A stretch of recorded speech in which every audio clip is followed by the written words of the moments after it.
The story begins with a grim revelation. In just 10 years, the Eastern Federation Kingdom will collapse under the burden of the 5 great vices, leaving nothing but ruin in its wake. To prevent this tragedy, our protagonist has taken it upon himself to act as their overseer, though he never imagined it would turn into such a colossal undertaking. Originally, he was an ordinary man, trapped in modern life, grinding through 78-hour work weeks with barely a break. But fate takes a strange turn when he wakes up inhabiting the body of a noble in a fantasy world. At first, it seems like a dream come true until he realizes he can't read and he doesn't possess any sort of magic or power. Trying to at least understand the written language, he ends up holding a book upside down, leaving the butler speechless. When dinner comes, a maid serves him a grand feast, and he digs in enthusiastically, thoroughly enjoying the perks of his new identity. Even the bath is prepared for him, and he can't help thinking that being the young master of a count's household is pure bliss. Being pampered and carefree feels like heaven. Yet, there's one huge problem. He has no clue where he actually is. Normally, when someone is transported into another world,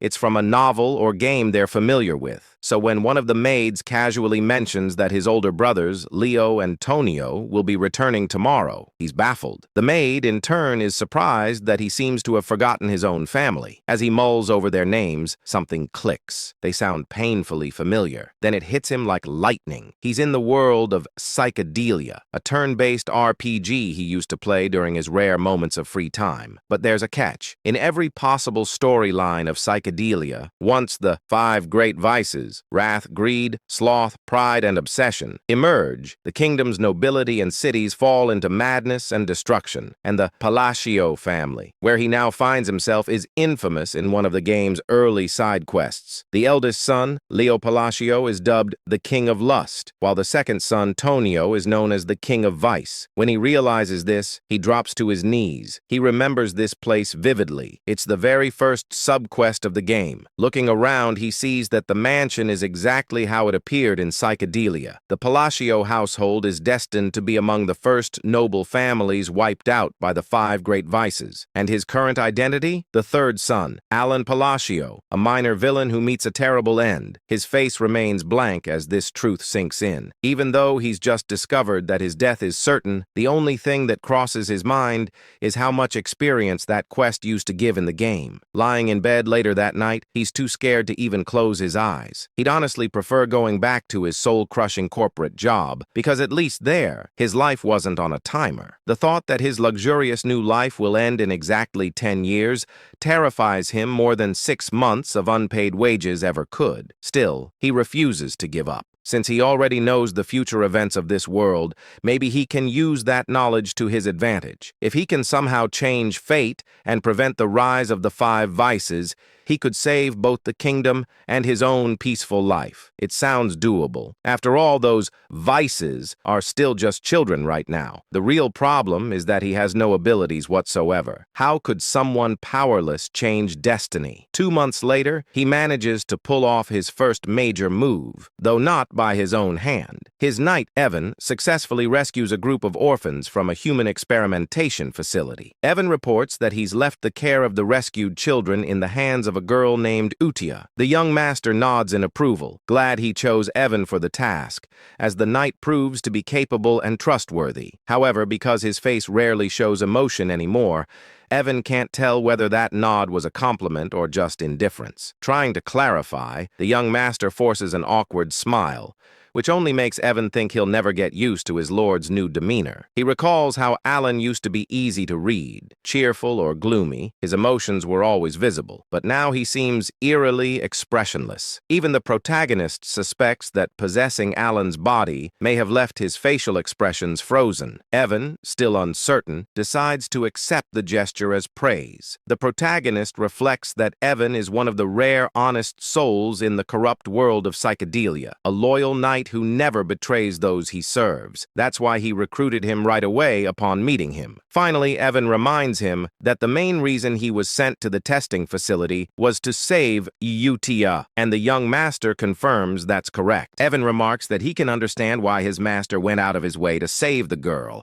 Even with all his years of experience as a mercenary, he can tell Utia is no ordinary child. Her strength alone makes it hard for him to fathom why she ever allowed herself to be locked up in the first place. He then questions why the young master didn't bring her back to the manor, since keeping someone like her in an orphanage seems wasteful. Our protagonist agrees out loud, but has other thoughts in mind. He knows it might look like he's ignoring her potential, but leaving her there is actually part of his larger plan. Utia isn't human. In the original timeline of the game, she forms a pact with a being from another realm and eventually becomes the physical incarnation of Wrath, one of the 5 great vices responsible for countless deaths. Thanks to his interference, that dark fate has been diverted. He wants her to grow up peacefully, far away from corruption. To him, that means he's successfully neutralized one of the 4 remaining disasters. Of course, he can't tell Evan any of this, so he decides to act cryptic and simply says, "The time isn't right yet." Evan, ever curious, wonders what his master means, but doesn't pry. Every supporting character has their own story, after all. He promises to respect his master's wishes. The young noble instructs Evan to keep the matter quiet and to ensure the orphanage receives enough funding for a comfortable life. Then he hands him a letter, asking him to deliver it personally to Utia. When Evan asks what the letter is about, his master brushes it off, claiming it's just a note to check on her well-being. He says he wants to reassure the girl after everything she's been through. Evan nods, vows to deliver it promptly, and rides off on horseback. Once alone, the young master wonders whether his letter will actually bring her comfort. In truth, it contains something entirely different, a few lines he remembers from the game. Back then, when Utia had already become the embodiment of wrath and was laying waste to the kingdom, the archbishop mentioned a strange phrase about a spell capable of reaching a non-human like her. The line went something like, "Cast agony from the shadows with the light of the fallen's grace." He never quite understood its meaning, but in the game, those words momentarily resonated with her before she killed the archbishop anyway. It wasn't that the spell failed, it had simply come too late, and her rage consumed her before peace could take root. Now, our protagonist believes that by sending those same words early, he might truly change her destiny this time. With wrath handled, at least for now, he's ready to move on to the next of the great vices. Still, he can't help but think how absurd it sounds to try befriending a potential monster with a single poetic quote. Yet, considering that these sins all seem to worship some mysterious higher entity, maybe there's something to it. To him, they all seem like fanatics. Meanwhile, we shift to Utia Sao, who's reading the letter herself, and she's not happy. Evan, watching her, can feel the immense surge of mana radiating from her small frame. It's beyond belief. He admits that she might be the strangest person he's ever met. Her face is emotionless, her voice calm, yet her power screams otherwise. She asks Evan to confirm whether the young master truly wrote the letter. When he nods, she explodes with fury, her mana flaring like a storm. The sheer force is enough to terrify even a seasoned warrior like Evan. Manifesting mana in tangible form, like she's doing, is something only master-level individuals can achieve. Her anger is unrestrained, like that of a jealous lover denied attention. Evan recalls his master's words that it simply wasn't time yet, and blurts them out in desperation. Miraculously, that line works. Utia stills, interpreting the phrase in the letter as a hidden message meant only for her, a secret promise she believes only her master could have made. Evan stands there speechless, completely lost as to what's happening. Utia, still wrapped in her eerie devotion, declares that she understands him perfectly. Her demeanor is chillingly similar to a certain vampire-like guardian from another story. She is, after all, the daughter of monsters, the Scarlet Queen Utia, destined to embody wrath. Back at the manor, our main character feels confident that he's bought himself more time to enjoy his comfortable life. As he drifts off to sleep, he imagines the bright moon smiling down at him in silent encouragement. Before lying down, he places a primrose flower on his bed, thinking it's just a cute decoration. All he really wants is to live peacefully and luxuriously. Is that really too much to ask? Unbeknownst to him, in the Astria kingdom, primrose flowers are used in funeral rites, placed on the wounds or graves of the deceased. Symbolically, it's a terrible omen. The next morning, he's in the library, buried under falling books that seem to be punishing him for his illiteracy. He's currently researching the third vice, or as he likes to call them, the landmines. The process is frustrating beyond belief. Evan soon returns, reporting that they've successfully rescued another child, thanks to the young master's directions. When asked, our protagonist makes sure the child was treated gently after being saved from an underground slave market. Evan assures him that she was, but before their conversation can continue, the library doors slam open with a deafening crash, sending papers flying everywhere. The intruder? Tonio, the second son of the Palacio family. He immediately starts mocking his younger brother, demanding to know how an illiterate fool like him dares to hold a book. Our MC, expressionless as always, just stares back. Tonio's taunting escalates, but the young master decides it's not worth the effort. He plays it cool, saying Tonio can use the library if he wants. He'll be taking his leave. Tonio, thinking he's asserted dominance, grinds his heel onto his brother's head with a smirk. Before things can go further, a knife suddenly whistles through the air, lodging itself into the wall beside them. A new voice cuts through the tension, scolding them for being too loud. The newcomer is Leo, the eldest son of the family. As Leo and Tonio start bickering, our protagonist takes the chance to quietly crawl away, completely unbothered. He remembers that in the game, the Palacio family was wiped out early on, but seeing them in person, he realizes how powerful and dangerous they truly are. The two brothers are constantly at each other's throats, fighting over who will become head of the household. Leo controls the city's underground pleasure network, earning the title of King of Desire, while Tonio runs the region's largest drug ring, known as the King of Vice. Watching them fight, the young master decides there's absolutely no point getting tangled in their mess if he wants to preserve his comfortable lifestyle. And so, with his usual deadpan look, he literally crawls away from the chaos while Evan calmly follows, as if this absurd escape were the most normal thing in the world. As Evan adjusts his young master's hair, our protagonist silently vows to live happily, even if it means staying a powerless, incompetent, illegitimate son. A bit later, Evan comments that the second child they rescued didn't seem like an ordinary kid either. Watching his master lazily recline in his chair,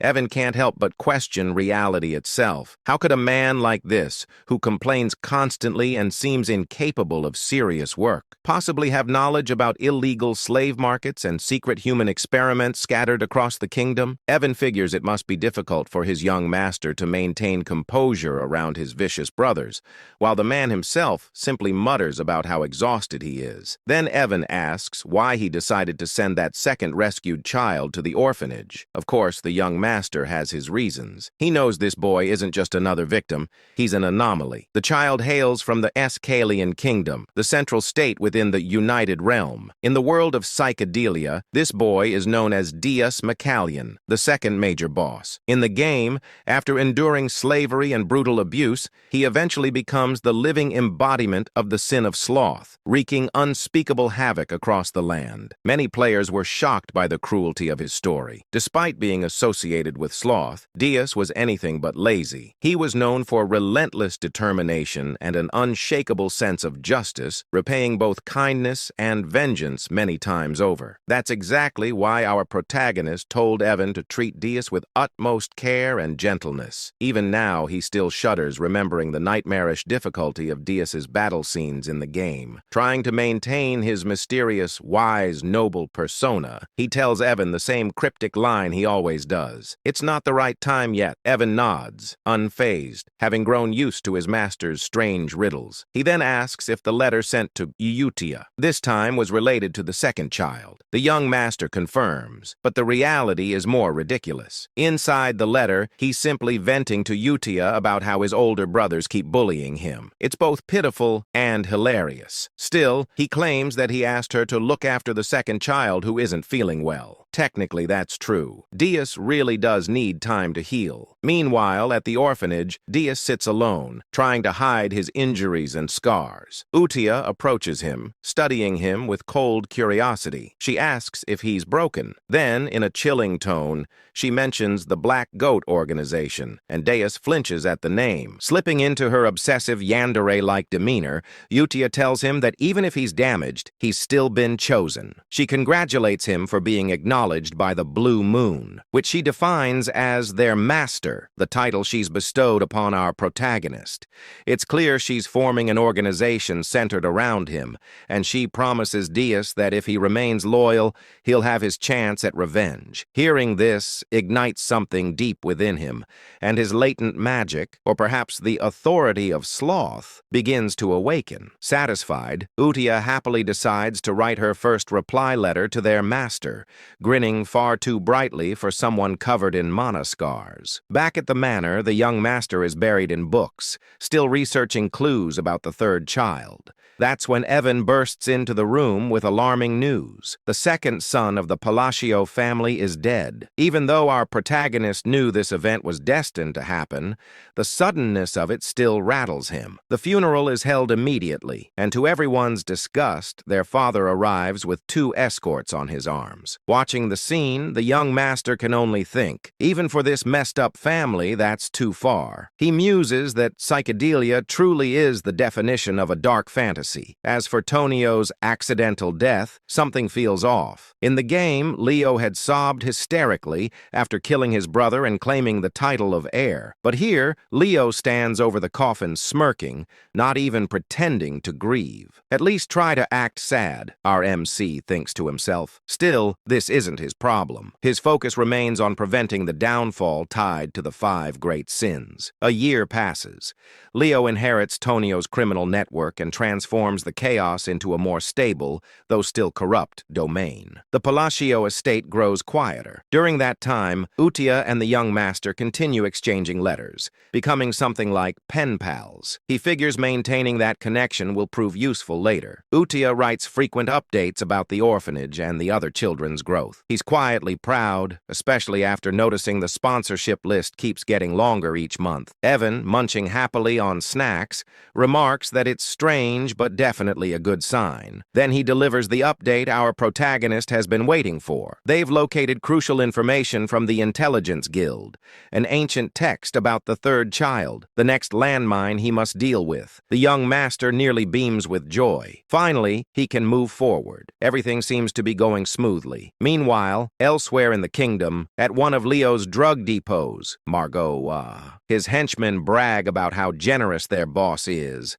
boasting that his operations now number in the hundreds. Their laughter dies quickly when chaos erupts. One by one, the men turn on themselves, screaming as if something invisible is forcing their bodies to move against their will. The perpetrators are none other than Utia and Deus. Deus manipulates deadly threads of magic, effortlessly erasing the entire group. He then turns to Utia, asking if slaughtering these people is truly necessary. She replies coldly, asking if he pities them. He answers that he doesn't. After all, these scum used human lives to produce drugs. Utia explains that this is purification, necessary to prepare for their master's rise. With a serene, almost divine smile, she says they can't let the place remain filthy when he returns. Dees nods in understanding, or at least he thinks he understands. Together they etch a glowing sigil into the ground. A surge of mana explodes outward, leaving behind a crescent-shaped mark.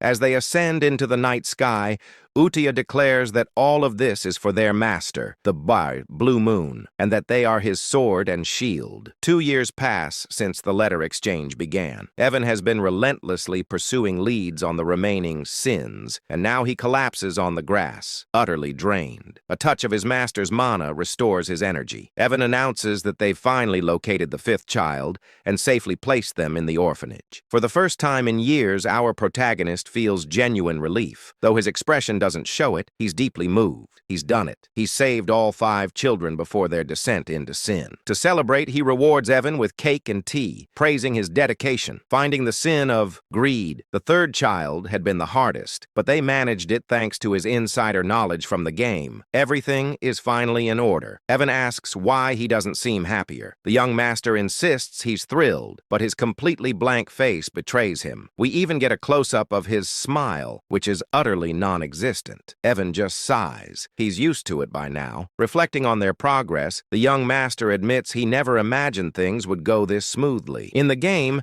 the 5 bosses became the great vices because of unbearable suffering. Saving them before that transformation seemed nearly impossible, but somehow he's managed it. When he asks about the orphanage's current state, Evan hands him a letter reporting that everything is running smoothly and the children seem happier every day. The young master remarks that if that's true, they might not even need a new caretaker. He's surprised Utia has handled things so well, though it makes sense, considering her deep attachment to the orphanage in the game's story. Reading Utia's letter, he finds that she's written warmly about each child's progress, especially Dias, reassuring him that everyone is doing fine. For the first time, a faint smile appears on his lips. He's genuinely glad they're growing up well. Evan asks when he plans to finally meet them in person. As always, the young master replies vaguely that the right time will come. In truth, he has no intention of meeting them anytime soon. He's terrified of the power they'll eventually wield. For now, distance feels safest. Still, he's aware that if he wants to survive in this grim world, he needs to get stronger. The answer lies in magic, and luckily, this body has the potential for it. While training, Evan mentions a new group rising across the continent called the Blue Moon. The young master feigns ignorance,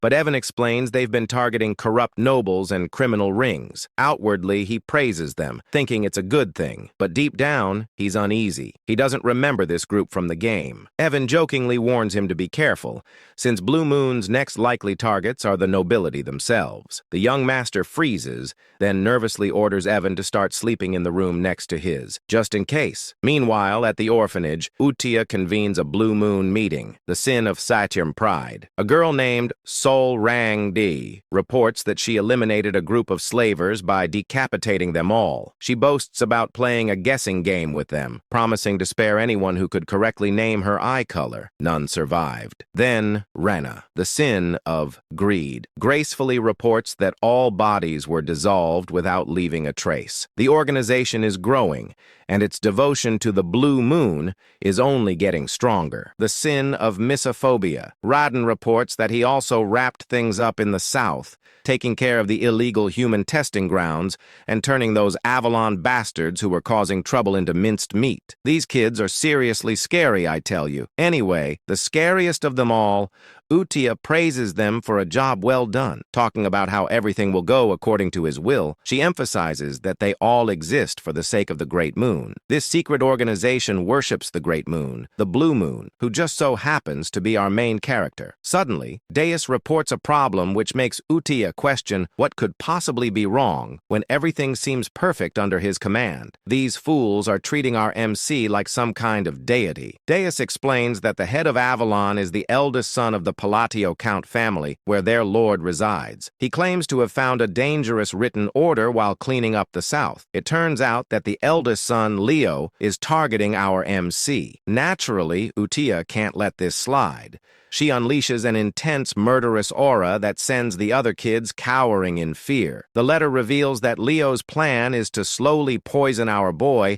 after eliminating their father, which sends Utia into a furious rage. Fast forward 2 years, RMC's father, Count Palid, has passed away, and just like before, his funeral is held almost immediately. RMC explains that while the official cause of death is heart failure, it's clear he died from an overdose. Meanwhile, at the funeral, Leo gets news that the Blue Moon has struck one of his facilities. Seriously, couldn't they have waited until after the funeral? Leo keeps asking if everyone was wiped out again. Our main character, who's just casually eavesdropping, realizes that his brother is becoming increasingly cautious about the Blue Moon. As the Count's funeral wraps up without a single tear shed, our MC decides he doesn't want to get tangled up in all this drama and quietly slips away just as his brother shoots him a planning glare. When Evan asks what our MC plans to do next, since it looks like that jerk of a brother is on track to become the new Count, our MC is already one step ahead. He's been packing his bags and tells Evan to do the same. the plan to run away from this mess. Evan questions whether he really intends to flee, and our MC clarifies that it's not a complete getaway.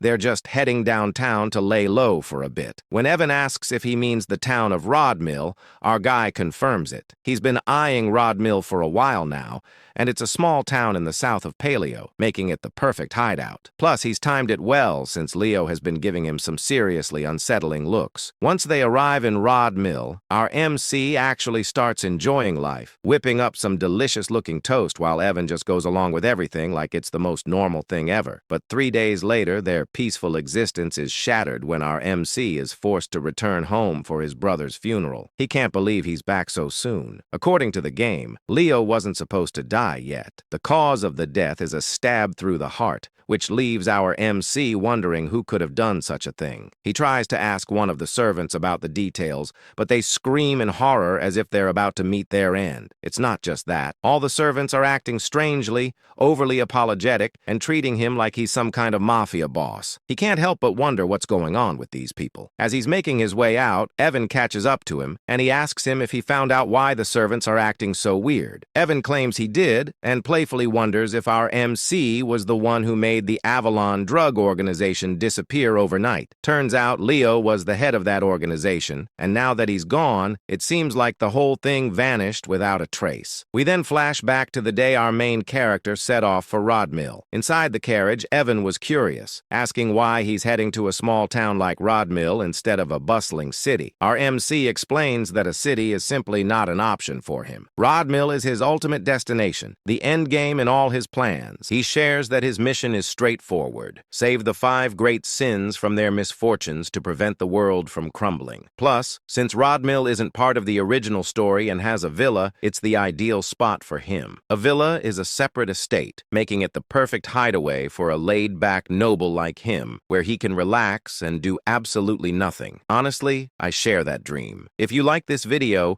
it would really help me out with my bills and give me some much-needed downtime. Anyway, our MC gets serious when answering Evan's question, insisting that everything he does has a purpose. But after hearing the same old responses for a while, Evan calls him out, pointing out that he always uses those same lines when he wants to dodge a question.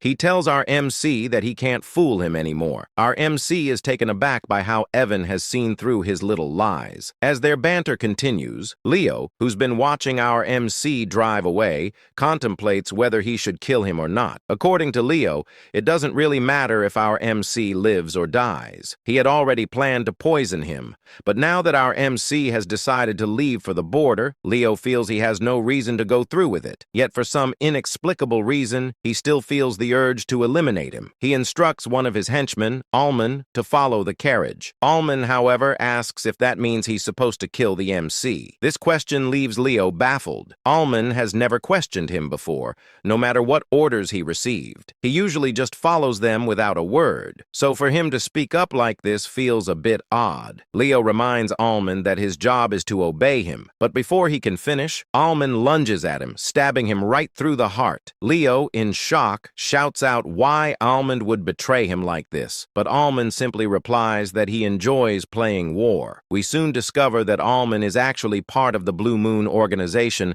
and his real name is Hidden. He explains that they've been taught a creed by Blue Moon. Since the Blue Moon is essentially RMC's sword, it makes sense for them to act according to his wishes. However, if anyone dares to threaten the Great Blue Moon, RMC, they're allowed to take matters into their own hands, meaning they can eliminate the threat. Hidden reveals he's been waiting for Leo to give the order to kill their lord, and he can't believe it took 2 years for that to happen. Leo tries to argue that his subordinates won't let Hidden live, but Hidden counters that with Leo's death, the entire organization will be wiped off the continent forever. Looking at Leo's lifeless body, Hidden can't help but comment on how unfortunate this all is. If Leo hadn't tried to kill their great master, he might have lived a few more months or even years. Meanwhile, Meanwhile, in the present, our MC is enjoying his dream life in the small town of Rodmill. He wakes up whenever he wants and shares delicious meals with Evan, living the life of a true noble. But his fate would have it. His peaceful existence is shattered when he receives a letter. The letter requested that he step up as the next head of the family. Just like that, his carefree life came to an end a mere 4 days after it began, forcing him to return to the palatial state. However, things felt off. The maids and other staff were acting strangely around him. He couldn't help but wonder what was behind their odd behavior. Then Evan teasingly asked him when he had become the shadow leader, leaving him completely baffled. It dawned on him that all this fuss was due to the bizarre circumstances surrounding his brother's death, which had led to his current predicament. In his usual dramatic fashion,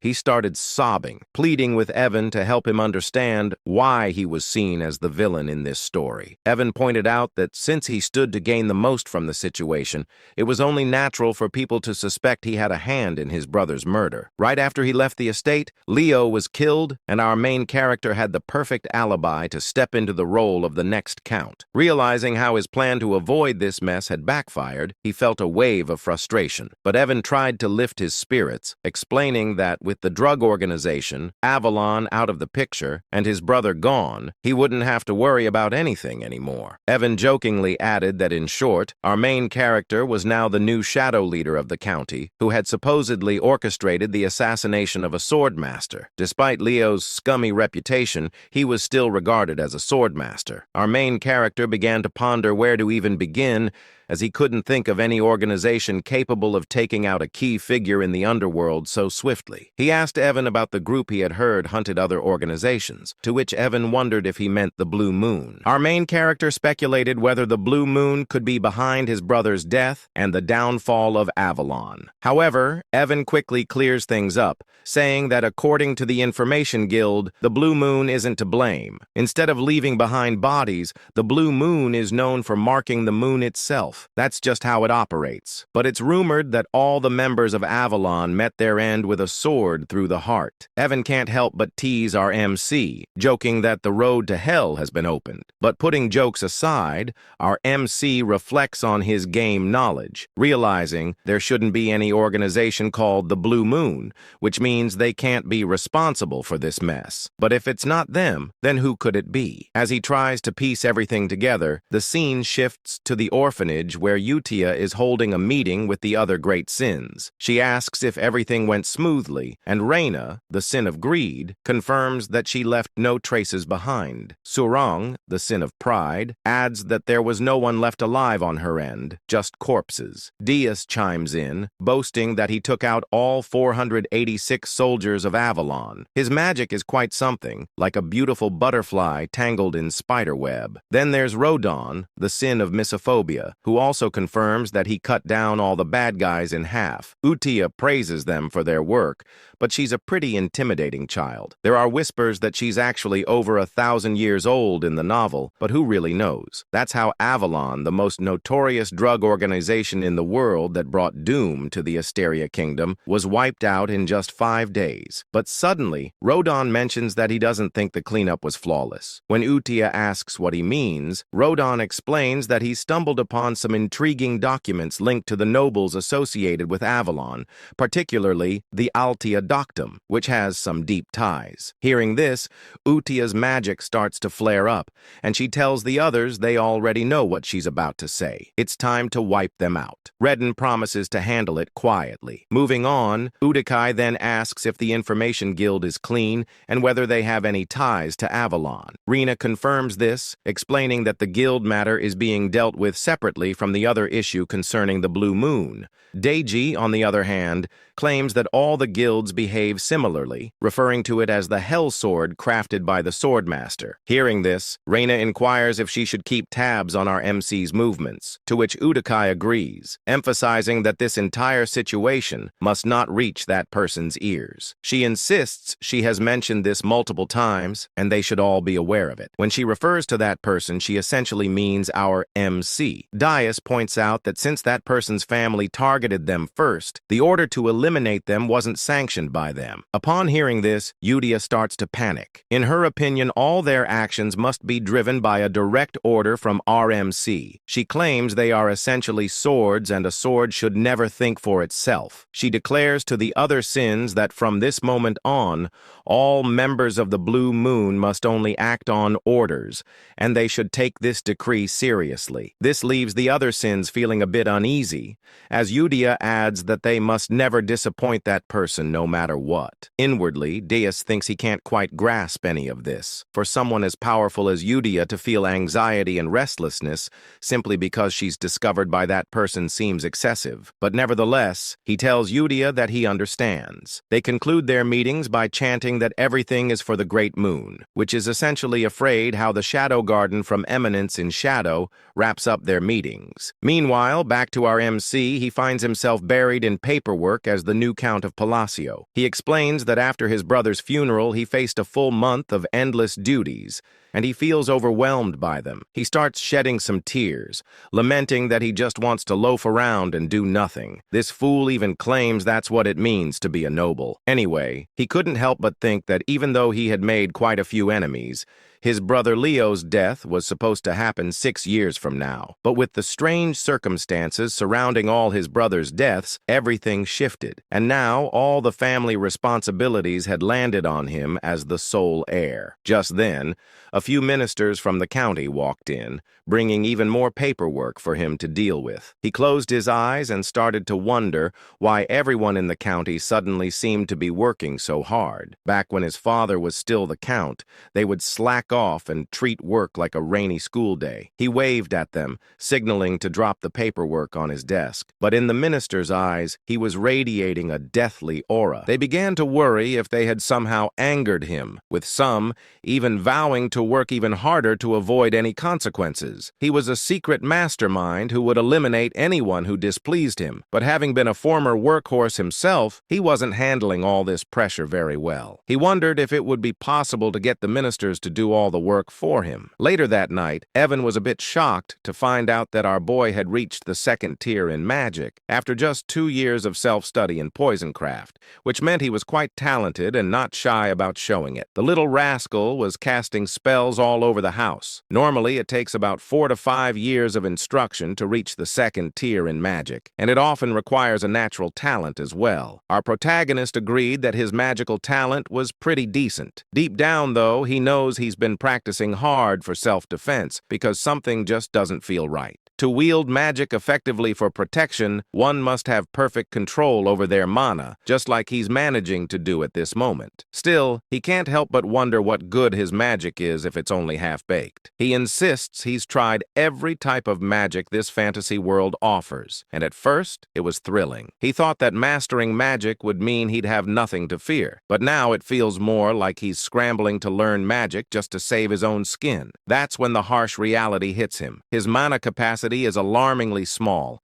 Without enough mana, there's no magic, and that spells trouble, possibly even death. As he wallows in his predicament, we discover that innate mana capacity is akin to an athlete's natural weight class. While some are born with extraordinary talent, our main character is stuck with a minuscule mana pool, and no amount of training will change that. Yet he clings to a glimmer of hope. If all else fails, there's a way to fix it. Just then, Evan interrupts his thoughts, announcing that his invitation to the ball has finally arrived, leaving our present puzzled about what he's talking about. The scene shifts a few days later to the grand ball, where our main character makes his entrance in some truly majestic attire. The fit is impressive, but being the introverted guy he is, he claims to be already worn out, even though he just got there. This party, let's call it what it is your typical aristocratic gathering in the southern part of the Asteria Kingdom. It's basically a meet and greet for nobles, and since our MC is about to be sworn in as a count soon, he really has to show up. He gets into serious mode, thinking this is his golden opportunity to network with the nobility,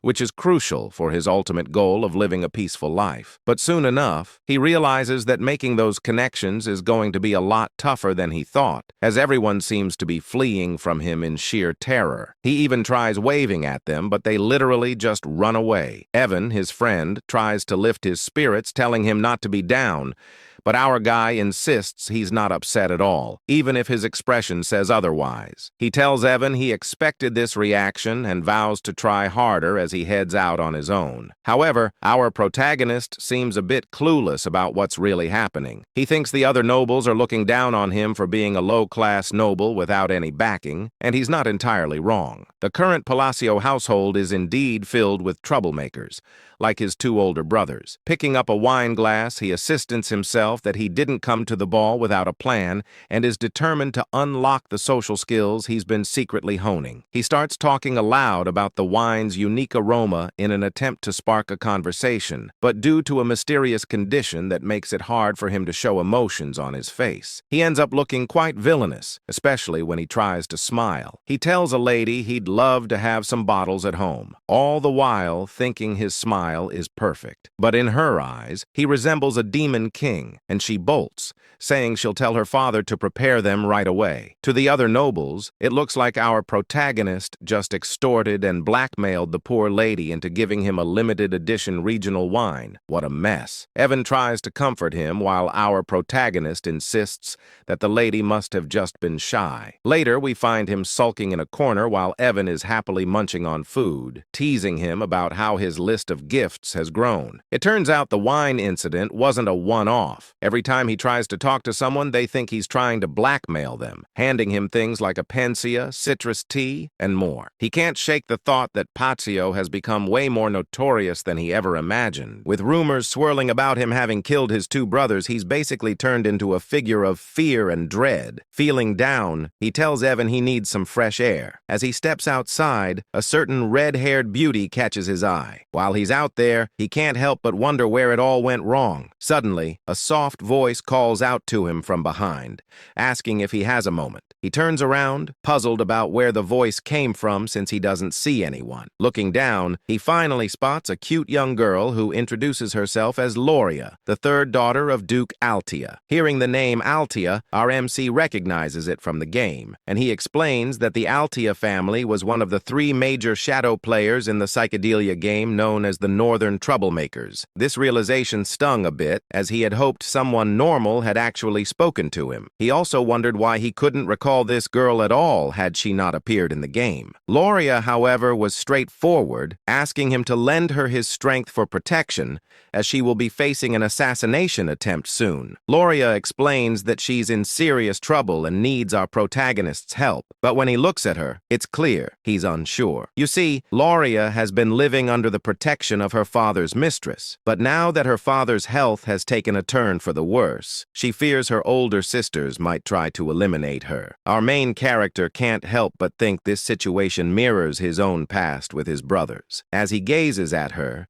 it dawns on him that the reason he didn't recognize Loria from the game is that she must have already been dead and never made an appearance. Loria, looking as adorable as ever, pleads for his assistance, claiming that with his abilities he could really make a difference. But our protagonist firmly turns her down. She insists she's not coming to him empty-handed. If he saves her, she promises to share half of the Ultia family fortune.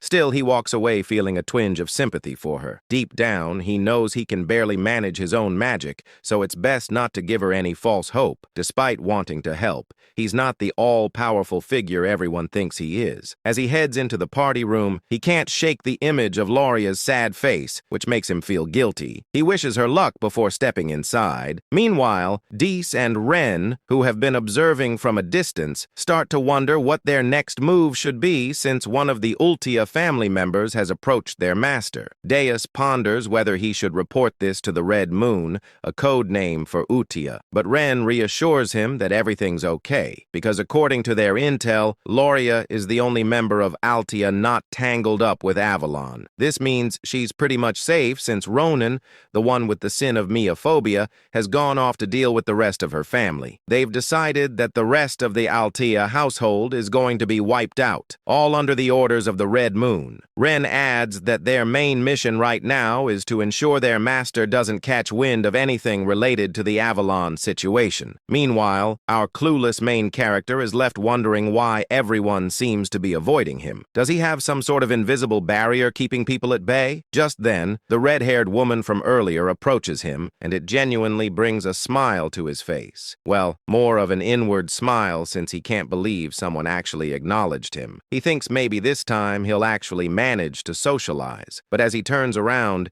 he realizes she's not just any ordinary woman. She's another shadow player. Looking at her, he recalls seeing her face in the game, and it hits him that no normal person would approach him first unless they were trouble. He greets her, calling her Lady Zenonia, which surprises her. How does he know her name? Our protagonist explains that she's quite famous in her own right. In the Asteria Kingdom, there are 3 prominent shadow player families: the Altia in the north, the Patio in the east, and the Zenonia in the west. This stunning, curvy lady is introduced as the eldest daughter of Count Zenonia, Clea. She asks him if she's really that well known, and he explains that while Kalea Patio runs a gang, the Zenonia family operates more like a clever criminal syndicate. Just thinking about it makes him shudder. He insists that what he really needs are some solid connections to help him maintain his peaceful, noble life. For the sake of that easy life he's always dreamed of, he believes he must steer clear of this curvy, stunning woman who seems like trouble. With a respectful bow,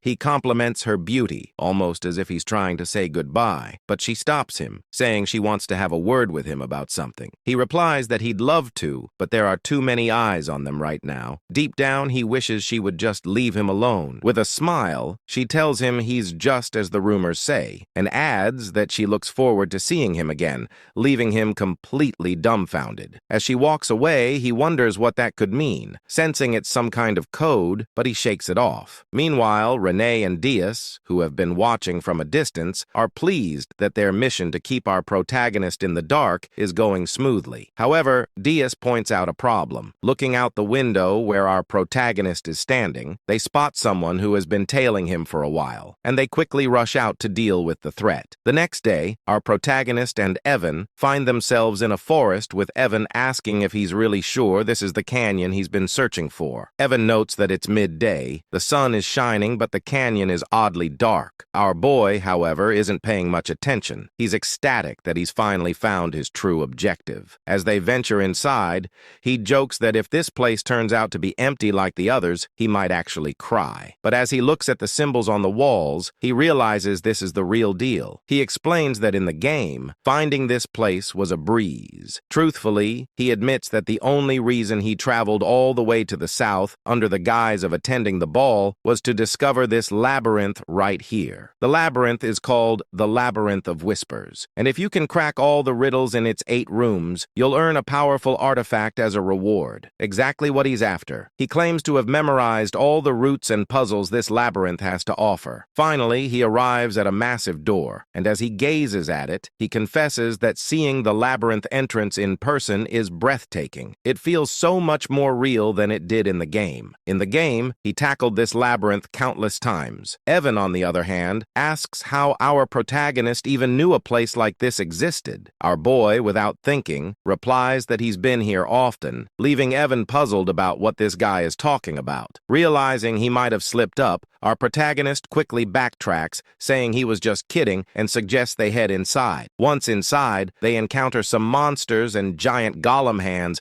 that could easily crush them like twigs. Evan wonders if these creatures are tied to the riddle, and if our boy gets the answer wrong, those giant hands will show no mercy. But our boy, unfazed, starts solving the riddle, leaving Evan to wonder how he can remain so calm in such a dire situation. Evan reflects that they've been together for 4 years now, yet he still doesn't understand him at all. Things like saving orphans, repaying random debts, helping free slaves, and even delivering seemingly pointless messages. Yeah, in Evan's eyes, our boy is a total weirdo. Still, watching him solve the riddles with ease makes Evan question how this is even possible. This guy has barely left the estate, yet he seems to know everything about this labyrinth. Regardless, Evan admits that the reason he keeps following this mysterious master of his is simple. Everything he does somehow leads to a good outcome. They finally make it inside, but our main character can't shake off the gruesome visuals of the game. He's feeling queasy, but as they step into a lavish room brimming with treasures and gold, his attention is immediately drawn to a hand statue adorned with multiple rings. He declares that their goal is the black ring and insists they should grab it and get out fast. Meanwhile, Evan, who's busy stuffing his pockets with gold, questions why our protagonist is so fixated on the black ring, which looks like the least valuable of the bunch. Our hero explains that taking anything else could lead to trouble down the line. Deep down, he realizes he's finally got his hands on the ring that holds the oath of restraint. As they start to head back, our MC feels pretty pleased with himself, thinking that snagging the ring was a breeze thanks to his gaming knowledge. But Evan suddenly gets a bad vibe and points out that the rock piles they passed while entering the canyon are actually golems, and they seem to be stirring. Evan quickly gets into battle mode, feeling anxious about their situation. To him, these golems are total unknowns, making this a nightmare scenario. He thinks that if he can just get his young master out safely,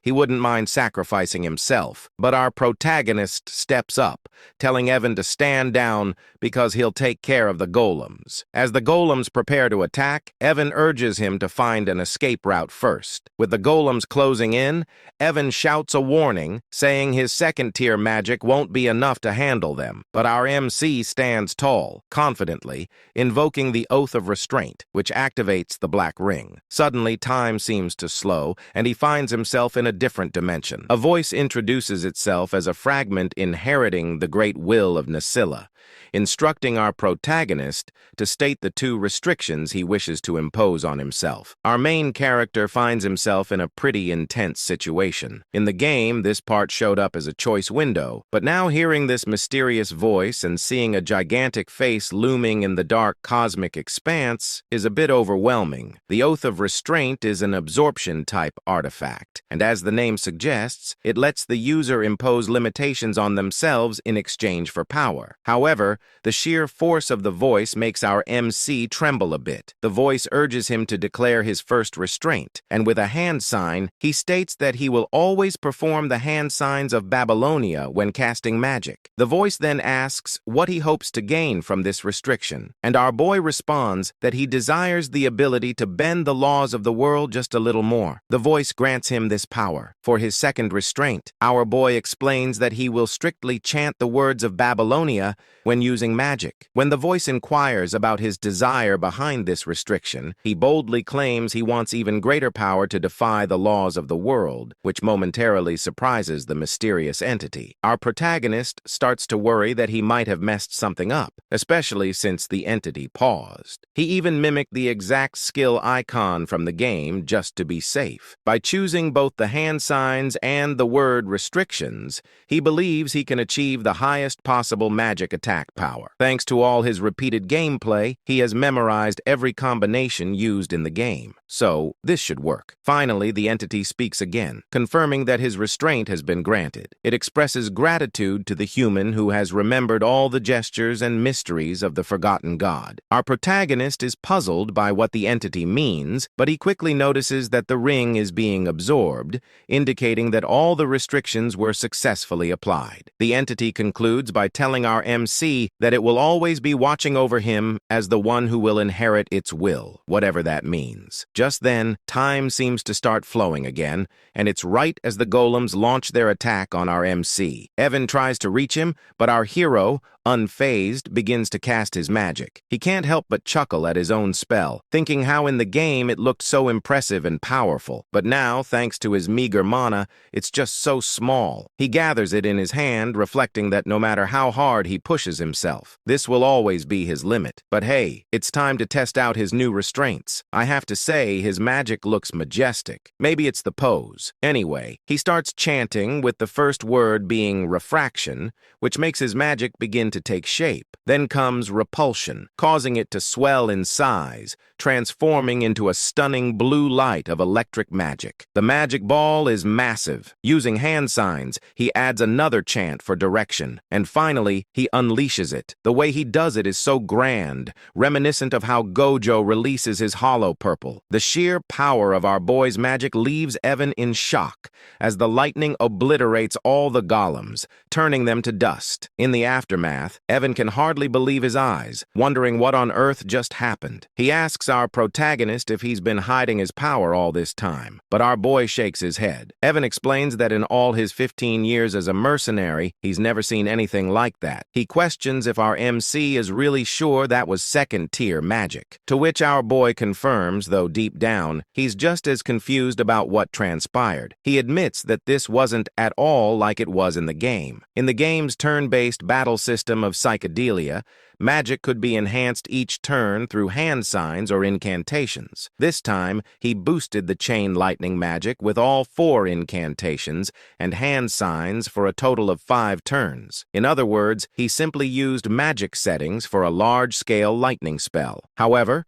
because of his restraint oath, he had to use the hand signs and incantations for all his magic, meaning his spells were enhanced time and again. Even so, our protagonist felt that the second-tier magic he used was a bit over the top, and the results exceeded his expectations, which caught him off guard. Meanwhile, Evan was just relieved they made it out, and as he sat down, he remarked that watching the battle was way more exhausting than actually fighting. He asked our protagonist, who had created such an unpleasant canyon. After a moment of thought, our hero realized that the Maze of Whispers had a different name in the game. The map layout and strategy guide were posted on the game's community website, and it was called The Maze of Paladon. He told Evan that a guy named Paladon was the one behind it, but Evan was too worn out to even process that information. I really love this duo. Our protagonist grabbed Evan, saying they needed to head back home because he had something in mind to do once they got there. This made Evan question why his usually lazy master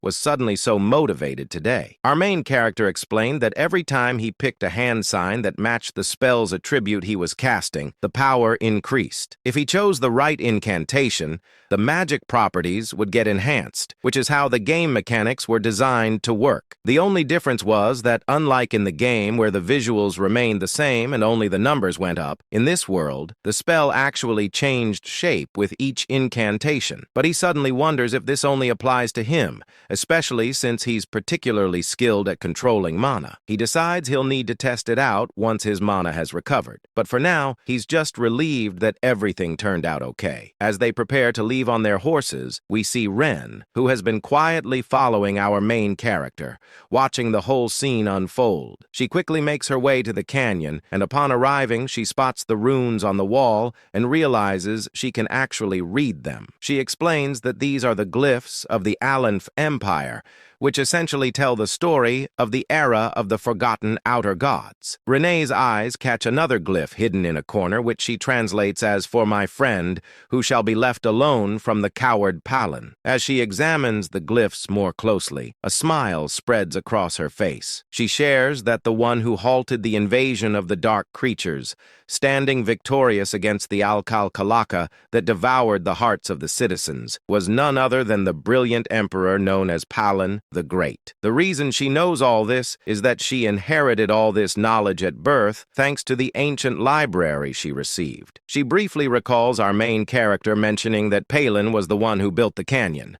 But as usual, she misinterprets the situation. She thinks that she knew our MC was special since someone like the bloody Queen Udia follows him, which is a pretty big deal. Having someone like Udia as a subordinate is something you'd only read about in history books. However, she continues to believe that our MC is actually a friend of Palin, completely misreading the glyphs he saw. Moreover, she claims that the phrase "our boy used while casting magic" doesn't exist anywhere in the ancient library, which only strengthens her belief that our MC is truly remarkable. Blushing, she admits that Udia was right all along, feeling a bit embarrassed about having followed followed orders without question all this time. And just like that, our boy ends up with another yonder in his harem. Kind of a strange thing to say since they're basically just kids, but I digress. Anyway, Rina spots Deus arriving and immediately asks if he got any info from the fool who was tailing their great master. Deus responds that the idiot is dead and he didn't even do it. It's more like the guy's head just twisted in midair. Rina insists they need to report this back to Udia for processing,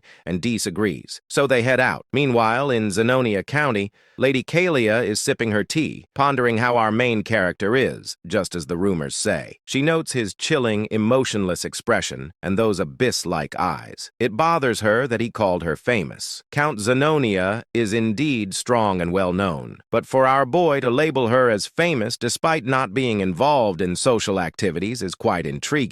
What's really going on here is that Kalia is the true mastermind, using black magic to control her father, the Count, making her the real head of the family. The fact that our boy called her famous makes her think he might know something about her secret, which terrifies her since no one is aware that she's turned her father into a puppet. She recalls how our boy mentioned there are too many eyes on them, which she misinterprets as him having discovered the person she had following him. Now, that's a classic case of misunderstanding, like something out of an Eminence and Shadow scenario. Suddenly, Klaya gets a call from one of her servants who says there's a problem. Well, she asks what's going on, and the servant insists that it's better for her to see it for herself. When she heads to her room, she discovers that the person she had following our boy is dead. The servant explains that since the seal on the body didn't activate, it means he didn't spill any secrets. But Klaya quickly points out that the person who killed her man must have intentionally brought him to her room. Frustrated, she starts questioning how our boy figured out she was the one who sent this guy to tail him. And just like that, our boy gets misunderstood once again. At the grand halls of the Alta Ducal estate, the scene unfolds as Loria walks through the quiet corridors, her face heavy with disappointment and fatigue. Her mind drifts with thoughts of regret and realization. As expected, she knew he was not someone to underestimate. The distinguished one of the underworld, a man who possessed cold eyes, much like her father's. He was the kind of person she must never make an enemy of. Once he had been her last lifeline, but she knew he would never accept a deal that could bring him significant losses. All her assets and power had been stripped away by her sly siblings. The eldest daughter, Mararian, the second son, Ki, the eldest son, Tamion, and the second daughter, Pai. With nothing left, she had survived only through her father's love and mercy. But now, even that seemed uncertain. As she walked deeper into the estate, lost in despair, she whispered to herself that she no longer knew what to do. The moment she entered the estate, the maids rushed toward her in panic, their voices trembling. They cried out, calling for Lady Loria, their faces pale with fear. They told her that Lady Pine and Key had taken their own lives. Shock spread across Loria's face, her body frozen in disbelief. Her thoughts raced. Those people would rather stab their own family, and yet they took their own lives. It didn't make any sense. Fear gripped her heart as she asked about Tamalian and Marianne. Soon after, she was shown a horrifying sight. Both Talon and Mararian lying lifeless, their swords buried into each other's chests. Gloria's body trembled as terror consumed her. Her mind screamed with confusion, wondering why and how such a tragedy had occurred. Meanwhile, outside the Altia estate, Rodan was seen leaving swiftly, a faint smirk curling on his lips as he muttered to himself, "Successfully eliminated." Gloria's mind flashed back to Alon's earlier words, the ones that had hinted that good things would soon happen. Remembering that, she felt an icy dread run through her veins. A realization struck her. The true mastermind of the Count's household, the one who had hidden his claws and waited for the right moment to seize power, had finally made his move. This was exactly what he meant. Now she had become the only successor in the ducal family overnight. A bitter laugh escaped her lips as she wondered what kind of monstrous devil she had made a pact with. But she knew there was no going back now. Those who betrayed him had already met terrible fates. There were too many precedents. She told herself that she must walk the path she had chosen, no matter how dark dark it became. A sudden determination lit up her eyes. 2 months later, a grand gift arrived at Duke Alea's estate, addressed to Alon. Upon seeing it, Evan's eyes widened in surprise.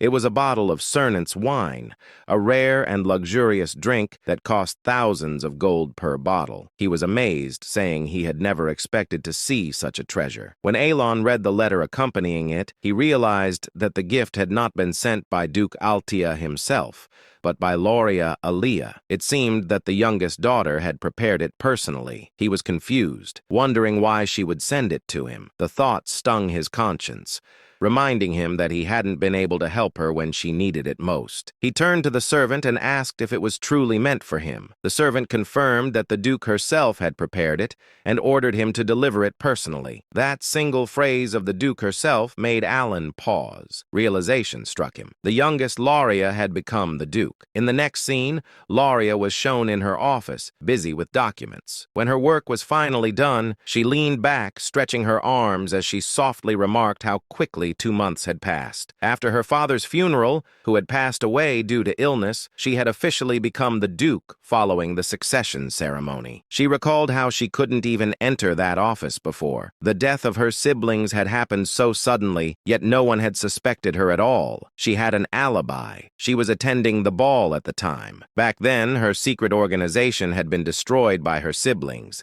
leaving her utterly powerless when she returned to the mansion. Later, she came to understand how deeply he had calculated everything. He had declined her plea with indifference on the surface, but had perfectly cleaned up everything behind the scenes. She wondered just how far into the future he had planned all of this. She hadn't even informed him about her father's funeral, not wanting to trouble him. Yet, he still helped her. It was clear that he had a reason. He needed Alea for some part of his grand plan. Although she had successfully merged all the subordinate organizations under Altea, it still wasn't enough to match the immense power he hid behind his calm facade. That only meant one thing. He wanted something from her. Palatio, the distinguished figure of the underworld who had risen through sheer business prowess. If there was one thing she possessed that he didn't, it was her ability to manipulate the political stage from the shadows. He needed the Altea name for now. She decided to focus on what she must do, believing that the distinguished one would contact her soon. She hoped he would appreciate her gift of gratitude. The scene shifted once more,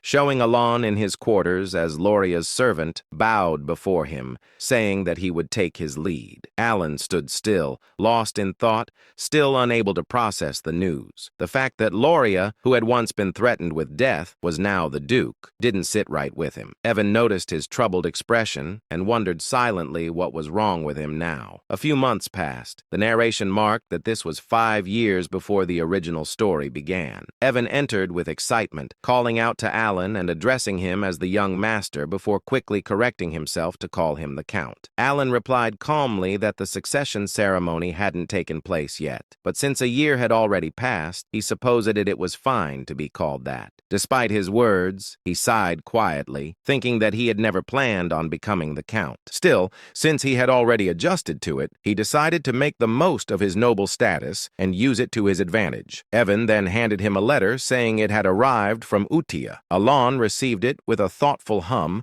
asking if there had been any information found about the assassins who killed Leo. The two men walked into the library, and as they took their seats, Evan responded that nothing had been revealed yet. The Information Guild was still investigating, and they would have to give it more time. He then looked at Alon curiously and asked what his next goal would be. Assuming that revenge was not his intention anymore, both of them sat in silence within the Grand Library. Alan sat in deep thought, realizing that all the things that slightly differed from the original game were probably butterfly effects caused by his own actions. Accepting this, he decided that he would simply be prepared for any unexpected events that might come his way. Evan, observing him, remarked that he suddenly sounded like a real count. Alan responded casually and brushed it off, but his curiosity soon drifted to the letter he had received. He wondered what Utia had written this time. Opening the letter, Alan began to read. Utia had written warmly, asking if he had been well. She mentioned mentioned that, as always, they were all doing okay and that everyone was pursuing their own hobbies. Dios's puppet shows had now reached a professional level, while Cioler loved to play and learn with her friends. Reinar quietly spent her days reading and making things, while Rodan had developed a new hobby of tending his garden. As Alan read the letter, a gentle smile spread across his face. The routine of exchanging news every month had become something familiar and precious to him. It warmed his heart more and more each time he received a letter from them. Though he had never seen their faces, knowing that they were all growing well brought him a deep sense of contentment. The smile on his face was something he couldn't help but wear. A sudden realization struck him as he thought about it further. The 5 of them, the children, were already old now. Evan, noticing his expression, responded to his sudden thought, saying that they were ready to step out into society. Some of them even left the orphanage earlier than expected. The ones Alan had once ordered to save had now reached that age. Alan realized that the 5 from the orphanage were no longer the small, fragile children they used to be. They had grown. He quietly acknowledged that it was time to let them go. Evan seemed surprised, reminding him that he had placed them all in one place because they had been wounded. But Alan calmly reasoned that there was no need to do that anymore. The time had come to let them go. He thought to himself that he had cared for them enough to ensure they would not awaken as deadly sins, and because of that, they should be fine now. Evan agreed, noting that since they were all in good health, it was time to move forward. Alan's mind drifted toward his knowledge of the original game. Each boss battle had a rough outline of its setting revealed through narration. Utia possessed the talent of faith. Dios had the talent of the sword. Rena had the talent of studying. Seorang had the talent of a fighter. Rodan had the talent of an apostle. If they used their talents in the right fields, they would surely thrive. The thought filled him with satisfaction as he mentally declared it a perfect plan. Feeling determined, he decided that while he was at it, he should also prepare a gift for each of them. He had planned on giving them gifts anyway, and now seemed like the right time. As evening arrived, his work for the day finally came to an end. Evan stretched and exclaimed with relief, saying that he would step out for a while before returning soon. Alan waved him off, bidding him goodbye. Alone in the quiet office, Alan smiled to himself, wondering if he might one day receive something back from them once. They became successful and influential. His thoughts softened as he hoped his letters would guide the children to step confidently into the world. Meanwhile, in another scene, Utia received Alan's new letter. Gathering everyone around, she announced that the orders had arrived. This time, however, the message had been delivered to each of them individually. The group grew silent, reading their respective letters with focused expressions. Though Seorang couldn't contain her excitement, her eyes sparkled as she eagerly unfolded her letter, marking the beginning of another chapter in their intertwined fates. Meanwhile, Yisha finished reading the letter sent by Alan. She announced excitedly to everyone that new orders had arrived. This time, Alan had delivered them individually, which surprised all the members. But before anything else, Yusa suggested that they should read the previous letter as well. Since the new instructions seemed to require a high level of attention, Xiang spoke cutely, mentioning that only Yusa had been able to read the earlier letters. Yusa explained that since Alan had given each of them a personal order, it meant he had decided it was time for everyone to see the contents themselves. The letter written by Alan made Seorang and the other sins react like curious kitten. Seorang clumsily repeated the first line of the message Alan had written. "How have you been lately? It seems you have many talented friends. If you need anything, let me know." Renee commented that it sounded like ordinary small talk, but Yusa smiled. She understood that Alan had intentionally kept the opening simple. After the greeting letter, this was the first true order he had issued. He had defined the elimination targets, assigned missions, and instructed them to report the results afterward. It was during this time that he entrusted Blue Moon to her. As everyone could see, he had personally chosen each of them, and all the sins were excited to meet him. Deus nodded and said it made sense. This prevented information leaked. She remembered her first order and smiled, recalling how firmly she had been told to understand the instruction clearly and carry out the mission without fail. Deus then wondered aloud if it would be better to visit Alan directly or contact him through magic communication. Raiden agreed that if leaks were the issue, letters seemed unusual. Yusa's expression sharpened. She reminded them that their duty was simply to follow Alan's order. She gripped the letter tightly, and Deus let out a sigh at her unwavering resolve. Deus eventually said they should read the orders properly. Moments later, after going through her assignment, she explained that Alan had instructed her to head to Caliban. The nation of knights Seal Rang scoffed, calling it a desert colony she disliked. Raiden mentioned his destination, Rexy, the entertainment city. Renee said she was ordered to go to Latina, the mage city. Finally, Yusha, the female lead of the entire story, looked stunning as always when she spoke. She said she was assigned to the Holy Kingdom of Ryza. Everything they needed to do was clearly written in their letters. Dea said she didn't understand the reason, but Alan had ordered her to become a knight. It felt unusual even for her. Xiang added that Alan had also told her not to worry since the patronage would continue. Reina mentioned that he had revealed the locations of their gifts as well. Raiden responded calmly, saying they would understand everything once they reached their destination. Yusa gathered everyone and repeated the final rule Alan had Guy. They must never mention the name Blue Moon. Everyone agreed and prepared to leave. Next day,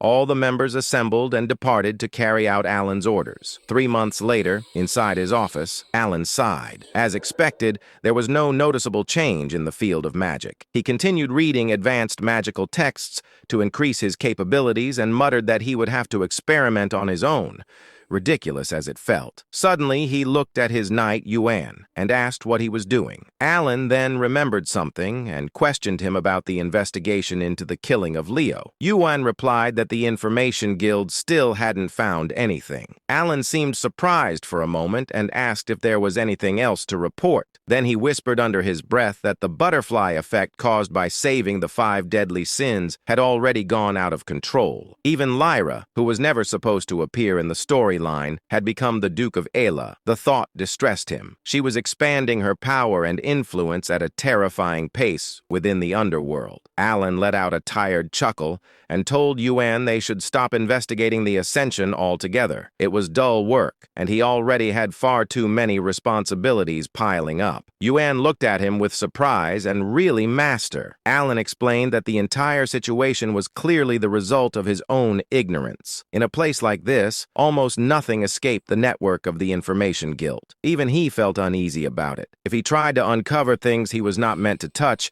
the consequences that returned to him could be far worse. He muttered that if an unexpected complication led directly to death, then the investigation was meaning. In the end, organizations like that wouldn't harm him as long as he didn't interfere with their affair. He clarified to himself and to Yuan that there was no reason for any secret group to target him unless he approached them first. That was why he believed there was no point in continuing the investigation into Leo's death. Yuan nodded and agreed to inform the guild to stop. Then he suddenly remembered something. Right. There's another piece of news, he said. Apparently, Deus has been appointed as a knight in Caliban recently. Alan looked up in surprise. Really? Good for her. 3 months later, Yuan entered the room carrying snacks. Count, there's something else, he said. Apparently, Deus has created an entire knight order. Alan straightened. A knight order? Then she must be at least expert level or higher. Could she already be at the level of a sword master? Yuan replied that Deus had indeed reached the level of sword expert. Alan thought quietly,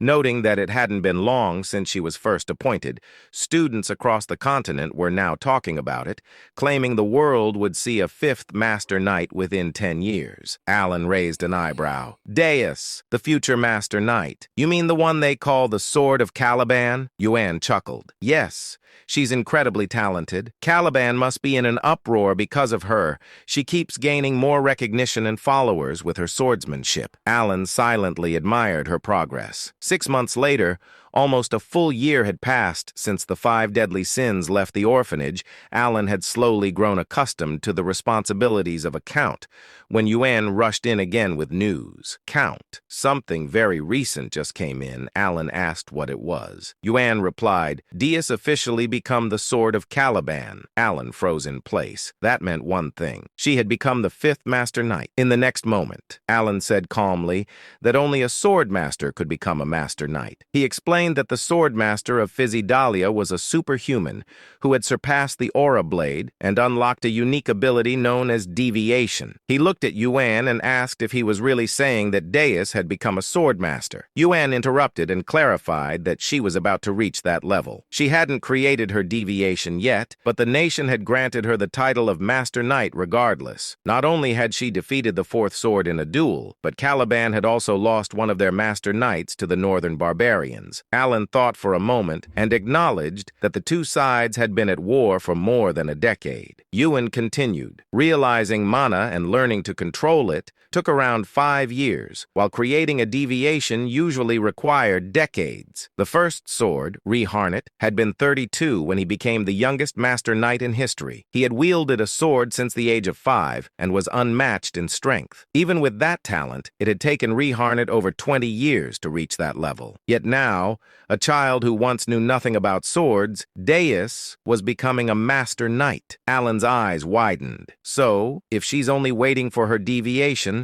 does that mean she has already surpassed Reharnet? She might reach Swordmaster status soon. A small smile appeared on his face. Maybe I can benefit from her sooner than I thought. Yuan quietly took note of his reaction. Alan looked at the letter with surprise and murmured that perhaps he couldn't do anything more. But Yuan immediately insisted that he should not blame himself. Alan held the letter again and explained that he only ever received letters from Yusha. Even after she left for the Holy Kingdom, she continued to send them regularly. Every letter contained news about the 5 deadly sins she grew up with. It seemed they stayed in close contact. He sighed, saying that even though none of them had ever seen his face, they could have at least thanked him for the gifts. He paused, then slapped his cheeks lightly and corrected himself. He was already grateful that they hadn't destroyed the entire kingdom. After awakening as the 5 deadly sins, Alan whispered that as long as they were living well, he was genuinely happy. Then scene shift to Caliban, central area of Kritham. Caliban, the central district where high-ranked nobles resided, held the grand mansion of the illustrious Sor Scapliff Knight Order inside.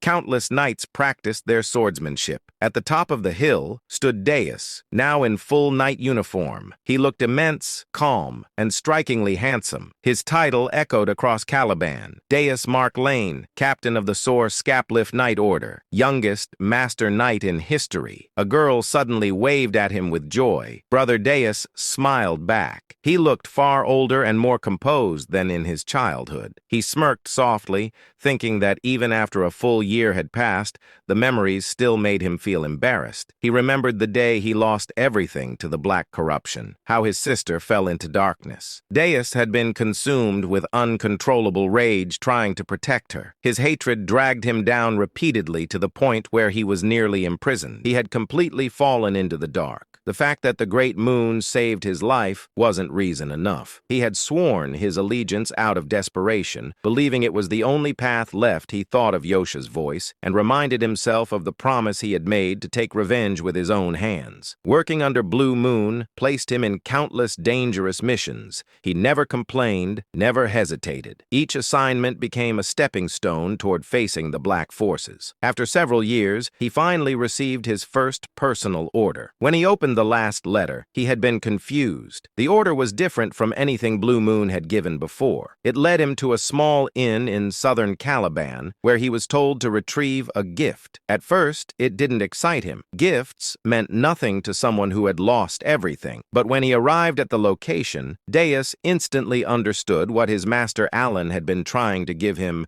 The gift was his sister, alive, safe, and waiting for him. His eyes trembled with disbelief as he read the final line of the letter. "The gift from the great moon is your family, the one you thought you lost forever." Deus broke down. Tears streamed uncontrollably as he ran forward and embraced her with shaking arms. His sister stared at him in shock, unable to believe what she was seeing. To Deus, she was more precious than his own life. The brother embraced his sister tightly. His voice trembled as he tried to speak through the tears. He said that the sister he had believed to be dead was still alive. Overwhelmed by pain and relief, he looked at her and asked what had happened after he lost her. Styla also cried while holding her brother's arm, offering a faint smile of comfort. A little later, they sat together with cups of tea. When she had calmed, she began to explain. After those people dragged her away, she had been trapped in darkness for a long time. The memories returned vividly as she spoke. She described being locked inside a pitch-black cage, waiting for the moment she would be taken out to be killed. When her turn finally came, someone terrifyingly strong appeared. That person grabbed her hand and pulled her toward the light, allowing her to escape and survive. Years later, when she was nearly sold to a slave merchant, another powerful figure protected her again. A blade cut through the attackers, saving her a second time. That person was Alan's knight, Yuan, who rescued Styla, Dana's sister. Returning to the present, Styla explained that after those events, he had received precious medicine from a sponsor. She confidently repeated his words while holding Alan's letter. She explained that the letter had been handed to him directly, and that Alan continued to send medicine and support without fail. The name written on the letter was Alan Palestonio, and the message stated that Alan had sent everything specifically for Styla, and she added that Alan had instructed him to deliver it personally. By that moment, Deuce understood that the Great Moon had been acting for her sake as well. He already knew how precious she was to him, and she cheerfully said that the great sponsor had helped her more than she could ever express. She felt deeply grateful for everything he had done. Alan had supported them through his knight Yuan because he wished to keep his true identity hidden. Dus, however, was stunned. Shock spread across his face as he whispered that the Great Moon had been protecting her under his own name. He could not understand how the Great Moon even knew about their situation. He stated that he had never spoken about his family to anyone. Only Yosha had noticed the black lamp that once targeted him. He grew serious, gripping his own shoulders as he asked himself how the Great Moon knew everything. Everyone recognized the Great Moon as the unparalleled prodigy behind countless stories, someone who seemed aware of every hidden truth. At the same time, memories flickered inside Deuce's mind. Moments connected to Yusa. Confusion and disbelief pulled at him like threads snapping together into a single picture.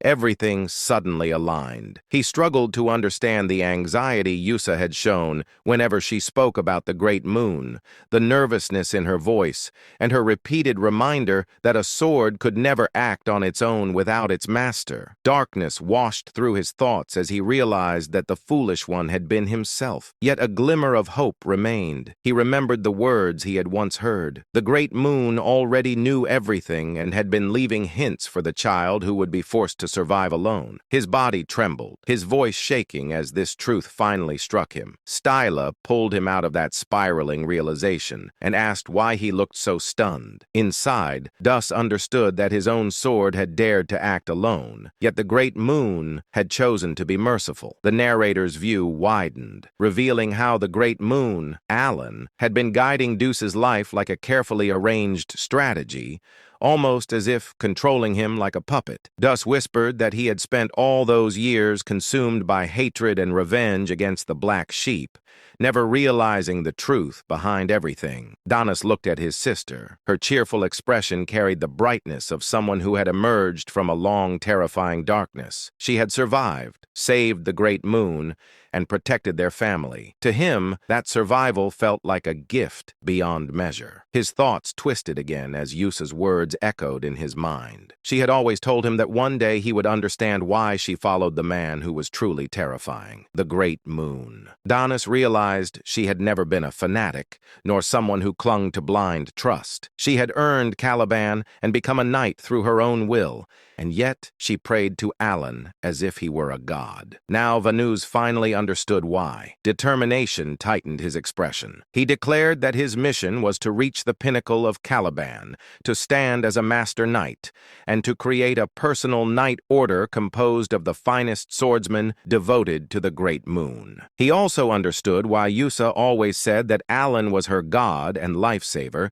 She felt nothing but unwavering loyalty toward him. Fueled by his decision, Deuce embraced the path of sword mastery and the creation of his knight order. The story of their rise began to take shape. Sometime later, Danu stood on the balcony. A tall knight approached and informed him that the time had come. Danus walked forward and looked down at the assembled knight order. He announced that this expedition would become the first stepping stone for the solar skeletons. Hardship meant nothing to him. He gripped his mesmerizing yet terrifying sword and declared that he awaited the day he could offer his gratitude to the great moon, along with a repayment that would satisfy him. His eyes glowed with dark determination, his loyalty toward the prodigy of their age unwavering. He vowed to prove himself under the moon. The solar skeleton knights then departed for an expedition against the barbarians. Dina sat outside quietly, thinking that the place felt peaceful, perhaps because all his subordinates had grown into capable warriors. Meanwhile,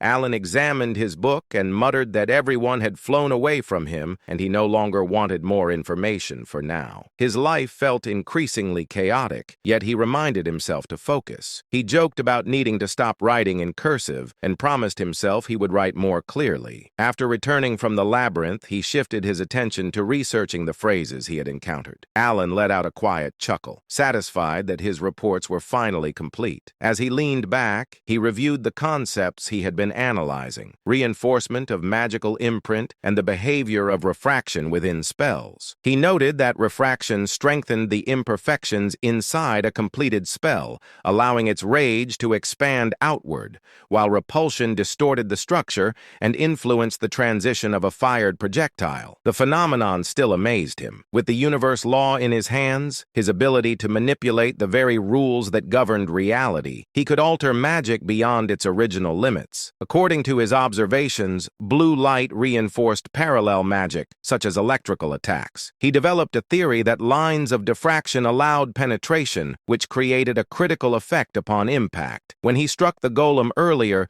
the massive creature had been obliterated instantly. Despite its size and strength, it had been completely vaporized. For him, the rule always mattered, and not a single phrase within a spell could afford to mismatch. However, with his current mana, he could only use one magic of that scale per day. Fatigue pressed heavily on him. It had taken a long time to understand even this much. He grew serious as he remembered the world's limitations. The hand signs and phrases of baby Lowena had been lost long ago, leaving no record of them. Nothing existed in the written history of this world, so he was forced to research alone and build the missing pieces from scratch. Even so, he found himself oddly enjoying the challenge, despite having learned magic only for self-P protection. He placed his fingers together, preparing the spell he had been refining for 2 months. A crackling purple light formed in front of him. Alan described the result aloud, noting that eliminating the focal point of the mana phrase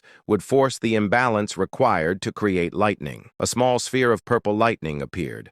Alan called it a weak and limited form, merely a fluxation spell. Yet the moment he finished the chant, a wave of thunder rippled from it, completing the structure. He continued chanting again. Compression. The condensed magic canon tightened as the phrases broke down and reshaped themselves. At the final instant, he completed the last hand sign, triggering the purpose built into the spell. A violent thunder cannon erupted upward, blasting into the sky. Massive energy flooded the area, shaking the ground as bright blue lightning washed across the field like a roaring tide. Alan stood frozen, unable to believe the force that had been released. The order of the spell phrases had mattered more than anything. When he had attempted to use breakdown first, the spell failed instantly. But now, a voice echoed behind him. Impossible. Alan turned sharply. Shock stiffened his expression when he saw the figure standing there. Kalia, the red-haired woman, villain of her kingdom, murderer of her father, and the one who had always wanted to turn Alan into her puppet. puppet, stood with her butler. Her eyes were fixed on the remnants of lightning still flickering in the air. The butler's eyes widened. Origin magic. Using origin magic means he stands at the caliber of a seventh circle mage. Alan stiffened again, stunned by the term origin circle. He had never heard his abilities described like that. Yet the truth was clear. Someone had just named what he had become. Alan's expression twisted with disbelief as he watched the two of them stare at him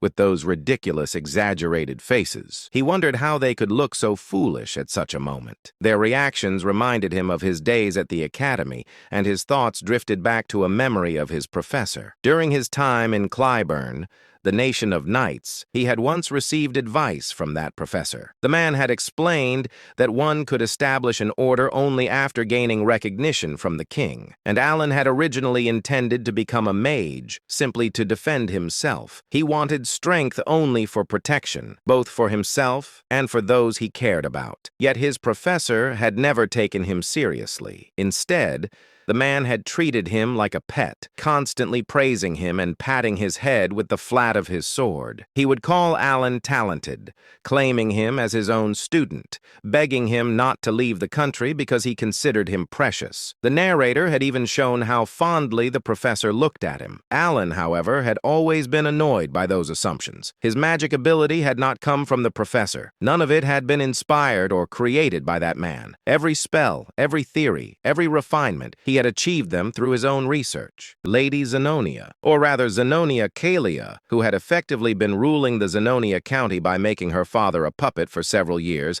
had come to Count Palatio's estate for two main reasons. One reason was to gauge the intentions of Elon, now Count Palatio. Despite holding cards that could cause substantial damage to the current Zenonia County, he hadn't used them. The relationship between Zenonia County and Palatio County wasn't necessarily bad, but she knew that the essence of the Count was similar to her own, a kindred spirit, so to speak. In other words, she easily understood that Elon wasn't the type to wield such powerful cards out of some trivial sentimentality or misplaced compassion. She had come to ascertain his true intentions. The second reason was to assess the power of the organization that Count Palatio was rumored to control. Of course, Kalia knew that just meeting the Count wouldn't reveal the full extent of the shadowy organization he commanded. However, Kalia had a way to glimpse at the fringes of that power. There was the wizard Bianchel. He had once proposed a new theory on forgotten era magic within the Magic Tower, earning academic acclaim, but he was later expelled from the tower due to his excessively inhumane magical experiments. However, despite his expulsion, his rank was still 5th tier. He was strong enough to obliterate an entire battalion of soldiers by himself. Kalia had brought him along in exchange for assisting with his experiments, forging an alliance with him. She reasoned that if a wizard like Bianchel, who specialized in detection magic and was on the cusp of the 5th tier, was present, he could easily assess the caliber of those protecting Count Palatio. While the nature of one's guards didn't reveal everything, observing the level of those guarding the Count could naturally offer insights into the organization's inner workings. At least that was why she had brought Bianchel along. In the reception room of Count Palatio's estate, Lady Kalia subtly glanced at Bianchel, who still hadn't fully closed his mouth and wore an anxious expression. She was inwardly surprised. As far as she knew, he wasn't someone who would normally show such foolish expressions in front of others. Bianchel's face was always arrogant, and he never spoke politely to anyone, not even to her who supported him. But now Bianchel's expression was extremely unusual. His face was still marked by shock, just as it had been earlier, and she could even detect flickers of fear, something she had never seen in him before. Kalia felt a mix of curiosity and unease as she looked at Bianchel. She had never seen him display such blatant fear, and she said to herself, if he's reacting like this, could it really be that the magic we saw earlier was an origin spell? Kalia's thought was fleeting as she quickly refocused on the present situation and met Elon's gaze. His eyes were the same as before. His gaze, which seemed to find no value in the current situation, he asked coldly, "What brings you to the country?" Kalia was the first to break the silence. As she said, "My apologies, Count Palatio. I've been rude." Although she was still Lady Zenonia on the surface, she respectfully addressed the Count and apologized for entering the training grounds. and for the sudden visit. She added, I've been wanting to meet you so much. But he interrupted her words, saying, no need to blame yourself, but let me clarify one thing. What I used wasn't origin. It seems the wizard you brought along was misunderstood. He added, indeed, my magic skills aren't particularly exceptional. If I had to rank them, they would be around the second tier, and the mage beside you must have noticed that magic has no effect at all. Naturally, Kalia didn't believe Elon's words. Even though she wasn't well-versed in magic, she could easily tell that the magic Elon had displayed was anything but ordinary. She turned her gaze subtly back to Bianca and was even more surprised. His expression was worse than before. However, despite his sour expression, he seemed to have understood the underlying message in Alon's words. It was a warning to keep quiet about what they had witnessed here. Bianca forced out the words, saying, it seems I was mistaken. Kalia was once again startled, hearing him speak in polite language for the first time in 5 years. He usually spoke informally. Alon sighed, saying, yes, you seem quite capable, so you've likely already noticed, but that magic is of no practical use. Now then, since the misunderstanding has been cleared up, what brings you to the county? Without hesitation, Elon moved the conversation forward, prompting Kalia to quickly collect herself and said, it wasn't anything special. I happened to be in the area for some business and thought of you, so I decided to stop by briefly. Alon inquired, is that so? She replied, yes. After pondering for a moment, Alon said, unfortunately, I'm quite busy and won't be able to chat for long. She stooped ready to leave and said, that's fine. I only stopped by briefly. I just wanted to pay my respects. But Alon spoke with an indifferent expression, saying, if you're in need of conversation, it might be a good idea to visit the Duke of Altia. I think the two of you would get along quite well. Lady Zenonia smiled and replied politely, if you say so, I'll consider visiting the Duke. However, her mouth was dry. Watching as Lady Zenonia's carriage gradually disappeared into the distance, Evan asked, why would Lady Zenonia from that notorious family in the West visit you? Alon answered, how would I know? Evan looked puzzled, but Alon genuinely had nothing more to say this time. He couldn't guess why Kalia had come either, and he said to himself, it's annoying that I showed her my magic. And let's just hope rumors about me using origin don't start spreading. In this world, rumors carried more power than one might think. If a rumor spread that Elon could use origin, a spell only supreme wizards in this world could cast, it might seem advantageous at first glance, but it would actually be a major headache. In this dark fantasy world, it wasn't hard to find madmen who couldn't resist picking fights with anyone strong. He thought that there was no way Lady Zenonia would actually seek out the Duke. Even so, the reason he introduced her to the Duke of Altia was more about sending a message that he had no interest in associating with her. With that thought, Alon ended his musings about Kalia. Meanwhile, inside the carriage, Kalia asked, was the magic Count Palatio really used origin? Unlike his usual immediate responses, Bianca remained silent. Just as Kalia was about to speak again, Bianca finally spoke, saying, it wasn't origin. She asked, it wasn't origin? Then what was that earlier display? As Kalia questioned him, clearly not understanding, Bianca trembled in fear and began to explain, saying, origin is the endpoint of all wizards, a canvas of sorts. It is a canvas allowed only to those who have established magic as a truth, where they can draw their own unique laws. Magic that possesses its own unique arrangements and manifestation formulas, painted onto an unchanging canvas. This is what we call origin. However, he swallowed and continued, Count Palatio's magic was different. It wasn't drawing on a canvas. To be more precise, his magic was akin to tearing the canvas apart. Bianca explained further, saying, in other words, he was twisting the truth that should remain unchangeable. Although I only saw it for a fleeting moment, since I was using the observation eye at your request, I saw it clearly. Bianca muttered, fixing lightning that shouldn't stop, twisting the laws to collapse the spell that had been manifested, and yet still managing to manifest it flawlessly. It was an unbelievable miracle, and behind it, he He stopped speaking abruptly. The image of Count Palladio from earlier flashed in his mind, at the moment when he displayed that incredible magic. His eyes had revealed a talent that could only be attained upon reaching the 6th tier, even if acquired later in life. A talent that Bianco had only barely glimpsed after reaching the peak of the 5th tier due to his own latent talent. Eyes that could perceive the world itself. It was an eye, a pair of jet black and red eyes. With 2 crimson rings encircling the pupils, those eyes had appeared when the Count used his magic. Recalling this, Bianco could not hide the fear that filled his own eyes. If it was what he thought it was, the Count had accessed the power of a forgotten ancient god when he used that magic. But Bianco cut off his own thoughts, even using magic to force himself to stop thinking. Having delved into ancient knowledge, he was well aware of how dangerous it was to try to infer the truth behind such things through further thought. And he added, "Let me give you one piece of advice. Never make an enemy of him. Do not oppose Count Palladio. That's all the advice I can give." Having said that much, Bianco fell silent. Lady Zenonia also kept her silence. At the same time, Kalia naturally recalled Alon's expressionless face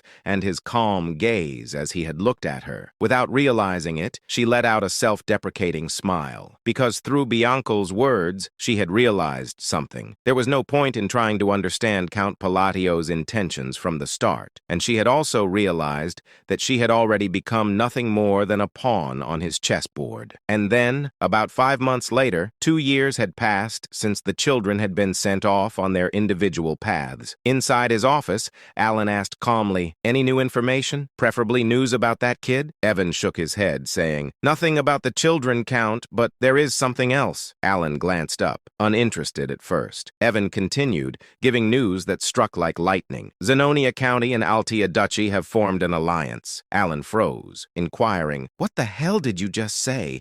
The 2 pillars of the underworld have united," Evan confirmed, saying, "On the surface, it appears harmless, but in the underworld, the alliance is confirmed." Alan dragged a hand down his face in pure frustration, saying to himself, "I went through all that effort, raising those little sinners, and now the world gives me a shadow alliance instead. Is the Astria Kingdom going to collapse next?" Exhaustion washed over him. A creeping fear followed, and he said, "No way she didn't. Kalia didn't actually take my words seriously that day, right?" He remembered his cold suggestion. Visit Duke Altea. He certainly hadn't meant form an alliance with him. He slapped his forehead again, saying, "Come on, it has to be temporary. With Kalia's personality, cold, arrogant, hostile, it's impossible, but I should prepare." He picked up his pen to write a letter. "Kalia, if I came off blunt, if I sounded cold, I was not intending to insult you." He stared at the line. This doesn't sound like an excuse at all. Still, he folded the letter and handed it to Evan, saying, "I'm leaving this to you." Evan nodded, saying, "I'll deliver the message to Lady Zenonia through the Machinery Guild. I'll continue searching for the children as well." Alan sank back, scanning several reports, and he said to himself, "I wonder what Randan and Seol Rang are doing now. Even Utia." His eyes landed on a blood-stained letter the 2 had sent after reaching their destination, and he said, "Seol Rang wouldn't have died, right?" The thought was dark, but it slipped out. He continued reading. If they followed the instructions and found the gift, they should have gained their warrior symbol, maybe even escaped Baba Yaga by accident. Alan reviewed the note describing the ability of the gold mana beast's hand glove, the treasure he had given Siren. That girl received something valuable. She wasn't born with the sin of pride. She could have become a strong warrior instead of a fallen sinner. He sighed, saying it was right there in the item description. If I had told her about the treasure's hidden value, she could have sold it or used it for funding. With her talent, she could have made a living anywhere. His gaze drifted toward the balcony and the stretching horizon beyond. He murmured, "After all, this land is a place where anyone can seize the world through strength." Night draped the desert colony in a quiet, shimmering glow. Deep inside a hidden cave, Seol Rang stretched her arms with a tired yawn and waved her hand as she walked forward. She murmured cheerfully, "At last, the ordeal is finally over." She lifted the golden hand glove, the treasure Alan, Great Moon, had given her, saying, "Oh, Great Moon, thank you," she whispered, eyes sparkling. "This gift is incredible." Clutching the glove with affection, she thought of the pale, gold, kitten-like spirit that had appeared earlier. She said, "I always believed the essence of the Golden Mane tribe was just some random charm. But what I heard as a child wasn't some fairy tale at all." Memories surfaced. Her mother's gentle voice, the warmth of their old home, her tribe's forgotten pride. "Our Lenjin are descendants of the Golden Mane tribe," her mother had once told her, "kings of all beastkin. The essence of the Golden Mane tribe is a high relic passed down for hundreds of years. It grants us power and divine authority." Returning to the present, Seol Rang held her breath, and she found that very essence inside this desert cave. The moment she had put on the golden glove, pain had surged through her entire body, so real, so overwhelming. She had faced trial after trial inside her own consciousness, each challenge tearing at her mind. But she endured. Looking at her hand, she whispered, "One day I nearly died as a test subject, yet the great moon saved my life." The memory stung her heart. Abandoned orphan, treated as nothing. But Alan had changed her fate, she said, voice trembling with emotion. "He gave me the power to take revenge on the Black Dragon, the monster who killed my parents." She tightened her fist. Golden aura burst from her palm, flaring across the cave like sunlight tearing through darkness. She added, "I must repay the great moon's grace." Energy surged violently from her body, golden essence blooming outward with force strong enough to shake dust from the walls. She stared at her glowing hand, amazed, saying, "This gift was never meant to make me an ordinary gladiator. Not at all." Testing the glove's strength, she felt the awakened lineage roaring behind her blood. She said, "All I have to do is become the strongest gladiator alive, gather the scattered Golden Mane relics, and restore our trib's glory." Golden light erupted again, brighter, fiercer, unstoppable. Raising her hand high, she declared with absolute resolve, "I will slay the Black Dragon." Meanwhile, a few moments later, she stepped out of the cave and looked up at the beautiful moon. With confidence, she said, "All of this is for my savior. Let us begin." She continued, "The Golden Man who commands the greatest of all beast kind, the kings among their race, shall rise again under the blue moon after 500 years." Alan, holding the documents in front of him, and a small detail brought back a vague memory. Before the thought settled, Evan said, "The Information Guild obtained news about the children. I wanted to tell you back at the training ground, but I forgot." Alan placed the documents down and inquired calmly, "All right, what is it?" Evan continued, saying, "Seoring has been performing very well in the colony. She even earned the golden flesh from the allied group." Alan tensed, asking golden flesh. "Where did I hear that? I can't remember." Even so, he exhaled lightly and said, "I'm glad she's doing fine." Evan nodded. "Right. In that land, strength decides everything." Alan asked, "What about Rodan? I haven't heard from him since he said he was learning how to work in Raxus. He said he was sent there." Evan adjusted the sword on his waist, saying, "There is information on him, but they are still verifying its integrity." Alan looked at him and said, "I see. By the way, Evan, aren't you supposed to be busy?" Evan froze, confusion spreading across his face like a short-circuited machine, saying, "My lord, why are you looking at me like that all of a sudden? I did everything you told me." His voice trembled. Alan smiled and said, "You need to prepare. It takes at least a month to reach the Magic Tower." Evan's eyes widened in disbelief,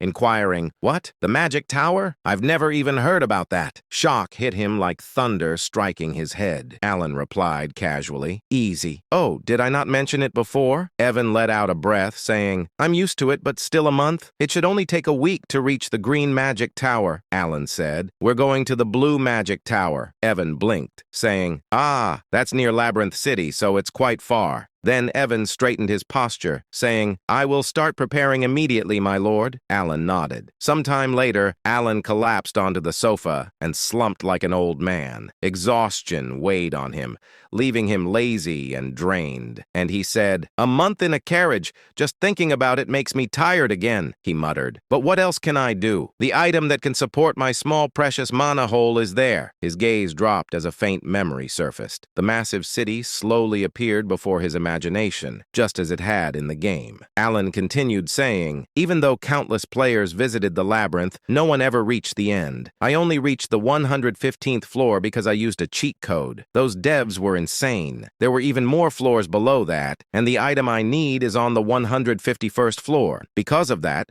the job of official magic appraiser has become so popular that it guarantees a stable life. His thoughts drifting to Rinne, her calm eyes, her knowledge, her talent with stones and elixirs. She'll be taking the appraiser exam soon, Alan said. With her talent and sense for magical items, she should pass easily. But when the moment quieted, reality slid back in. Alan frowned faintly, saying, maybe I gave Rinne too small a gift compared to the others. Alan leaned back and added quietly, all it does is suppress equipment items. If that gift wasn't enough, I should send her additional support. His thoughts returned to their destination. Labyrinth City, Labyrinthia, a city ruled by no one, a place of explorers, machines, and endless opportunity. Beyond the crowded streets and countless shops in the southern district stood a hidden appraisal shop known as Marita. It was discreet, but its reputation had grown among nobles and A-rank explorers because of its rare, specialized service. The scene shifted inside Merd. A man stood frozen, stunned by what he had just witnessed. An echoing voice reached him from deeper inside the shop. The voice reported, "The appraisal is over, my lord." The man gasped. Only then did the truth settle. The masked girl standing before the man was Rinne. She had concealed her identity flawlessly. She held an object between her hands. She explained, "This device ignites flame with mana," demonstrating it with quiet confidence. The lord nodded. "Thank you as always. Let me see." The lord carefully examined the lamp in his hand. He murmured, "It's a relic that can be imprinted." "What is the imprinted ability?" Rin answered with calm confidence, saying, "A small amount of mana will keep the flame burning for at least an hour." The lord smiled and said, "Its efficiency has improved drastically." "Very good." He genuinely appreciated Rena's precision and intelligence. She replied, "Thank you as always." Silence settled inside the shop. Rana removed her mask, her expression softening for a moment until her gaze shifted to another item on the table. She picked it up gently. She said, "This item can also be imprinted." In fact, this shop had become famous because of its extraordinary imprinted abilities, things seen nowhere else. Inside the shop, a mystical item rested on a pedestal. Alan's voice echoed in Rin's memory. A gift from the great moon. An item sent directly by him. Rin stepped closer. It looked like an eye-shaped device glowing faintly with blue flames, swirling behind layers of sealed energy. She smiled, excitement rising inside her. She whispered, "When the great moon told me to become an oppressor, I didn't understand the reason." But the thought of Alan made the meaning clearer. His true identity, a friend of Palin from the forgotten era of the Outer Gods. Everything he had done was meant to eliminate the black things. When she had read Alan's letter instructing her to head to Labyrinth City and become a magic oppressor, she could not connect the order to the goal. But later, she understood Alan wanted influence inside the Labyrinth Empire,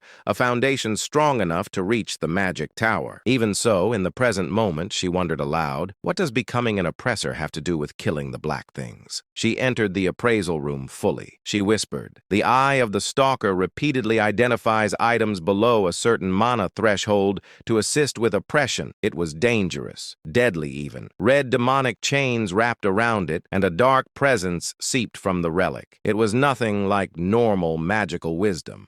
Reen reached forward and touched the chains. She said, "This substance, it doesn't exist in any library." The device trembled. Energy surged violently and the seals shattered open. A burst of blue light filled the room as the eye of the stalker awakened completely. Mana swirled around her like a living storm. Rin leaned closer, determination settling in her eyes, saying, "To gain the strength to fight the black things, I must awaken this item myself." "For the great moon," she said, "I have 252 more sacrifices left before it fully awakens." And, she said, in exchange for raising the relic's stats, it absorbs something from each sacrifice, instantly changing the eye. It only reacts to specific high-tier relics. If the wrong item is sacrificed, the entire stack disappears. She understood clearly.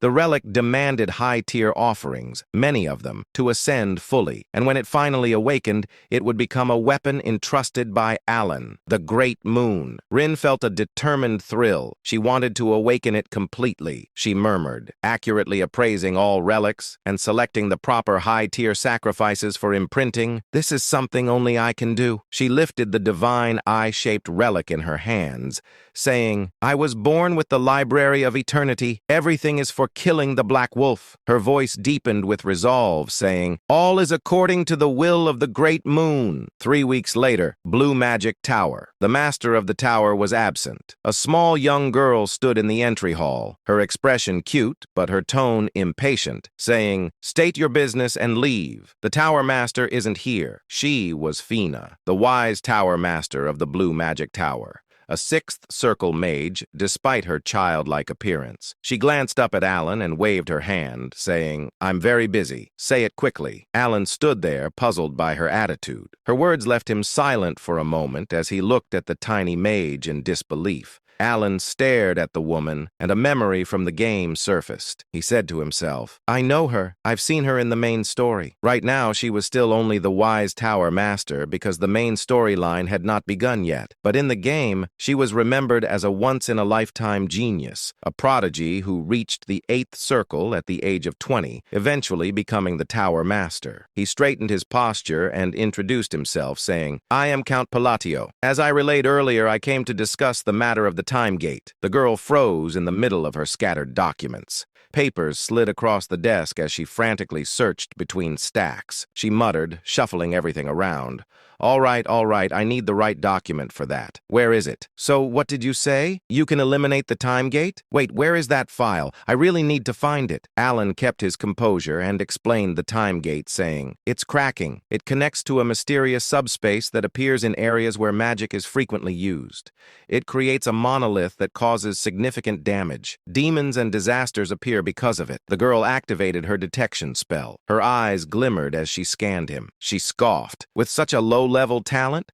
What are you planning to do? She waved her hand dismissively, saying, whatever, just leave. Alan froze and said to himself, this is not how it's supposed to go. He needed her cooperation. He said, trying to remain steady, I need an answer. But she squeezed her eyes shut in irritation, saying, you want to eliminate the time gate and take the treasure? Of course you do. Everyone says that. She slammed her hand on the desk, her voice rising, inquiring, do you have any idea how many people come here every single day with the same story? Alan felt wronged. He forced his frustration down and said, I am speaking the truth. Guide me to the time gate, and I will prove it. And he asked himself, why won't she believe me? Why is she so? His thought cut off as he watched her glare back at him, clearly unconvinced. The Vice Tower leader clicked her tongue. She said sharply, listen, I get that you need something huge to change the public's opinion. People are starting to discover that the only reason you became Count was because you got lucky when your siblings died. A violent wave of mana burst from her,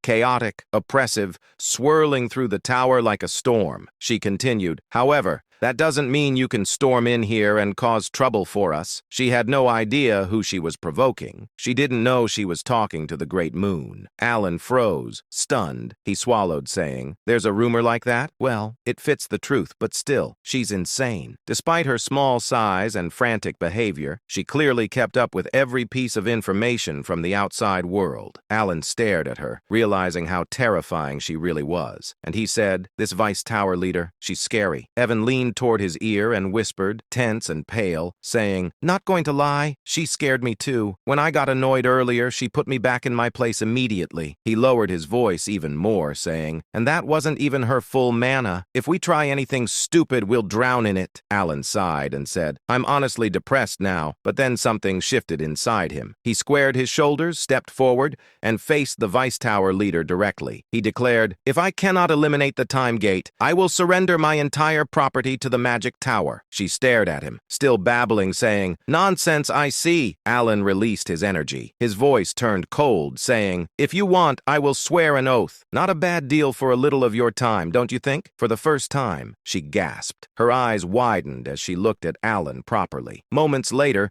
the two stood inside the tower's restricted zone. The Vice Tower leader said, the time gate is in here. As promised, your entire wealth becomes mine the moment you fail. Alan stepped forward without without hesitation, saying, "That won't happen. Just watch what I do inside." The Vice Tower leader looked at Alan with sharp, narrowed eyes. She said, "Perfect timing. I was wondering whether you were the true mastermind of your country, or just an incompetent man who got lucky. Now, I really want to see what you came here to do, and what kind of mess you're planning to create. If you fail this task, all your wealth becomes mine." She let out a low, evil chuckle. She said to himself, after listening to him for a while, "I'm convinced he's closer to the latter." Her gaze swept over Alan from head to toe, analyzing every detail with cold precision. She said, "Unlike that inhuman atmosphere around you, you only have a small mana hole and barely above-average sensing ability. You're stuck at the very edge of the second circle." And she inquired, "What exactly are you going to do with such pathetic magic? You're completely useless." A box appeared before them containing the distorted fragment of the time gate. The truth was simple. There was barely any need to close it. In 3 months, the gate would naturally collapse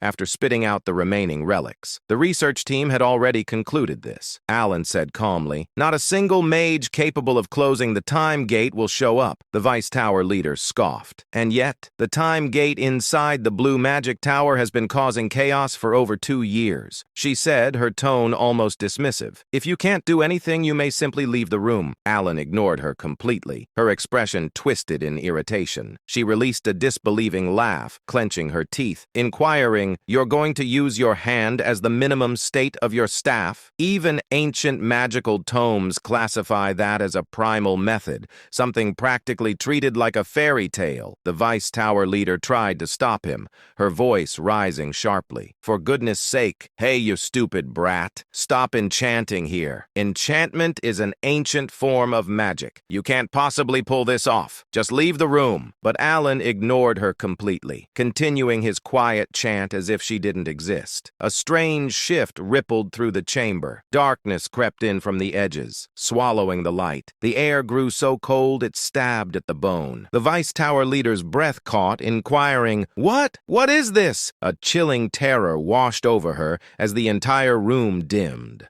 Her body froze in place and she said, I can't move." Everything stopped. Time itself had paused. Desperate, she activated the divine eye, wanting to see exactly what Alan was doing. The moment her vision shifted, her expression collapsed. Particles cracked apart in midair like reality itself was splintering, and behind them, a gigantic red eye appeared. A demon's eye, ancient, violent, insane. She trembled, saying, "To that thing, it's insane." Then Alan's body erupted with a deep red aura. The monstrous eye snapped fully open, glaring directly at her. The killing intent it radiated was overwhelming enough to freeze her soul in place. She couldn't breathe. She couldn't look away, and she inquired, "What is he trying to accomplish inside the time gate? How is this possible for someone barely at the second circle? And what is the connection between that demon's eye, the great moon, and Reyna forging the divine eye to slay the black entity?" The room shook as if it would collapse beneath the pressure. When she raised her head again, she saw that dark demon god's eye lingering behind Alan. Her ability stopped entirely, overwhelmed by its pressure. She froze where she stood. A chilling voice echoed from behind Alan, an absolute command. "Stop your thoughts. Cut them off." The Voice Tower Mage Master went pale. Sweat covered her face as she stuttered, saying, I understand. I understand the demand." The demon god's eyes shut at once. Time, which had seemed halted, slowly began to move again. The room sank into complete silence. At that moment, the red demon moved to close the gate of time. When Alan turned and looked back, he said, "Finally, the gate is closed." His expression remained calm, as if he hadn't done anything. The ancient demon god's presence faded, leaving the mage girl stunned. Alan let out a small breath, saying, "That was easier than I expected. All I needed were special items and the correct meth." Alan showed the relic and said, "I'll take the item Sharon crafted. I need to use it a few more times, so I used a convincing spell." Did she fall for it? But the mage girl trembled even more. She struggled to steady herself, still trapped in the fear she had felt moments ago. She whispered, I won't tell anyone." Alan frowned, asking himself, why does she look like that? Did my buff fail? He sighed and said, "I appreciate the concern, but it's not necessary." When he took a step toward her, she stumbled backward, nearly falling. Her voice shook as she added, "I'll keep silent. I won't say a word." answered, I can keep a secret. Honestly, seriously. Alan stared at her, confused, and he asked himself, why is she suddenly acting like this? Outside, the scene shifted. Alan walked toward Evan and said, let's return. Before he could leave, the mage girl called out, wait one moment. She held out a small vial and said, this is a mana recovery potion I made. Alan accepted it and examined the content. A potion half-crafted by the Voice Tower Lord, and it was a top-raid one at that. The Voice Tower hesitated before asking, do you really like it? Alan looked surprised and said to himself, 2 bottles cost as much as several lower-ranked treasures. When I checked the price, I almost fainted. He glanced toward the Tower Master's safe and wondered, is she really this grateful that I closed the gate of time? But the mage girl trembled as she replied, that's what the Count requested. I will absolutely remain silent. Seriously, if you want, I can even make a mana oath for certainty and loyalty. Alan blinked, asking himself, an oath for something like this? What is she even talking about? He paused, saying, wait, she's clearly misunderstanding something. Before he could explain, the air rumbled. Magical chains formed above them. The Tower Master raised her staff toward the sky and began chanting, taking the mana oath for the prom. She glanced at the Count's direction and proudly declared, see, I keep my word perfect. Alan felt the tension rise in his chest, saying to himself, I see. She showed no intention of clearing the misunderstanding, and he had no way to stop her. The Blue Magic Tower officially acquired the relic. Alan considered what he had gained. 5 bottles of potion and an oath. For him, it was more than enough. The journey had been worth it. Dean shifted to outside the tower. Alan stepped into Evan's carriage. Evan examined the treasure in Alan's hand, and he said, Lord Alan, is that the item from the gate? It was difficult to obtain, but it looks more primitive than I expected. Does its performance match its reputation? Alan fastened the treasure to his wrist and said, either way, this is something I absolutely needed. He focused on the bracelet seal of the Unholy One, and he said to himself, I'm glad I secured it. The chain embedded in the bracelet absorbed mana from the air, and the stone embedded within it glowed faint. Alan murmured, it's working. Its storage capacity wasn't large, but it was more than enough for him. His mana hollowed out quickly, and he slumped back with a quiet sigh, saying, a body with less mana than a support tool. He reminded himself softly, my goal is magical research and self-preservation, not fighting. That's enough. Evan tilted his head, unsure why Alan looked so exhausted. Alan breathed out and muttered, by the way, what exactly did she misunderstand? He thought of the Voice Tower Master. Her sudden politeness felt unnatural. When he left, she had even said, I know you're exactly like a second circle wizard, which left him stunned.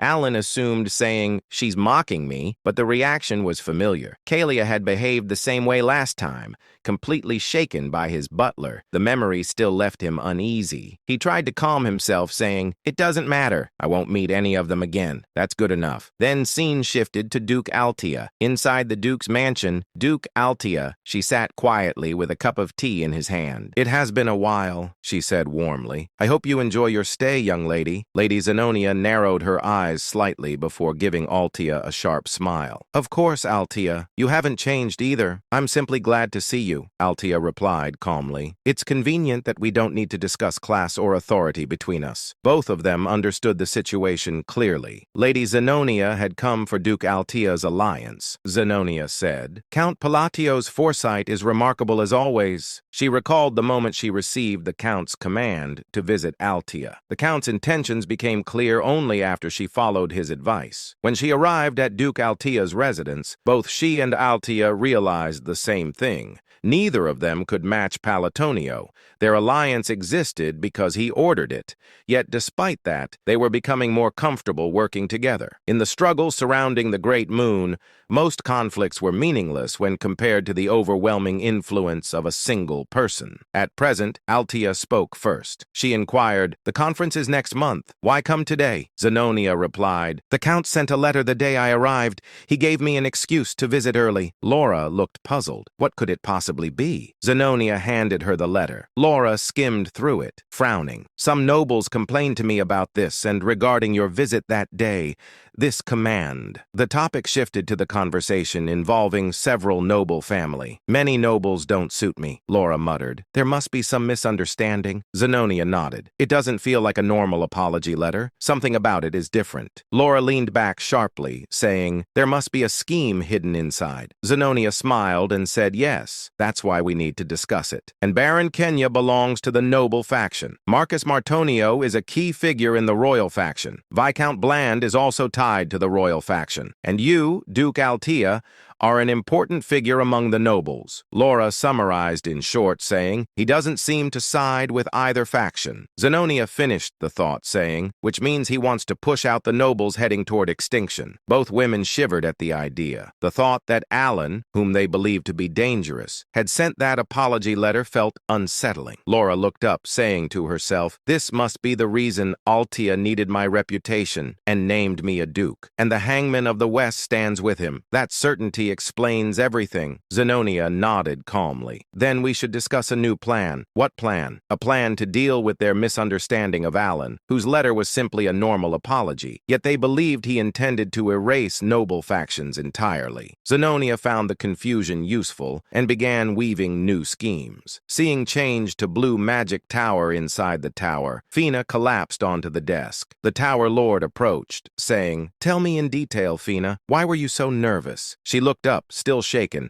then seen back to the Alan. He sat outside, casually eating a roasted sweet potato. Evan asked, are you all right, Lord Alan? Alan nodded. I almost fainted, but it's still delicious. He exhaled and added, I want to go home. Utia's letter should arrive soon. The scene changed to the Holy Kingdom glowed under a beautiful sky. Utia stood in the sanctuary wearing her priest robes. Elegant, radiant, breathtaking. Those who saw her wondered what fate awaited someone like her. A gift of beauty, yet capable of becoming something frightening. Sometime earlier at the Blue Magic Tower, Master Selim Micardo had just returned from a long journey when a faint sense of unease crossed his mind. He paused, frowning slightly. He could no longer feel the presence of their time gate. Concerned, he immediately sought out Fenya. When he entered her office, he found her slumped over her desk, visibly exhausted. As soon as she noticed his arrival, she forced herself upright and informed him that she had completed every task he had entrusted to her during his absence. Selim froze. This was the first time he had ever seen Fenya behave this way. Normally, the Vice Tower Master would greet him with irritation or sharp complaints,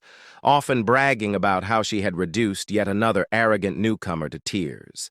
Seeing her so subdued unsettled him. He asked calmly whether something had happened. Instead of answering immediately, Fenya collapsed forward again, resting her forehead against the desk. Selim observed her quietly. Fenya had become Vice Tower Master at an exceptionally young age, blessed with overwhelming magical talent. Her arrogance had once been sky-high, almost unbearable, yet he had never bothered correcting her personality. As far as he was concerned, geniuses like her inevitably reached a point where they realized how insignificant their achievements truly were. Once she reached the seventh circle, humility would come naturally. That was why her current state felt so strange. Letting out an awkward laugh, Selim mentioned that his business trip to the north had taken longer than expected. He casually asked whether she had been overwhelmed with work while he was away. At that point, Fenya finally spoke. With a drained expression, she explained everything she could, carefully avoiding certain details. She revealed that the time gate had been closed and that the one responsible was Count Alan Palladio. However, she could not explain how it had been done. She stated plainly that she was bound by an oath and could say no more. Besides, she added, there truly wasn't much she could explain in detail anyway. Selim tapped his temple lightly, thinking, what kind of phenomenon could leave Fenya, someone normally bursting with pride, this subdued? Was it some incomprehensible form of magic? Or perhaps something even closer to origin magic itself? As he gently placed a hand on Fenea's head, she did not swat it away, too exhausted and shaken to react. That alone told him how deeply the experience had affected her. With a faint smile, Selim leaned back. he thought quietly. Count Alan Palatio of the Asteria Kingdom. That man is far more interesting than I expected. The scene shifted to Alan Palacio's residence. It had been a full month since Alan's return from the Blue Magic Tower. Since obtaining the Mark of the Corrupted, he had devoted himself almost entirely to research, specifically to the study of phases and their application within structured magical arrays. As Alan continued writing, he paused. He realized he had uncovered a new rule governing phase usage. There seemed to be a connection between where a phase was placed and how it functioned, but the exact relationship still eluded him. At that moment, footsteps sounded behind him. Alan turned momentarily startled to see Evan, his knight, standing at the entrance. Evan stared at the surroundings in disbelief. The fractured ground, the scorched earth, and the massive crater left behind by Alan's experiments. He muttered in awe that Count Alan's magic seemed to grow stronger every time he witnessed it. Alan let out a quiet sigh and asked casually whether that was really the case. Evan nodded, stating that it no longer felt like second circle magic at all. Compared to a few months ago, Alan's spells operated on an entirely different level. Alan glanced toward the crater in front of him and remarked that an ordinary gravity spell should never be capable of causing such destruction. Even at maximum output, a second circle gravity mage should not be able to crush something to death so thoroughly. Inwardly, Alan acknowledged the truth of that statement. He thought, I really am getting stronger, and this doesn't feel like an illusion. In the end, the only improvement he had achieved was greater stability, not increased destructive power. That made the current situation illogical. Aloud, Alan told Evan that there was no clear reason for his magic's firepower to increase suddenly. Perhaps he suggested he was simply in better physical condition these days. Evan accepted the explanation, though he remained unconvinced. Changing subject, Evan informed Alan that Utia's letter had arrived. Alan thanked him and said he would return to his room to read it at leisure. When Evan asked whether he intended to continue practicing magic, Alan replied that he had already exhausted his daily limit, 3 full uses. As Evan departed, Alan's thoughts drifted once more. If there is a reason my magic has grown stronger, could it be a reward tied to a curse? In certain Eastern rituals, a curse functioned as a sacrifice. The caster lost something, health, lifespan, or fate, but received a proportional compensation in return. Yet Alan quickly dismissed the idea. There was no one from the east anywhere near him. As he was walking and Evan was behind him, he thought, could it be receiving faith? He scoffed inwardly. He was merely the count of a small, insignificant kingdom that Underworld has ignored. That made even less sense. In the end, Alan shook his head. Some mysteries did not yield answers easily. For now, it was enough to move forward. Whatever the reason, the power had not brought him harm, and so he decided to stop overthinking it. Sometimes the only choice was to live on and see where the path led. The scene then shifted to the Holy Kingdom of Rosario within its capital city, Ryanel. Ryanel was a city of pure white stone, a sacred land where people worshipped the goddess of the moon and peace. The air itself felt solemn and tranquil, as if faith permeated every breath. Inside the Eastern Prayer Hall, Utia stood silently before a massive statue of the goddess. Moonlight filtered through the high windows, bathing her figure in a gentle glow as she prayed. Footsteps echoed softly behind her. A holy knight approached and greeted her respectfully, addressing her as sister. Utia turned to face him. Her presence was calm yet overwhelming, graceful, dignified, and strikingly beautiful. With a gentle smile, she asked whether Sir Locke had well. Locke stiffened slightly. Though Utia did not wear the sash of Holy Grace and held no official rank equal to a paladin, he knew instinctively that she stood far above him. Without hesitation, he bowed deeply in respect. He reported that their recent mission had been successful. Thanks to her guidance, they had managed to save 8 children and 25 villagers from a remote settlement in the eastern region. Utia immediately dismissed the praise, stating that the credit belonged to Locke alone, as he was the one who had carried out the deeds. Locke shook his head and spoke earnestly. He said that she was the one who had taught him everything, who had guided him when he was ignorant and lost. For that, he would always be grateful. His thoughts drifted back to the past. For nearly 20 years, Locke had lived in despair, unable to sense divine power. And no matter how fervently he prayed, he had stood on the verge of giving up entirely when someone had approached him and asked whether there was something he desired with all his heart. That person had been Utia. With her calm expression and crimson eyes, she had told him to place his faith in the moon. Confused and desperate, Locke had asked what the moon truly was. Utia had only replied that he would understand once he tried. Clinging to that faint hope, he had prayed to the moon for several days just as she instructed. Then, impossibly, a miracle occurred. He awakened to divine power, finally able to wield it as others did. The joy had been overwhelming, yet along with that joy came doubt. He feared he had committed heresy by placing his faith in the moon rather than directly in goddess Chironia. However, the divine artifacts bestowed in the goddess's name still responded to him, glowing brilliantly in his hands. That alone proved his power was genuine. One day, he had asked Utia why she had guided him toward the moon instead of the goddess herself. Utia had smiled softly and explained that faith was an invisible belief,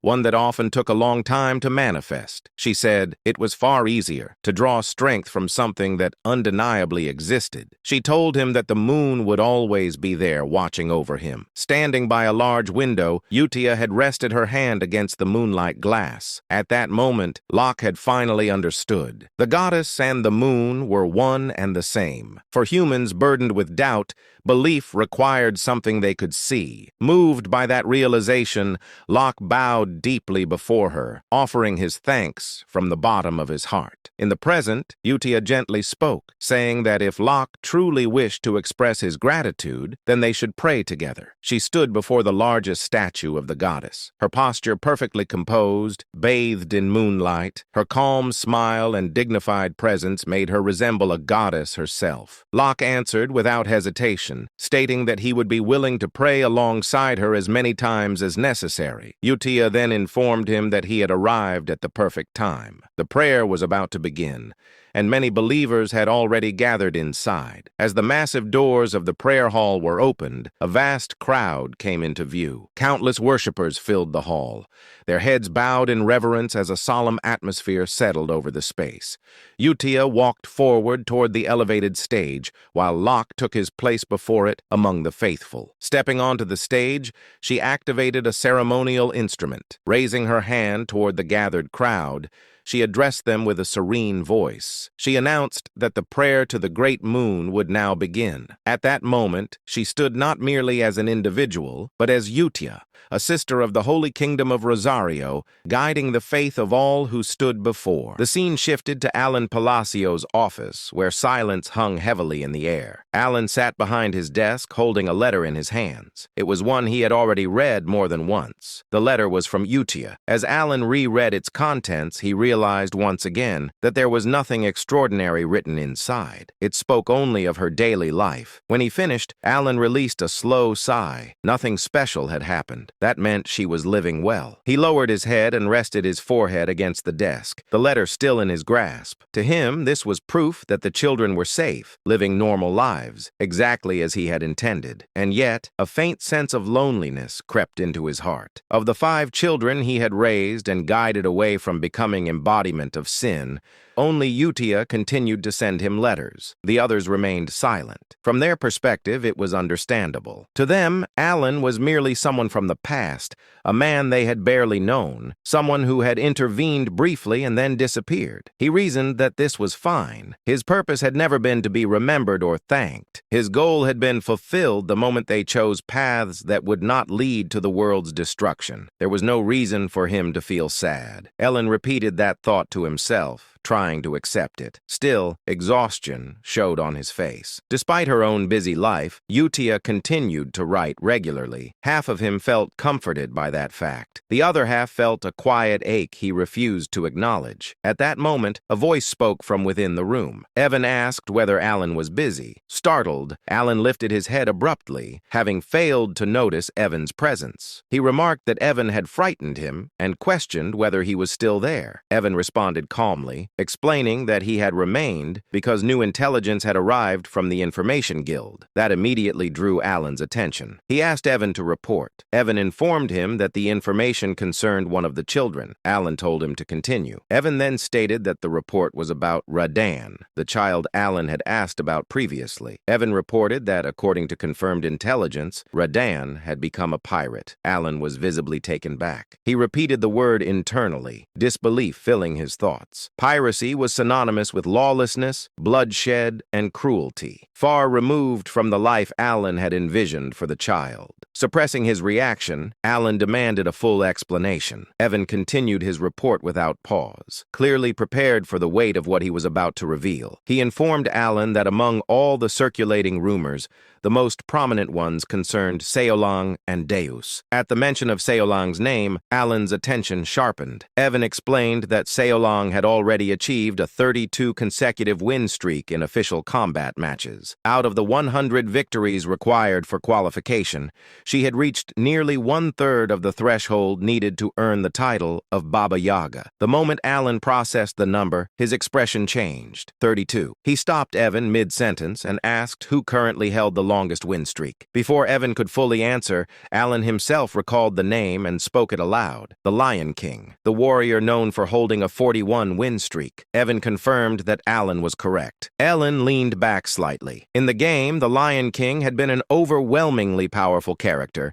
someone who had briefly joined the player's party and dominated battlefields with brute force alone. He was not merely strong, he was a symbol of supremacy. The colony's military balance depended on individuals like him, and yet Seolang was approaching that level. Alan felt disbelief creep in internally. He muttered that Seolang was on the verge of surpassing even the strongest pillar of the colony. The realization carried both pride and unease. Kid guided her so she would not become a calamity, but her growth was now brushing against the realm of monsters. Evan then shifted to the next report. He informed Alan about Deus. According to the intelligence, Deus had personally executed one of the 8 barbarian chiefs, Kurga of the Snowfield. At that name, Alan's expression stiffened. Evan added that Kurga had been the leader of a barbarian faction that practiced grotesque rituals, transforming themselves into monsters through blood sacrifices. He cautiously asked whether Alan was familiar with them. Alan did not answer aloud. Instead, his thoughts returned to the past. He knew them all too well. In the game, the barbarian tribes had been recurring threats. Alan had fought them repeatedly, and eventually he had been the one to eliminate their god, Alterus. He reflected silently that Alterus only manifested after the 5 deadly sins gathered together, which meant one thing. As things stood now, Alterus would not appear. Alan finally spoke, stating calmly that this meant there was no longer any reason to worry about Deus. Evan smiled brightly at that confirmation, and added that Deus was now widely acknowledged as standing on the same level as Reinhardt, the first sword. That comparison made Alan pause. Reinhardt was not a title lightly given. Alan considered inwardly that perhaps it was time for him to meet Deus in person. Evan then proceeded to the 4th report. He informed Alan about Renee. Renee had become an appraiser, a rare specialist capable of analyzing artifacts and engraving them with black runes that significantly enhanced their abilities. Hearing this, Alan was genuinely surprised. He muttered under his breath that he had not even known such a profession existed in this world. The concept intrigued him deeply, but he felt a quiet sense of relief. His expression then shifted abruptly as a realization struck him. He asked Evan what truly mattered, the core of the matter. Did Rodan really become a pirate? Evan answered without hesitation. He asked whether Alan was familiar with the 7 archipelagos located off the coast of Rexus City. He explained that these archipelagos were infamous, known as the domain where the greatest pirates of the era gathered. Then he delivered the truth. Rodan had become the captain of the first archipelago, the largest and most influential of the 7. The moment Evan finished speaking, Alan reacted as if struck by lightning. He sprang up from his seat so suddenly that he looked like a rag doll pulled by invisible strings. He shouted that it was impossible. Internally, a strange sense of déjà vu washed over him. Memories from his past life surfaced. Old internet posts he had once laughed at. One in particular echoed in his mind. A person joking about donating for years so Rodan could live a proud yet ordinary life only for him to become a pirate. That ridiculous joke had now become reality. Alan felt tears well up as he muttered that he had not sent Rodan to Raxus to become a pirate. Evan, maintaining his calm, continued his explanation. He stated that Rodan possessed an exceptional talent for locating enemies and navigating danger. More importantly, he reminded Alan that Rodan was a rare sea godkin, a being naturally attuned to the ocean and capable of moving freely through water without restriction. Evan added that the seas surrounding Rexus were filled with priceless relics from ancient eras. Because of this, he had initially recommended that Rodan pursue the path of a treasure hunter, a profession with immense potential and prestige. However, things had escalated far beyond that. Evan pointed out that the captain of a great pirate archipelago was in practice no different from a lord ruling an island. Such a position carried political influence and absolute authority over the seas. Alan could no longer deny it. He leaned back, his thoughts racing. He wondered how Rodan could have defeated the previous captain of the first archipelago. Alan knew the truth well. Every archipelago captain was a superhuman, and none of them had ever lost a naval battle. That left only one plausible conclusion. Rodan must have unearthed something extraordinary. Alan reasoned that Rodan likely discovered and claimed genuine relics of the old era, artifacts powerful enough to overturn the balance of the seas. In his previous life, Alan himself had spent countless hours chasing such relics through a mini-game called Treasure Hunter, the very game he now inhabited. He raised a hand to his forehead, utterly drained. He thought bitterly that he had always known this world would never unfold according to his expectations. But even so, this outcome was strangely not the worst. In fact, it was almost impressive. Letting out a long breath, Alan slumped back into his chair, completely limp, as if life had momentarily left his body. Seeing this, Evan rushed to his side and asked with concern whether he was all right. The scene shifted to the very heart of the Principality of Korkia, the colossal maritime city of Rexus, a city of endless sails and salt-stained stone. Raxus stood as the gateway between land and sea. Beyond its sprawling coastline lay the infamous 7 pirate paradises, territories ruled not by law but by blood, strength, and greed. Among them all, the most powerful was the first archipelago. Once this domain had belonged to the great pirate Alcaride,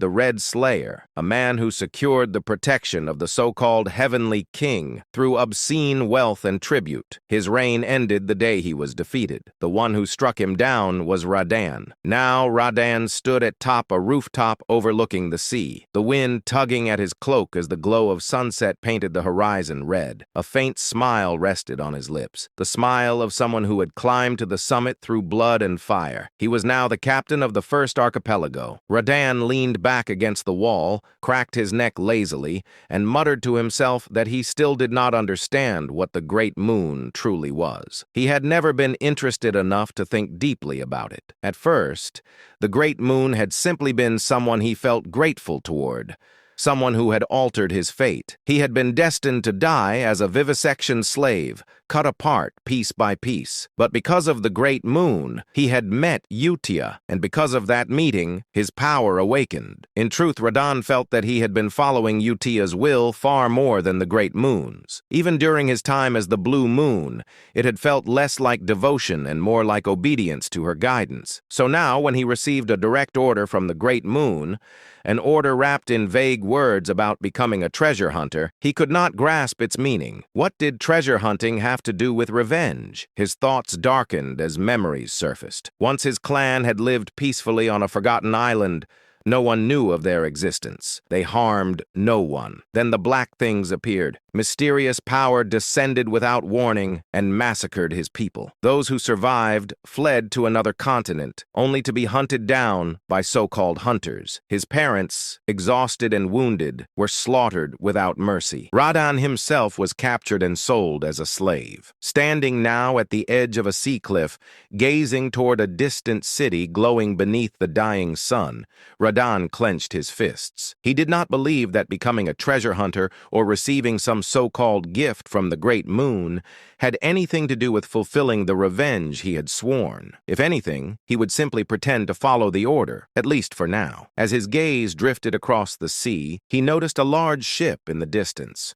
Laughter echoed from it, fireworks bursting into the sky as celebration filled the air. Rodan frowned. Why were they celebrating? Then realization struck him like lightning. That ship belonged to the chosen captain of the 7 archipelagos, the very ones who had once hunted down his parents. One of the voices from the ship rang out proudly, declaring that only those chosen by fate could receive the heavenly king's protection through wealth. Rodan's smile vanished. His expression turned pitch black. So this was it. He had finally found the bastards who murdered his parents, and now they had risen to power. He muttered coldly that the heavenly king was spreading lies deliberately. Rodan knew the truth. The power those captains wielded did not come from wealth or divine favor. It came from a secret ritual, one that required the body parts of sea godkin. Only by sacrificing their flesh could one receive the power of the sea god clad.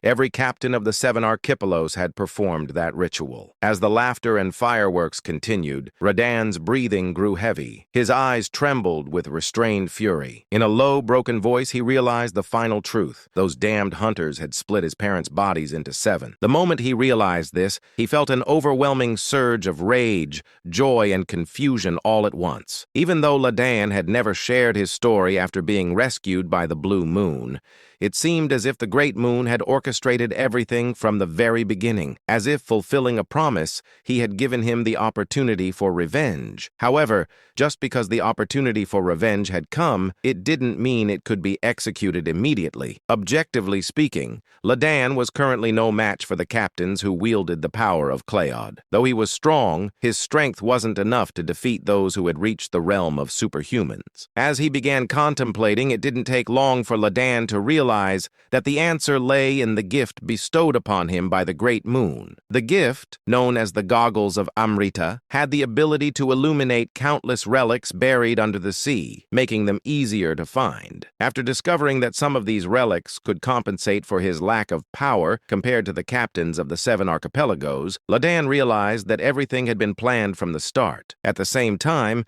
he understood the true intention of the Great Moon: revenge and domination over the 7 archipelagos. The moment he understood this, the Great Moon became more than just a small entity he was grateful to. Not only had it laid out everything before Rodan, but he had also given him the strength to seek revenge. From start to finish, everything had been planned. Rodan muttered unconsciously. For the Great Moon, these words had once been meaningless to him, just a simple phrase without any real significance. But now, for the Great Moon, no longer felt hollow. Now, when those words left his mouth, they carried true meaning. Only then did they hold the significance of loyalty. About 3 months had passed since the news of the 5th son becoming a Somali pirate had reached him. As the unbearably hot summer began to fade, and the leaves in the forest started turning red, Alon boarded a carriage. He was on his way to the grand church held every 2 years at the Duke Rotegre's estate. I'd rather skip this if I could. While his body was moving in the carriage,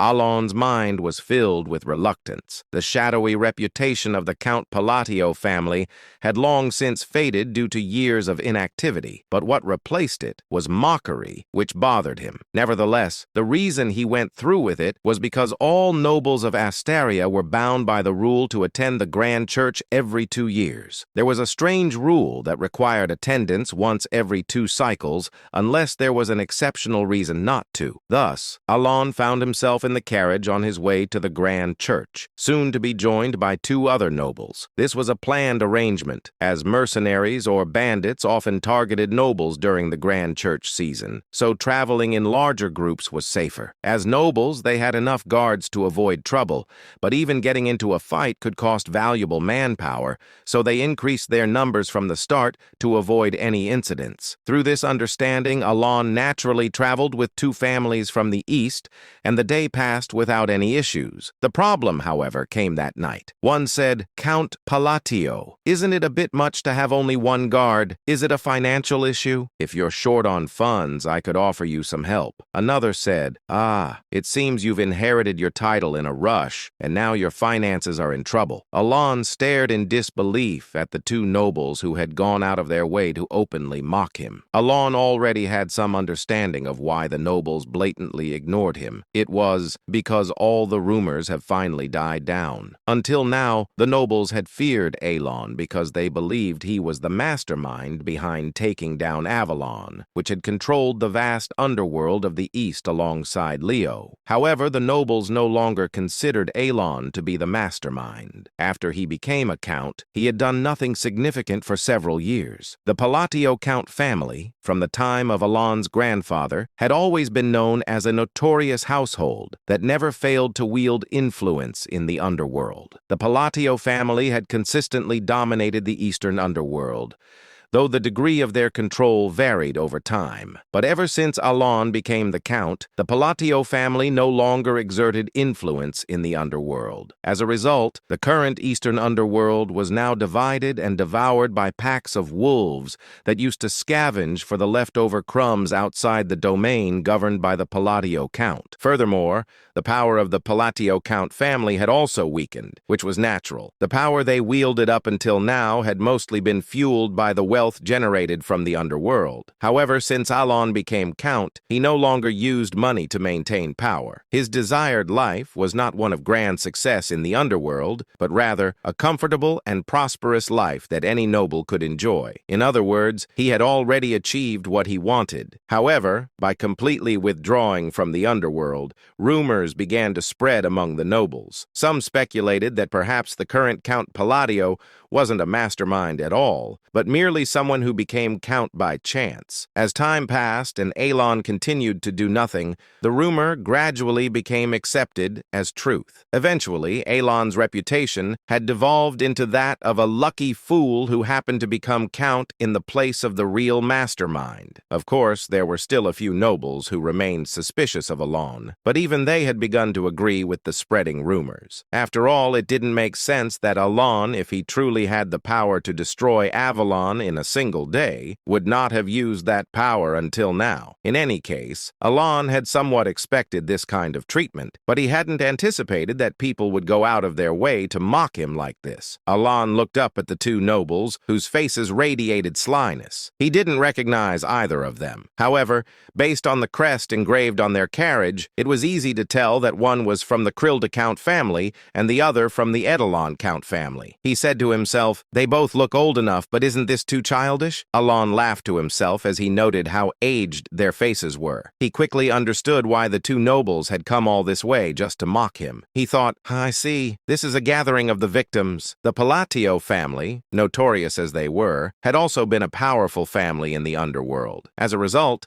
they naturally provided benefits to the surrounding families, but also exploited them beyond necessity. The families that were frequently treated like tools were none other than the Krild Count family and the Edelon Count family. To summarize the current situation, these families, who had suffered under the Palatio family, were now venting their grievances on Alon. Of course, it wasn't Alon, but Leo, the first son of the Count family, who had exploited them. In short, Alon had no real reason to be the target of such mockery. But to the two nobles who were eagerly mocking him, what mattered wasn't that he was Alon, but that he was the Count of Palatio. One said, "All those underworld forces you had, did they vanish because you couldn't manage them properly? Another said, looks like you haven't been taking care of your carriage properly either. Would you like to borrow some money? The two counts, like anonymous trolls commonly found on online communities, made every effort to scratch at Alon. Alon briefly thought, this is kind of annoying, but he chose to follow his reason rather than his instincts. If he were to fight now, he could easily crush the two nobles before him, maybe not slaughter them, but leave them beaten to a pulp. However, doing so would only complicate things. The moment he fought with them, Alon would have to leave the gathering and move separately, and that might lead to unnecessary trouble like running into bandits. Clearly, responding to their provocations was exactly what they wanted. Alon decided to ignore them, saying, there's no need to entertain these fools. He wasn't stupid enough to fall into such an obvious trap. That day, Alon ate 2 ears of corn, using the jeers from the two counts as background music. He said the roasted corn tasted even better in the slightly chilly weather. It would have been nice to have some butter. Going to the cold northern lands, a place where no living being should be able to survive, was gripped by an unrelenting, life-draining frost. In this bleak, cursed land, painted eternally in shades of gray by the relentless blizzard, a man had fallen. Where his right arm should have been, a crimson stain of blood marked the spot, and his left eye socket lay empty. This man was none other than one of the 8 barbarian chieftains, the great Kulkan, now awaiting death after his defeat at the hands of the cowardly knights of Caliban. Yet even in his final moments, his eyes were filled with rage. He cursed, those dishonorable dogs! His rage wasn't because of his defeat. To the barbarians, death in battle was a glorious end, a noble fate. Kulkan's fury stemmed from the dishonorable way he was struck down, caught in an ambush, tricked by the knight's deceitful challenge to a duel. Blood spilled from Kulkan's mouth as his world grew dim. The gray landscape blurred, and his ears gradually stopped hearing the bitter winds. Despite his anger, his mind slowly began to sink into darkness. Just as everything was about to fade into nothingness, Kulkan whispered the name of the great god, Ultultus. At that very moment, time seemed to stop. The dim, fading vision cleared. The harsh northern wind blew in his ears once again, and his mind, slipping into unconsciousness, began to rise. A voice echoed, "Child of blood, call my name. Call upon the great name that you worshipped. Call upon my name, and I shall grant you what you desire." As if commanded by a divine force, Kulkan, entranced, murmured, "Great god Ulthultus, I dare to call upon your honorable name." And in that moment, the demon smiled and said, "Do that, and I shall grant your heart's desire." For the next few days, the uncomfortable coexistence continued. Every evening, Count Krild and Count Edelon would emerge to hurl their mocking remarks, and every time, Alon pretended not to care, brushing off their words as if they were nothing. The one who ignores, and the one who tries desperately not to be ignored. Naturally, the one who ignored always won. Alon had deeply internalized one of the life lessons he had learned from a certain online community. Don't feed the trolls. At least in this place, no one could beat him at that game. Of course, after several days of this, other nobles began to mock Alon as well, whispering that he lacked dignity as a noble or scoffing at him for staying silent under the insults of Krilda and Edelon. But despite this, Count Krilda and Count Edelon, who had been the ones persistently mocking him, were not feeling particularly satisfied. Count Krilda growled, "Damn it, this is absurd." Count Krild frowned as he looked at Alon from a distance. Even though they had been mocking him, they were the ones being ignored, which was naturally infuriating. But after a moment of their sour mood, they exchanged low whispers. "Did you confirm?" "Yes, and it seems like he has no additional guards." In truth, the reason the two counts had openly mocked Alon wasn't just to vent their frustrations, it was also to assess his security. They continued, "Even with an artifact to secretly check, there was nothing. It's just that foolish brat and that rogue knight sitting next to him. So the rumors are true after all. It seems seems certain. If he had any forces, he wouldn't be moving around alone. Then we can proceed with the plan. The reason the two counts had been investigating Elan was because they were planning to expand into the underworld. They were well aware that Elan had no interest in the underworld, and that as a result it had become overrun by various packs of scavengers. While the rumors about Elan were already widely accepted, the two counts, having been tormented by the Palladio family for so long, wanted to confirm the truth for themselves. They needed to be sure that Elan truly had no power left. After days of checking and confirming that Elan had no personal guards, a smile spread across their faces. They said, "The gods are smiling upon us." Indeed, who would have thought we'd get a chance to step into the underworld? While most nobles hesitated to enter the underworld, these two were different. Having once acted as lackeys for the Palladio Count family,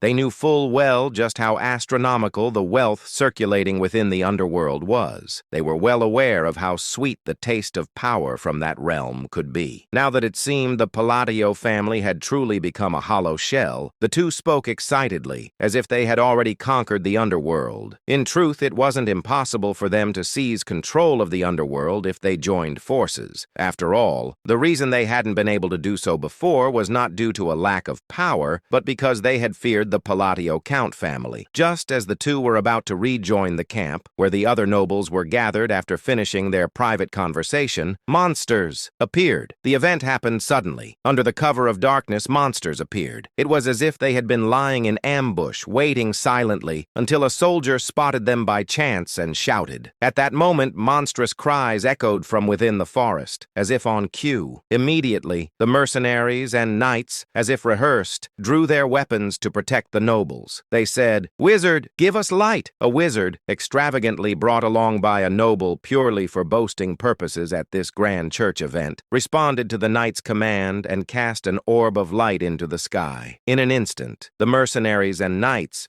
who had been noisy just moments earlier, fell silent. What they saw when the light from the wizard illuminated the dark forest were goblins. Goblins are commonly found in forests. With the strength of a child, they are not dangerous monsters for anyone other than rookie mercenaries. Though the rusty swords and bows they wield can be dangerous, they pose little threat to seasoned mercenaries and knights. Goblins only become troublesome when their numbers swell, but even with dozens of them, they can still be easily driven off. However, if their numbers are enough to fill the forest before them, then they are undoubtedly a threat to the knights and mercenaries. Moreover, what heightened the tension for the knights was that the goblins before them were far from ordinary. A knight's voice, laced with both fear and confusion, was directed at the sight of the goblins. What on earth is that? The problem wasn't just that they were goblins, it was their grotesque appearance. Purple crystals were growing all over their bodies, including their heads, as if they had been afflicted by some kind of plague. To make matters worse, one said, "Wait, isn't that Mark?" Among the horde of goblins, the body of a seasoned mercenary who had been assigned to external surveillance for precautionary measures was being devoured savagely. In the hands of a massive goblin was what remained of Mark's body. The mercenaries who saw this sight felt a rising wave of fear within them, saying, This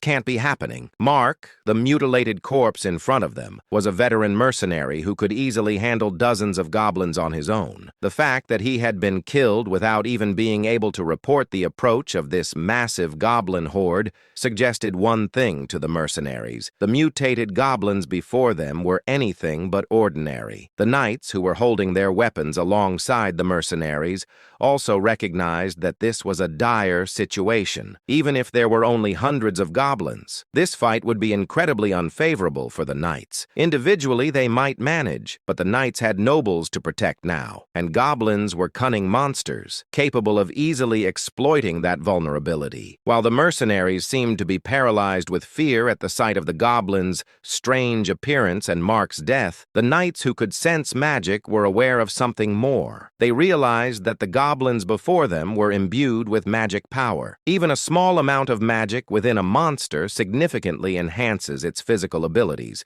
and the knights understood this well. Just as the knights were grimacing at the goblins' bizarre howls and their impending charge, a wall of stones and rubble suddenly rose from the midst of the goblin horde. All eyes were instantly drawn to it. The wizard, who had cast the light spell, recognized that the wall was a rock wall, a third-tier spell. As the translucent barrier of a second-tier shield formed beyond the wall, the knights' expressions shifted from despair to confusion. The goblins' malicious stares were now entirely focused on the wall. A calm voice echoed through the air. "Enhance!" And then, "Compress!" With a loud cracking sound, the translucent sphere rapidly shrank, distorting the stone wall as it collapsed inward. In the ensuing silence, the sound of footsteps drew the attention of the knights and mercenaries to one direction. A man was approaching. Even in this life-threatening situation, he appeared completely unfazed, walking with an indifferent expression. The nobles and knights quickly realized that the man was Count Palatio. As soon as his lips moved again, the round shield transformed into a rough, rock-like shape, about the size of a soccer ball you might find by the roadside. And then, he said, "Return to origin." With Elon's final words, the bracelet on his wrist began to emit a faint gray light. The compressed stones exploded outward like a shotgun blast, tearing dozens of goblins to pieces. It all happened in an instant. The nobles, knights, and mercenaries stood in stunned silence, their mouths agape, as they watched the magic-infused goblins get shredded into mere lumps of flesh. Among them, Count Krylda and Count Edelon's eyes widened as if they were about to tear apart. With all eyes now on Alon, he simply said, "Stop standing there in a daze and get ready." His voice was calm as he looked ahead. The knights and mercenaries, as if mesmerized, raised their swords. The fear that had been spreading in their hearts had, as if by magic, vanished entirely. The battle with the goblins ended in victory. Thanks to the knights and mercenaries responding calmly, the front lines held strong, and Alon's magic once again destroyed a detachment of enemies who were moving to attack the nobles from behind, quickly tilting the battle in their favor. Of course, with hundreds of mutated goblins, there were casualties, but the number was small given the scale of the battle. The final blow came when a knight pierced the head of the last goblin, ending the battle completely. As soon as the soldiers confirmed the battle was over, they sighed in deep relief and turned their gazes toward Alon, who was looking down at the goblin corpses. Despite having just fought a life-or-death struggle, he remained expressionless, as if the battle had left no impact on him,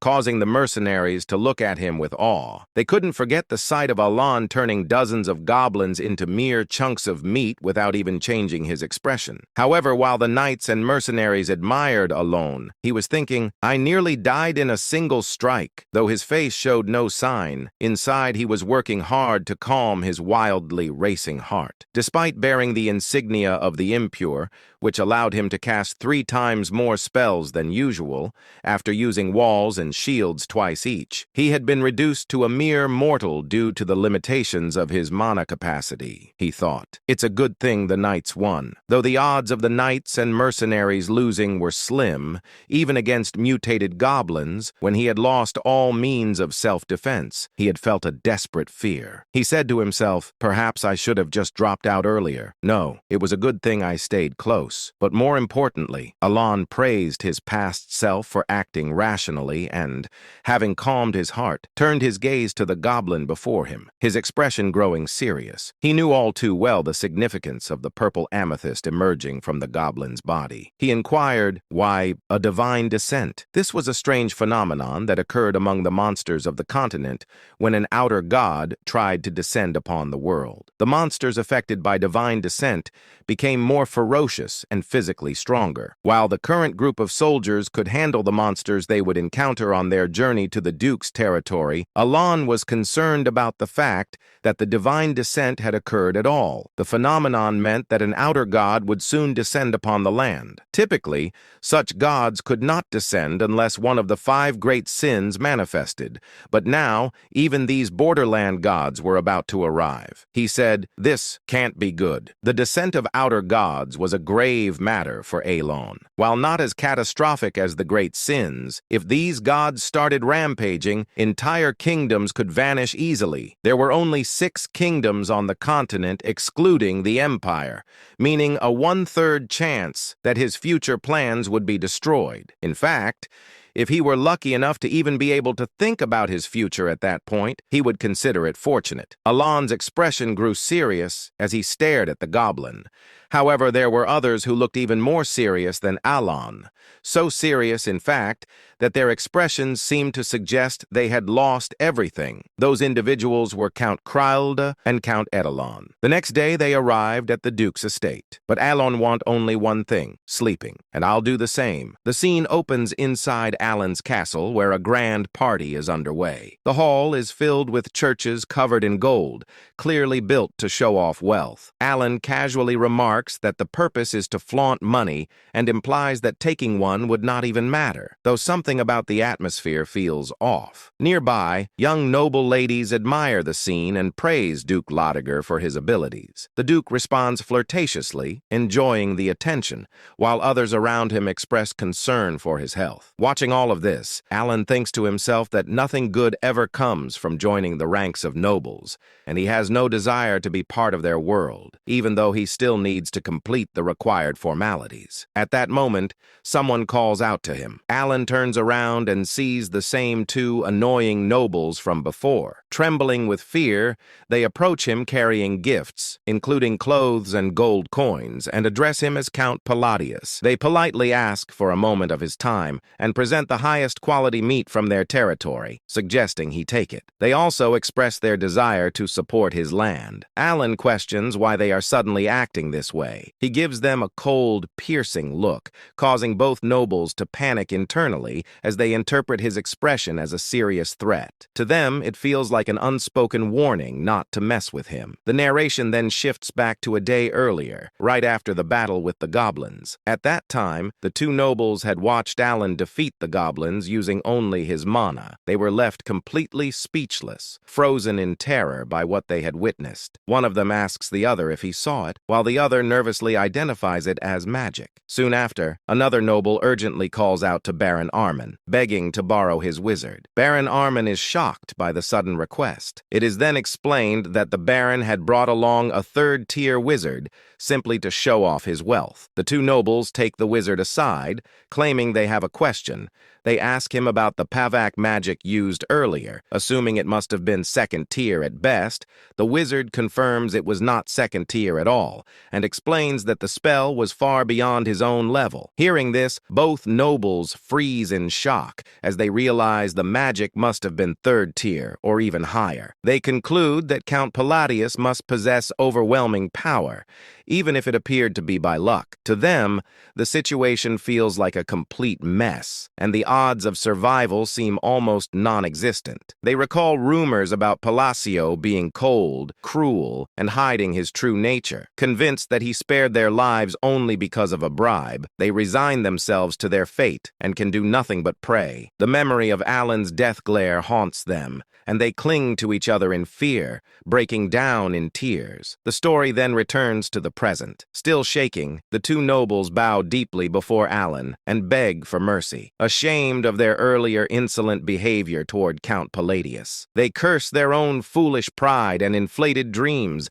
realizing they had completely lost their minds. Overcome with fear and regret, they plead desperately for forgiveness, hoping to escape his wrath alive. Seeing the nobles behave this way, Alon becomes visibly annoyed. Evan quietly whispers to him, pointing out that Alon seems to be using the truth here as well. Alon reflects that he cannot even begin to understand what Evan is thinking. Evan comments on those nobles and casually suggests that maybe they should just kill them. He then adds that making a scene would only make things more exhausting. Alon thinks to himself that no matter how impressive or cool the country might be, the situation has crossed a line that cannot be ignored. Internally, he makes an irritated face and thinks that even though he does not have the strength to act recklessly, honestly, they should be as scared as they want. Outwardly, Alan gives the nobles a sharp death glare and tells Evan that he will handle the matter separately. The nobles immediately start crying, convinced they are completely finished. In their minds, this feels like a huge problem,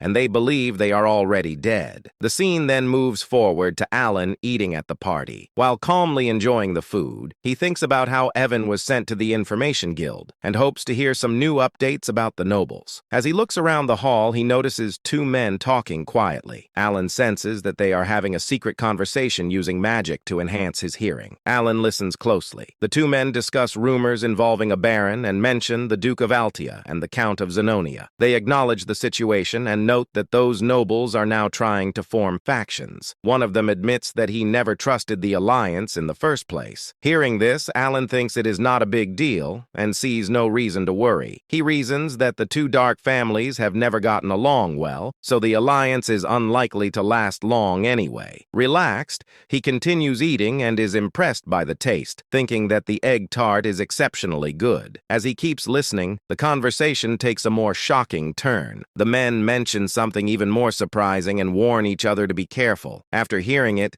they reveal that the head of the faction is neither of the two nobles previously mentioned. When the name Palacio comes up, Alan is stunned. They continue stating clearly that the head of the faction is called Count Palladius. Alan is so shocked that the egg tart slips from his hand. Internally, he questions what they are even talking about. He recalls seeing the Duke of Alia only once when she was young and having met young I of Zenonia only a couple of times. He also remembers that the current Count of Zenonia has never even met him face to face. To him, the spread of such ridiculous rumors makes no sense. He judges the information as exaggerated and largely false at first glance, concluding that this is just how rumors about nobles circulate. Just then, someone approaches him and addresses him as Count Palladius. Alan feels uneasy, wondering why so many people are suddenly talking to him today. The man introduces himself as Carmine, the third son of Duke Comian from the kingdom of Ashtalin,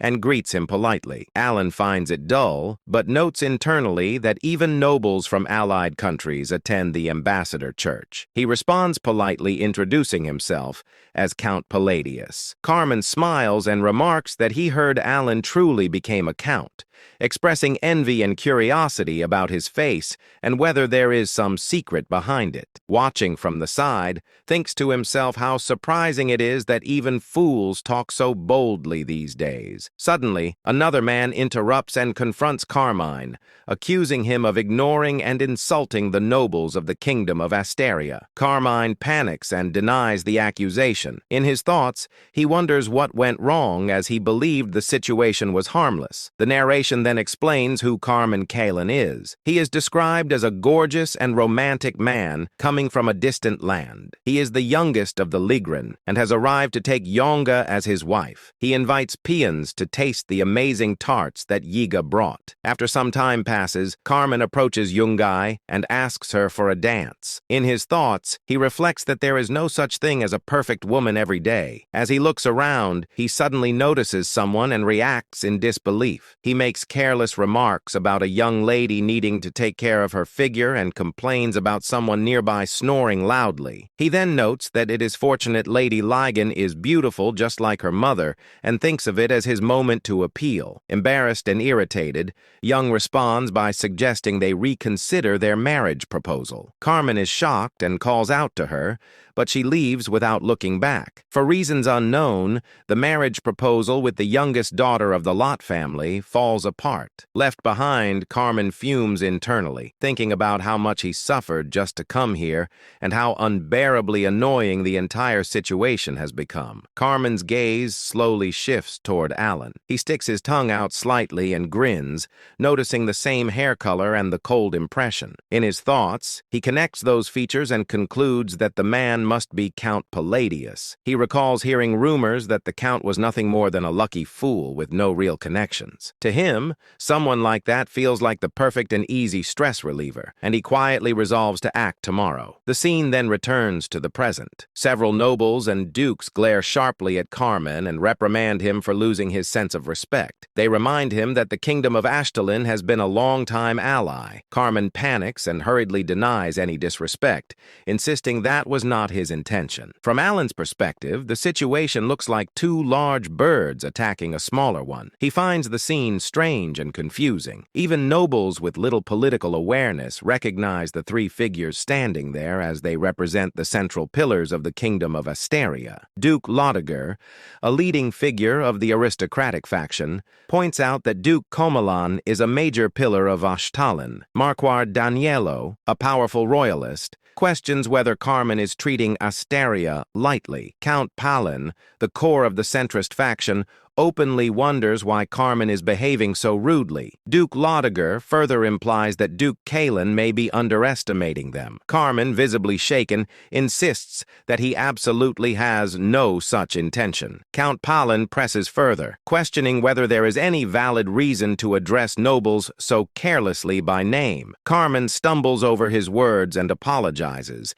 admitting his disrespect. Marque Mardano fixes Carmen with a death glare and criticizes him for forming an attitude based on ignorance. Carmen freezes, unable to figure out what to say next. Alan quietly observes the scene and thinks about how unlucky Carmen is for ending up as a shield in front of him at such a moment. He also realizes why the nobleman's spinning wheel had looked so familiar earlier. Eventually, Carmen bows deeply and apologizes to the three nobles. The Marquis responds coldly, implying that apologies alone do not erase consequences, and sarcastically questioning whether an apology could end military service. Carmen continues apologizing repeatedly while the Marquis presses the point again, reinforcing the severity of the situation. Watching this, Alan thinks about how traumatic the scene is and how it reminds him of unpleasant memories. Tearfully, Carmen leaves the area while muttering that he committed an offense so rude that he nearly lost his life. Duke Loiger then turns to Alan and checks on his condition. Alan assures him that he is fine, though internally he feels unsettled. He wonders why everyone is acting this way toward him today and feels an unfamiliar sense of pressure and fear. Even as things calm down,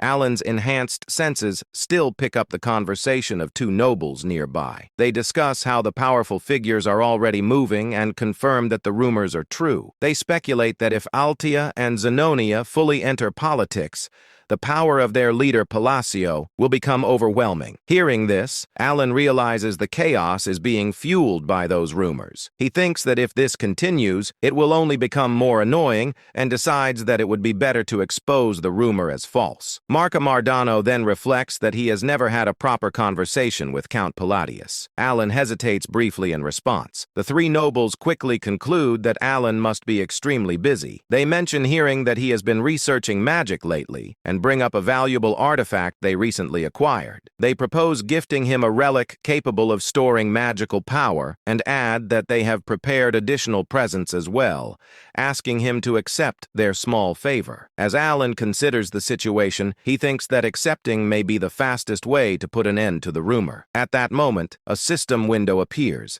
stating that Alan remains silent, unable to resist the flow of events. The notification then confirms the acquisition of 5 magic artifacts identified as magic recovery lines. At dawn, the scene shifts to the annex of the Duke of Liger, where a calm yet meaningful conversation unfolds. The Marquis speaks with Alita, and she seeks to understand what has transpired. He explains that the gift was fortunately well received. Among nobles, exchanging gifts is a common courtesy, but when the item is valuable, such as a relic, it carries deeper significance. Such offerings are not mere formalities. They represent intent. Those who wish to join a faction present precious gifts to the faction's leader as a sign of loyalty and alignment. Alita expresses her relief that permission was granted. The Marquis responds with light-hearted gratitude, attributing the outcome to the Duke of Altia's consideration. Alita then formally welcomes Mark Mardano, acknowledging the mutual understanding behind the exchange. It becomes clear that in essence these formalities all carry the same underlying meaning: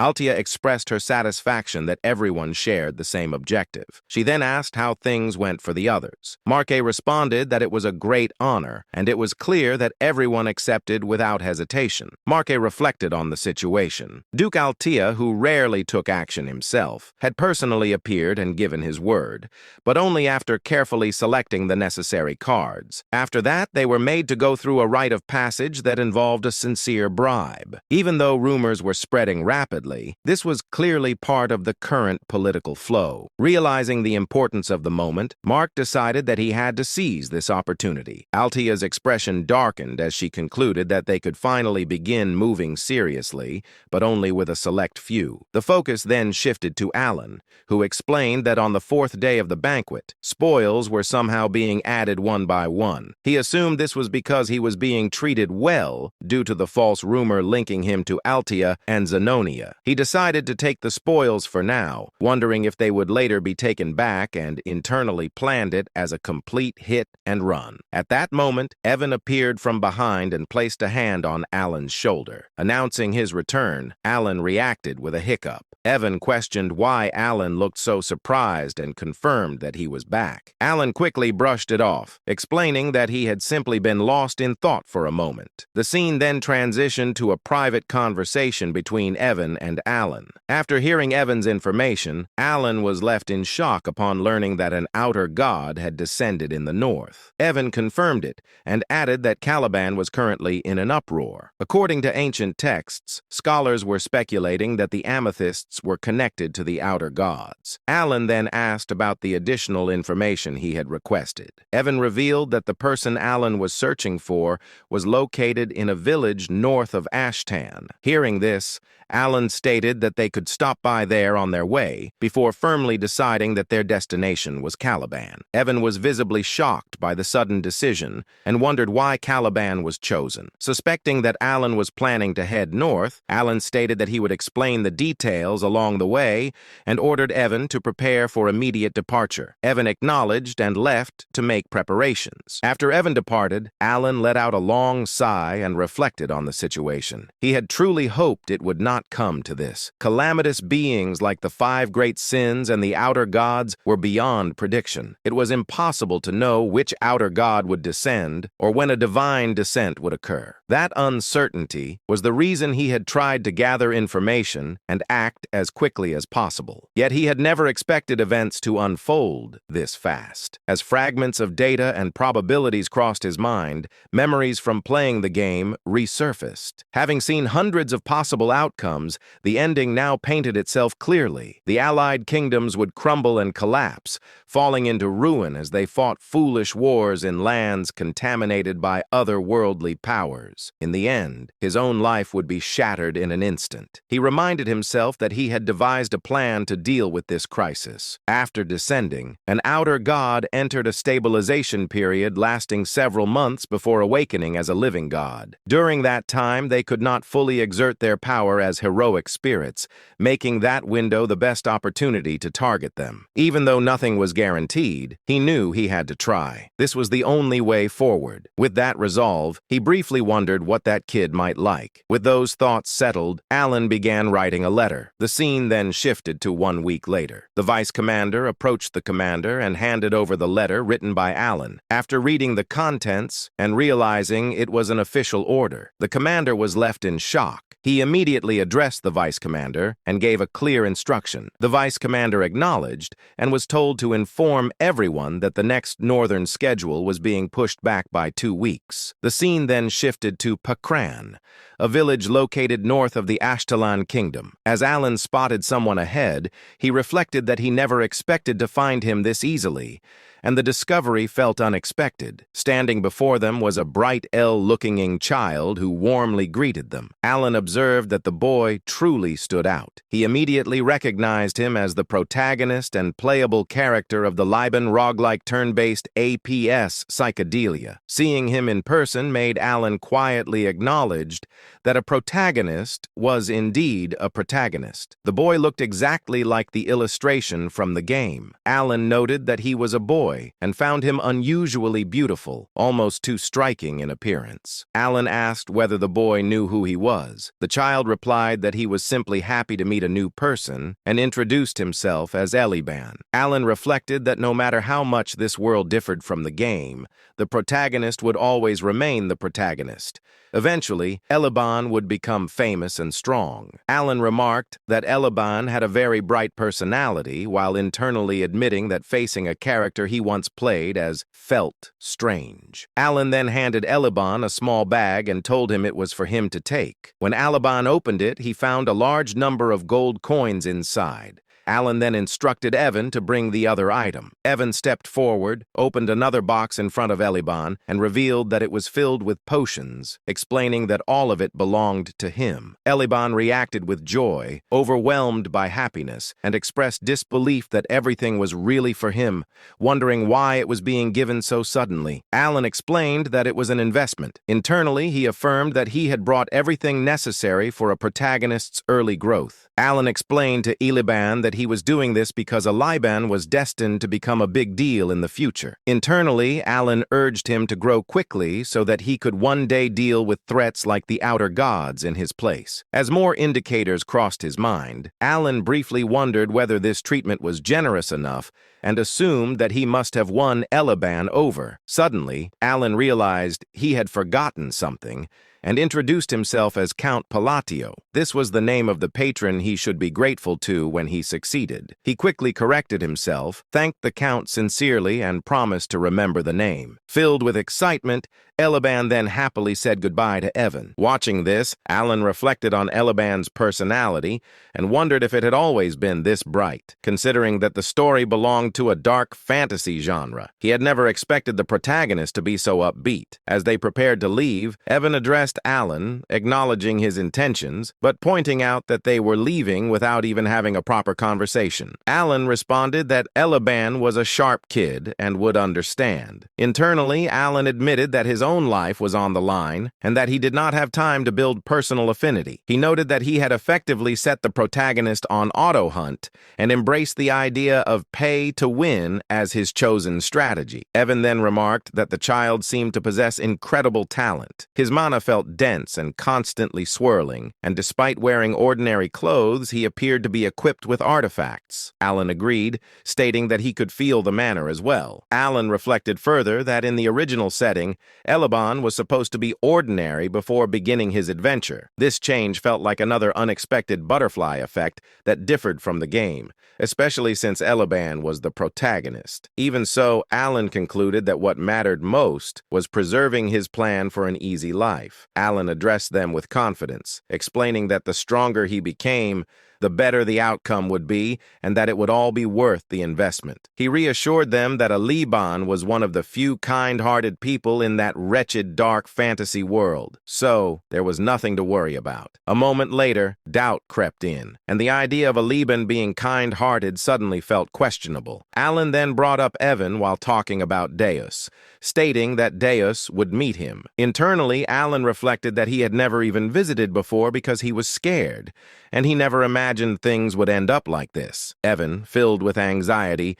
wondered whether they would at least let him see them. Alan responded uncertainly, suggesting that it would probably happen, capturing the quiet grief of a young transmigrator. After that exchange, Alan went into his room and checked all of his belongings. Evan noticed the clutter and expressed disbelief at why Alan had bought so many random items. Alan calmly explained that these items were bribes meant to be offered to his future lifeline. 10 days later, the journey reached the capital of Caliban. Curdom, the massive northern gate of Curdom, stood ahead, imposing and orderly, marking the end of a long road. As the carriage continued forward, Evan grew heavily fatigued from constant travel. Boredom and exhaustion settled deep into his body, and he openly expressed how completely worn out he felt. Alan, equally exhausted but composed, reflected that long journeys were naturally draining and unavoidable. Evan, still pushing through his frustration, thought about how the final stretch had been made worse by the bizarre labyrinth they were forced to pass through, feeling that without it, he could have at least maintained some pride in their arrival. Alan accepted the hardship calmly, understanding that nothing could have been done to change it. While the carriage rolled onward, Alan gently held the locket in his hand and sank into his thoughts. He reflected on how they had traveled from place to place in preparation for the coming war against the outer gods,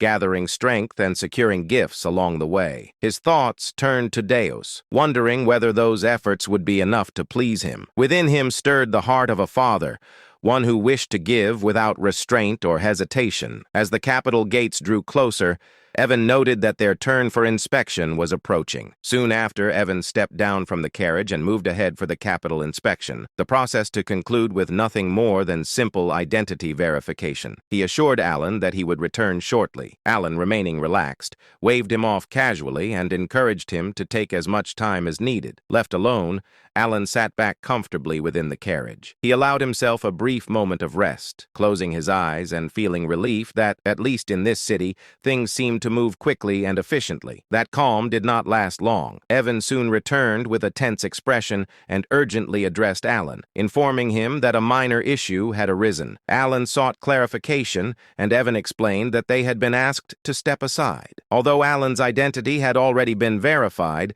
something else appeared to be causing concern. Responding without visible agitation, Alan stepped out of the carriage. At that moment, a knight approached from behind. The man wore a twisted, overconfident smile, raising an eyebrow as he closed the distance. He identified Alan directly, confirming whether he was Count Palladio. The knight introduced himself as Varain, declaring his status as the direct disciple of Master Knight Fiola. Known as the Fourth Sword, with a smug expression, Varain fixed his gaze upon Alan, his smirk heavy with provocation, as the tension at the northern gate quietly intensified. Annoyance flickered through Alan's thoughts as he fixated on the unfamiliar name Fiola. He found himself questioning what that name even meant to him, realizing he did not know who Fiola was at all. Maintaining a cold and disinterested expression, Alan openly questioned the situation, noting that Varain had even brought knights along and demanding to know the meaning behind such a display. Varain calmly explained that a friend of his from the Asteria Kingdom had sent word, claiming he was indebted to Alan. Alan immediately rejected the notion, stating that nothing of that sort had ever happened between them. Irritation deepened within him as a realization surfaced. He suspected the so-called friend could only be that excessively dramatic and unstable man, Carmine. With clear boredom in his tone, Alan asked whether Varain's friend was Carmine. Varain responded with a twisted smirk, raising his eyebrows as he confirmed that Alan had indeed thoroughly offended his friend. Inside his own thoughts, Varain recalled his friend's furious words, remembering how Carmine had claimed to be humiliated beyond measure. The scene then shifted into the past, revealing Carmine communicating with Varain through a magically conjured globe. Carmine appeared consumed by rage and exhaustion, seething as he described how Count Palatino had harassed him severely, aided by 3 other men. He branded Alan a bastard and informed Varain that the Count was heading toward Caliban, demanding that Varain cripple him in retaliation. Carmine's expression darkened further as he formed a slow, confident smirk. He tempted Varain by suggesting that if he truly wished to improve his skills, he would need more abyssal bodies to work with. The memory continued as Varain laughed openly, acknowledging that he owed his friend a debt. He resolved that at the very least, he would put on an impressive show to repay it. At that moment, the knights who had arrived alongside Varain moved without warning. In unison, they drew their swords and swiftly surrounded Evan and Alan, steel flashing under the light near the northern gate. Confusion crossed both of their faces as the situation escalated abruptly. Evan reacted on instinct, pulling out his own sword and taking a guarded stance beside Alan. Irritation surged through Alan's mind as he assessed the scene. He reflected bitterly that the brat had picked a fight on his own, fled afterward, and now this mess had followed him here. He recognized it clearly as revenge taken through a friend, finding the behavior pitiful and rat-like in its cowardice. Varain then drew his own sword. He stepped forward and pointed the blade directly at Alan's chest. His lips curling into a smug smirk, he made his demand clear, insisting that if every valuable item inside the carriage were handed over, he might consider showing leniency. He regarded this act as nothing more than the favor he had been asked to fulfill. Pride filled Varain's thoughts as he maintained his confident grin. He believed there was nothing for him to lose in this situation. decision.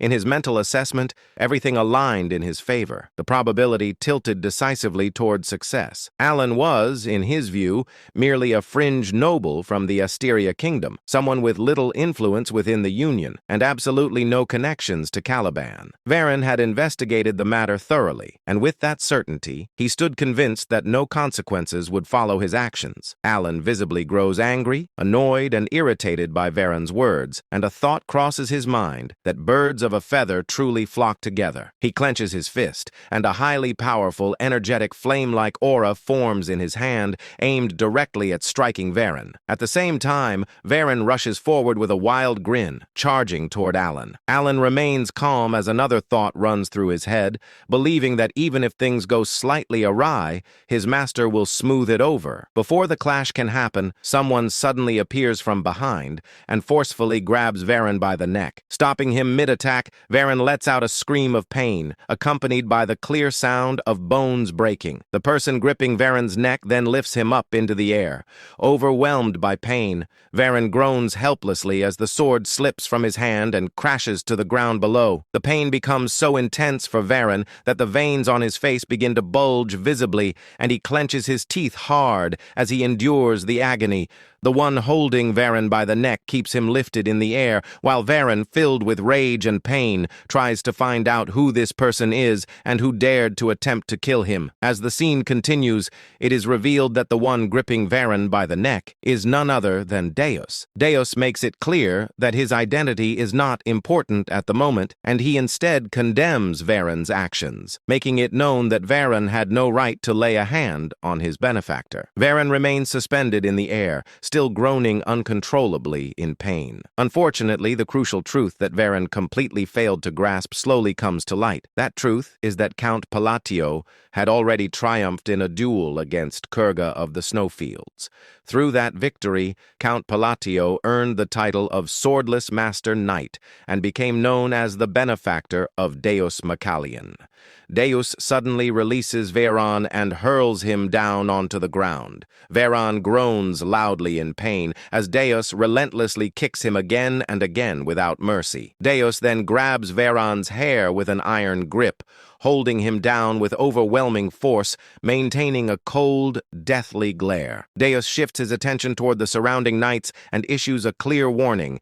He makes it known that if even a single one of them dares to move, the consequences will be beyond their imagination. Deus delivers a brutal kick straight into Varen's chest, so powerful that blood spills from Varen's mouth as he is sent flying and crashes far away. Alan watches in shock, a realization forming in his mind as he recognizes that knight, understanding that this is the present-day Deus. Deus then makes it clear to Varan that he should be grateful to be in a situation where he cannot be killed. Varan struggles to even stand after the earlier attacks, barely able to move as he leans against a tree for support. In the very next moment, Deus steps in and slams his knee forcefully into Varan's chest, sending him crashing violently into the tree once again. Varan's cheeks swell badly from Deus's kick, and Deus continues to strike him mercilessly, landing punch after punch and kick after kick without pause. Nearby, Evan remarks to Alan that his strike was quite impressive. Hearing this, Alan's mind drifts back to the moment when Deus had declared his outrage at anyone daring to lay a hand on his benefactor. A realization settles in as Alan reflects that Deus did, in fact, call him his benefactor. He considers how Deus may have been grateful when he was young, yet now that he has grown, Alan assumed he would not welcome someone he barely knew. He remembers that Deus never even sent a single reply, and it makes him feel as though he has received every possible reward for raising a son. Alan acknowledges to himself that Deus has truly grown, calling him a troublesome rascal in his thoughts, yet admitting his genuine growth. The impression becomes clear, marked as 52% certain, that one can plainly see who sponsored Deus. As he has developed remarkably well, Alan recognizes that Deus has matured into an exceptionally upright young man. With this realization, Alan reflects on how this must be what it feels like to see a well-raised son. and he feels a deep sense of pride as a father. A heavy impact echoes through the scene. Evan then teasingly points out to Alan that he is aware his son is beating someone senseless. Alan responds by making it clear that he cannot hear him. Deep inside, Alan understands that Deus stepped forward like this because his father had been slighted in a foreign land. As this thought settles in, the scene shows Deus continuing to kick Viren mercilessly, showing no restraint at all. Another thought crosses Alan's mind as he wonders why his son is unbearably sweet like this. Soon after, Viren is shown taking an overwhelming beating, struck again and again until he finally loses consciousness. Even then, Alan cannot help but think that this still feels a bit excessive. At that moment, another realization suddenly occurs to Alan, reminding him once more that Deus is one of the 5 great sins. As the situation shifts, Deus is seen turning and walking toward Alan. He then stops in front of him, bows respectfully, and wears a confident smile as he states that he will escort him. Hearing this, the remaining knights are left completely shocked by what they witness. The scene opens in a frozen, icy land where a brutal war has taken place. Dead bodies lie scattered across the battlefield,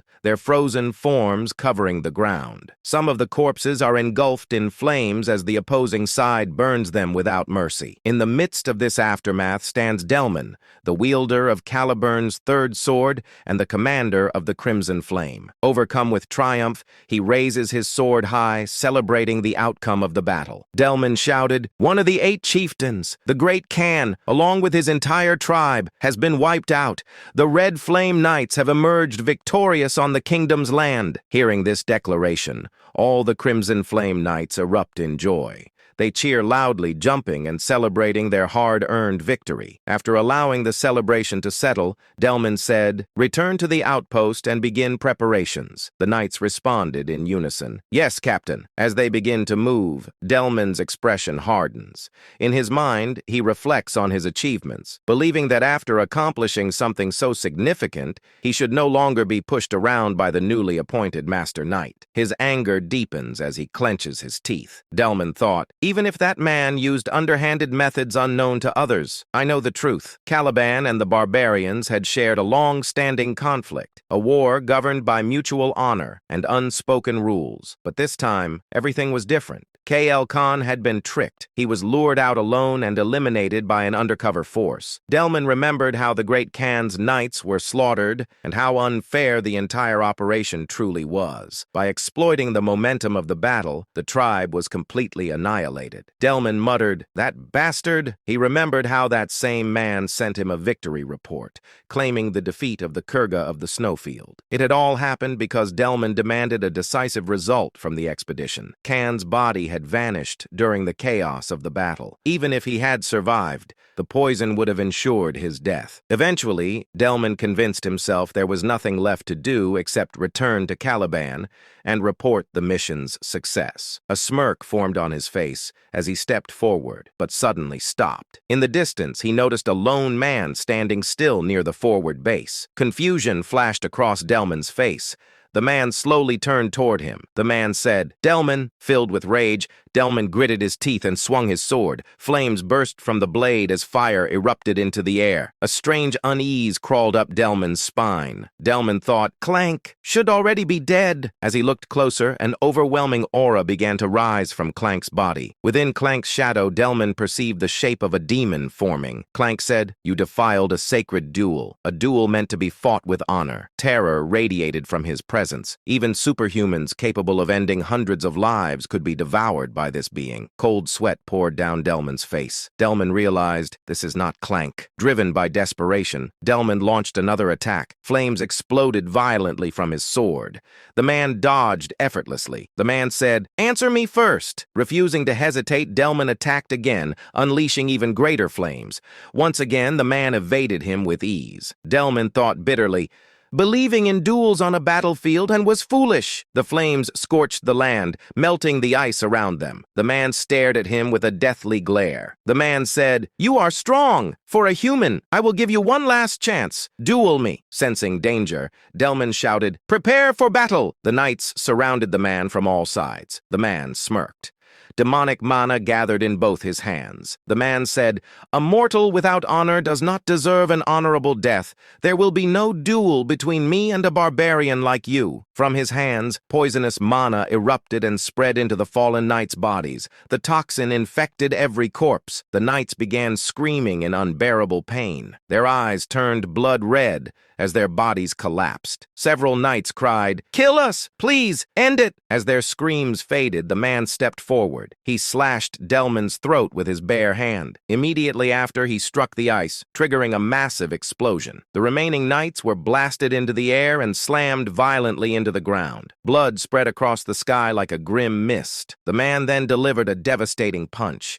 His fist pierced straight through Delman's chest. Blood poured from Delman's mouth. Delman whispered weakly, "What alternative remains?" He collapsed to the ground, trembling in agony. Delman cried, "It hurts! Kill me! Please kill me!" Moments later, Delman died. As his life faded, the man's eyes turned blood red. The man said, "Savages, all of you, creatures formed from the dead, robbed of your rightful death." The fallen knights began to rise, surrounding the remaining Crimson Knights. Shock spread through their ranks. The man announced, "The bloody Colosseum is now open." Suddenly, a terrifying presence descended. Althus appeared with a twisted smirk. Althus declared, "I am the god of all barbarians, the father of duels. I will personally grant you honorable deaths. If you claim you are not barbarians, prove it in a duel." Blood began raining from the sky. The scene then shifts away from the battlefield. Deus lowered his head respectfully. Deus said, "I will take you there, Count Alan." The surrounding knights froze in shock. The narration explained that in Caliban, the prestige of the swordless Duke Deus Massilian stood as high as the sky itself. He once defeated the second prince and never showed courtesy to anyone except the king. Alan observed him carefully. The knights thought, "What kind of man is Count Palladius to receive such respect?" The surrounding knights stared at Alan in disbelief. One knight whispered, "Who is he?" Deus summoned a luxurious carriage. Deus said, "Please sit inside." Alan felt burdened by the excessive attention. Evan quietly said, "Go ahead, Alan. I will follow behind." Soon, Alan arrived at Deus's mansion. Stepping out of the carriage, he saw an enormous, brightly lit structure resembling a massive crab-like fortress. Inside, silence filled the mansion. Alan thought, "Coming here is technically a success. I obtained Kim Dong Dong, but something feels wrong." After thinking carefully, Alan decided to be honest. Alan said, "I would like to speak with you for a moment. I came here with a purpose. I have a favor to ask." Deus looked shocked. Deus said, "You came to ask something from me? Please explain." Alan nodded. Alan said, "I will explain everything clearly." Deus responded immediately. Deus said, "Helping you would be my honor." Inside, he realized this was not an order, but a request. Deus then said, "Let us sit and speak properly." They sat at a tea table. Silence filled the room. Alan thought, "Isn't the owner supposed to sit at the head of the table?" Despite the awkwardness, he felt strangely comfortable. After a long pause, Alan spoke again. Alan said, "I have two requests. I know they may not be easy to accept." He continued, "I must travel north, and I would like you to travel with me." Deus smiled slightly. Deus said, "I would gladly accompany you." Alan felt uncertain. Then Deus revealed something unexpected. Deus said, "I was already planning an expedition to the north." Relief appeared on Alan's face. But then Alan spoke again. Alan said, "The second request involves the royal treasury of Caliban." The atmosphere grew heavy. Alan said, "I want to borrow an artifact." He looked directly at Deus. Alan said, "The Ring of the Madman." Outside the estate, a knight stepped forward and bowed respectfully. He spoke firmly. "Vice Captain, I have returned from the escort mission." The man standing before him replied calmly, "Well done. I was not concerned. The captain personally handled it." Inside his thoughts, he reflected on the truth. The escort had been led by Deus himself, personally guiding Count Palatinio. Moments later, Styla, Deus's younger sister, approached gracefully. Curiosity sparkled in her eyes as she asked carefully, "If my brother handled the escort himself, the guest must be someone truly distinguished, correct?" The knight chuckled softly and nodded. "Indeed, Lady Styla." Before that, Deus stood silently while reading a letter. His eyes moved across every word carefully. After finishing, he lowered the parchment and spoke toward the warrior waiting before him. "Inform them the northern schedule will be delayed by 2 weeks. One subordinate stepped forward and asked respectfully, "May I ask the reason, Vice Captain?" A faint smile appeared across Deus's face. "Because my benefactor The great moon Count Palatinio will be arriving soon. Nearby, a white-haired knight observed quietly,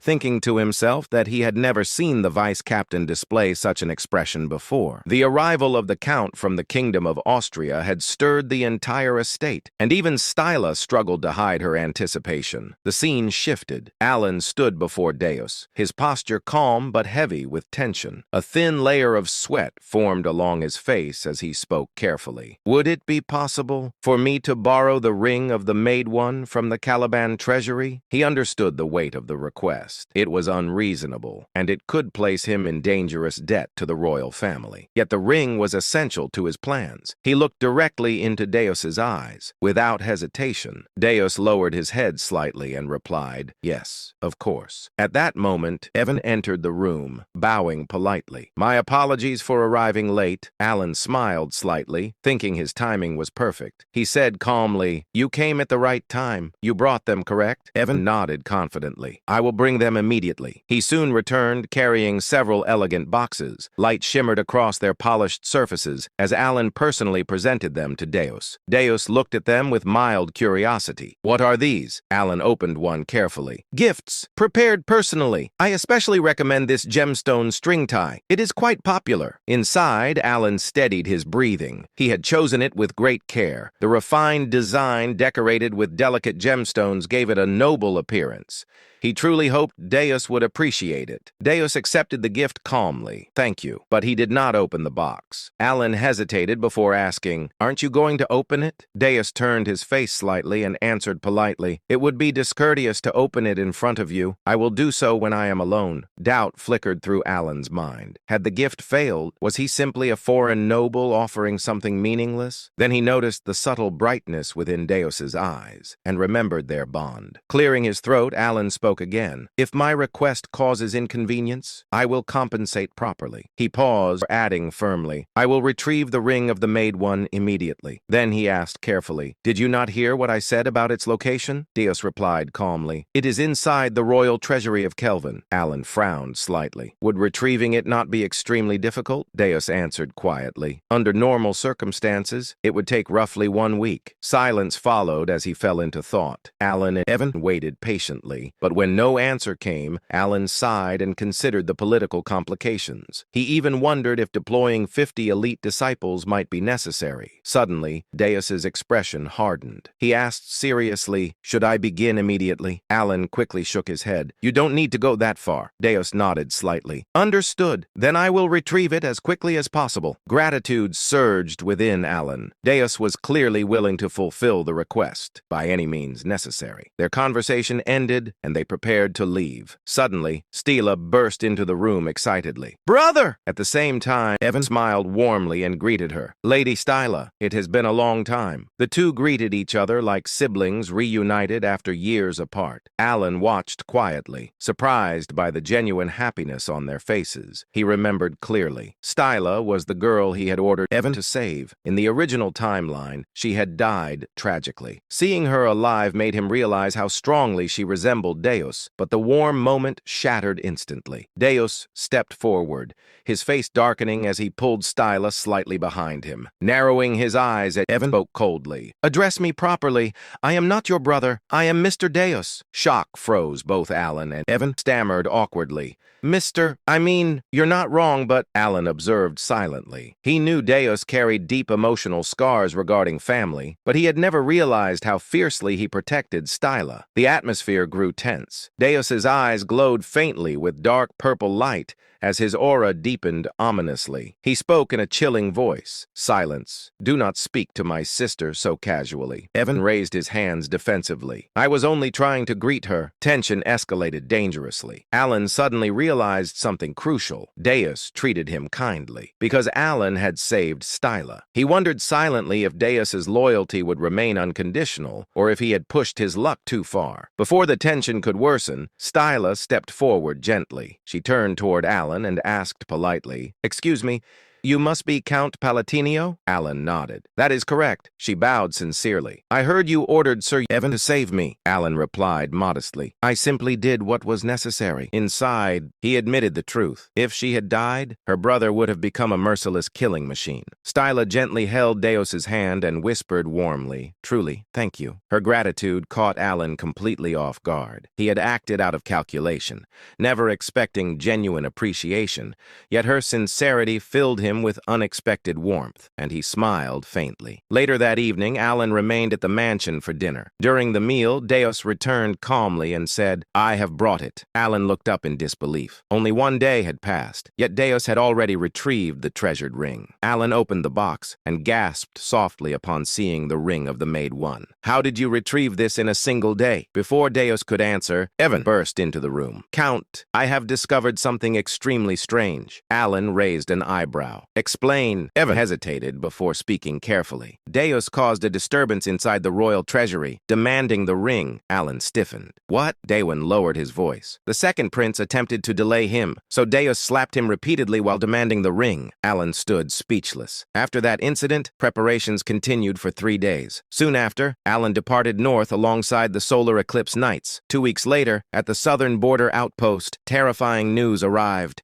Northern forces were collapsing. Entire units had been slaughtered. Demonic monsters had begun appearing across battlefields. Inside the war tent, chaos erupted. One officer shouted, Retreat immediately! Another slammed his fist against the table. Are you suggesting we abandon the barbarians after witnessing this devastation? A third officer argued, The soldiers are barely standing. They cannot continue fighting. Another voice snapped. The first sword has already fallen. Victory is impossible at this rate. Suddenly, a sharp clap echoed across the tent. Silence swallowed the room. All eyes turned toward Deos. Standing beside him was Folia, the fourth sword of Caliban. Deos spoke calmly. Every opinion here holds merit. We will decide after calming ourselves. Later, outside the camp, Folia explained grimly, The outer god is sweeping through our bases using undead armies. He continued heavily. The third sword, Dalamin, has fallen. The second sword, Chirin, is critically wounded. Deos gazed toward the distant horizon. I can already sense it. Folia nodded grimly. The mana is overwhelming,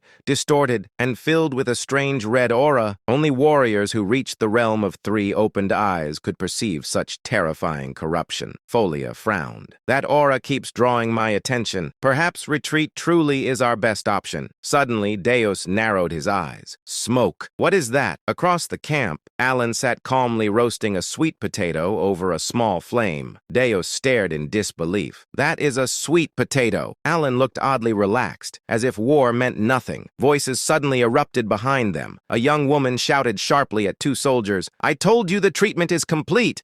I am here to investigate the barbarian ritual. One soldier pleaded. Saving lives should come first. She cut him off coldly. All you can do now is watch over him. Deos looked up suddenly and whispered, The wise master of the blue magic tower. She has arrived. The woman snapped irritably, but suddenly froze. Her eyes locked onto Alan. Deos raised an eyebrow, confused by her sudden silence, but then he realized she wasn't looking at him. She was staring at someone behind him. Pania's trembling voice broke the tense air, and she whispered, Why? Terror flooded her eyes, as if she had seen something that should not exist. Her body subtly shook, and Deos instinctively followed her gaze. Standing there was Alon, the same man who had been casually munching on a sweet potato moments ago. Now he stared back at them. A brief moment passed. Then, Alon greeted calmly, It's been a while, Deputy Tower Master. Pania stiffened and stammered, Yes, hello. Her head lowered like a frightened kitten, all traces of her earlier hysteria completely gone. Alon tilted his head slightly and asked, How have you been? Pania answered nervously, I've been well. Watching her, this woman he had once considered overwhelmingly powerful, cower like a stray cat, Deos felt utterly baffled. Deos wondered silently, Was I simply ignorant all this time? Then Alon turned slightly and asked, Vice Tower Master, may I ask you a favor? He continued calmly, Could you make a potion of Leviathan? Penia immediately bowed her head and said, Yes, of course, absolutely. The Knights of Eclipse froze. Even the Silver Knights, who had only recently been berated by her, stared in disbelief. They knew her personality. unlikely, eccentric, explosive, impossible. This was Penaya, the infamous 6th-rank wizard of the Blue Tower, the same Penaya known across the northern expeditions as Hysteric Penia. Whenever the Blue Tower wizards were summoned north, they would endlessly complain about her unbearable temper. It was impossible not to know. And yet, here she was, obedient, more than obedient. She was bending herself to avoid upsetting him. Alon hummed lightly and asked, just to check, do you happen to have or know how to make the elixir of exceptionality? Penia swallowed and replied, I don't have it, but I think I could make it. She hesitated and added weakly, it takes a lot of time, and I have other things to do. Alon replied simply, I really need it. Penia immediately straightened and declared, I'll do it. I promise I will. The knights could not believe what they were witnessing. The Vice Tower Master of the Blue Tower. Following orders like this? Even the Blue Tower wizards stared as if witnessing the end of the world. One muttered in disbelief, What the hell? Another whispered, What is this? Am I seeing things? Someone added shakily, Has the Vice Tower Master completely lost it? One wizard said in shock, She refused to make that last time because it was too difficult, and spent weeks complaining. Another asked, Am I seeing this wrong? Did someone cast an illusion spell? Then Alon calmly asked, How much payment will you need? He added casually. However, if it's a bit expensive, the payment might be delayed. The finances haven't been great lately. Penia waved her hands rapidly and blurted, Just give me 1 gold coin. Alon blinked and asked, 1 gold coin? Isn't that too cheap? Penia nodded quickly and insisted, No, it's fine. Yes, it's totally fine. Alon smiled faintly and replied, Well then, I won't refuse such a generous offer. The knights and wizards stared blankly. 2 potions that normally cost hundreds of gold coins, for one. They slowly turned their heads toward Alon. Their eyes were filled with admiration. They would have given him a hat if they had the chance. Trying to escape the overwhelming pressure of the situation,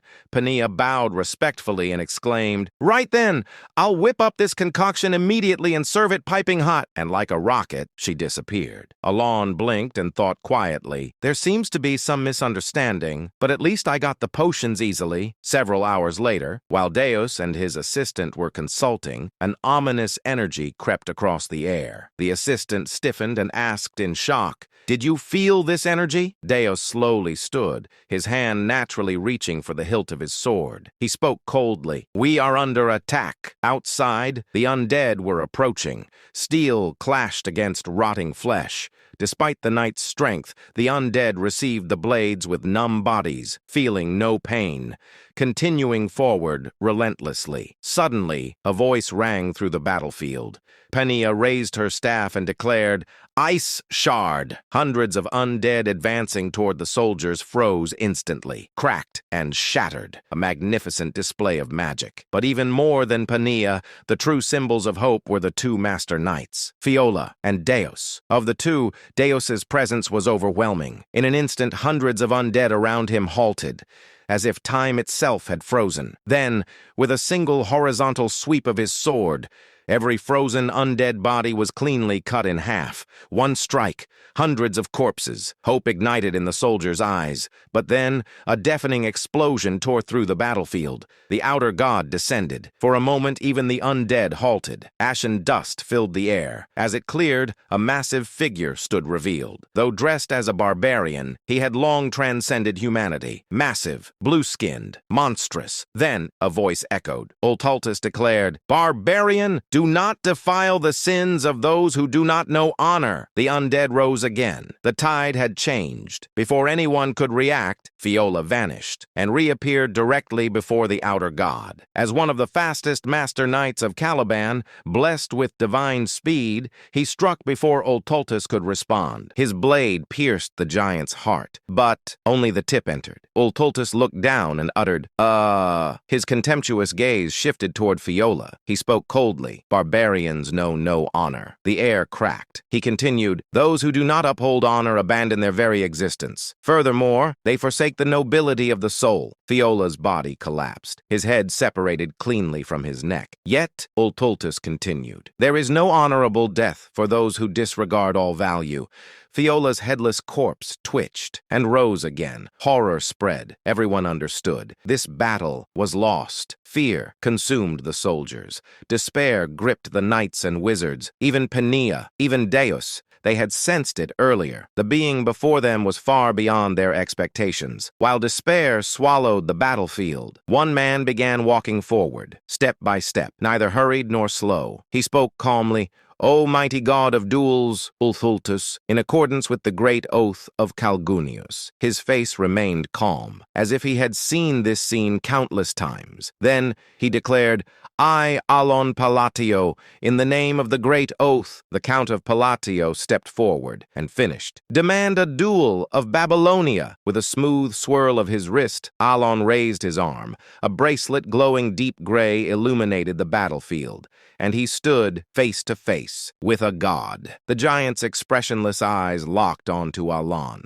Alon's emotionless gaze met them without hesitation. Then a low hiss escaped the giant's lips. Ulthultus let out a slow breath, and then a smile crept across his face. Ulthultus burst into thunderous laughter and roared, "Ha ha ha ha ha ha!" The laughter shook the entire battlefield. The ground trembled violently. The force of it was so overwhelming that even the undead, who had been chanting despair, fell silent. Ulthultus raised his voice with delight and declared, "Good, very good, O noble one." His laughter was not mockery. It was sincere, joyful, ecstatic. The atmosphere around him shifted from contempt to joy, from joy to something close to divine ecstasy. Then he proclaimed loudly, "I, Ulthultus, will accept your duel under the Great Pact." At his declaration, the undead moved in perfect unison. They began forming a massive circle around Ulthultus and Alon. Blood flowed from their bodies and soaked into the ground, marking a boundary. And thus, a blood-red Colosseum was formed, an arena of ash, decorated in slaughter. Ulthultus raised his voice once more and proclaimed, "Under the Great Pact, until the duel is over, no one may interfere with this sacred battle." The moment the words were spoken, the bodies of the undead exploded. A crimson wall rose around the arena. Ulthultus smiled thickly. It was pure delight. In contrast,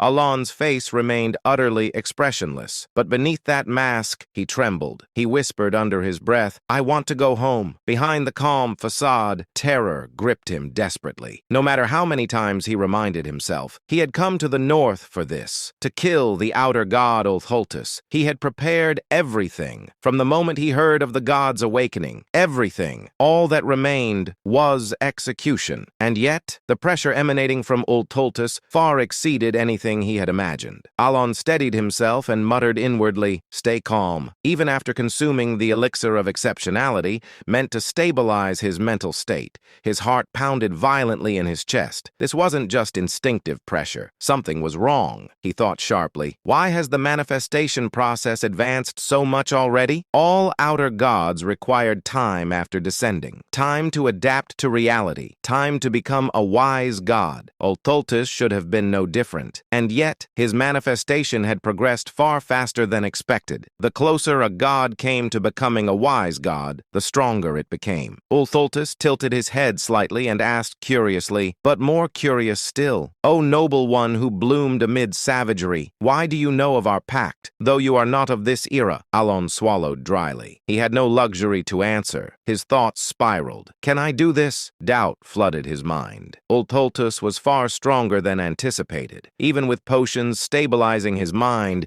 his resolve trembled.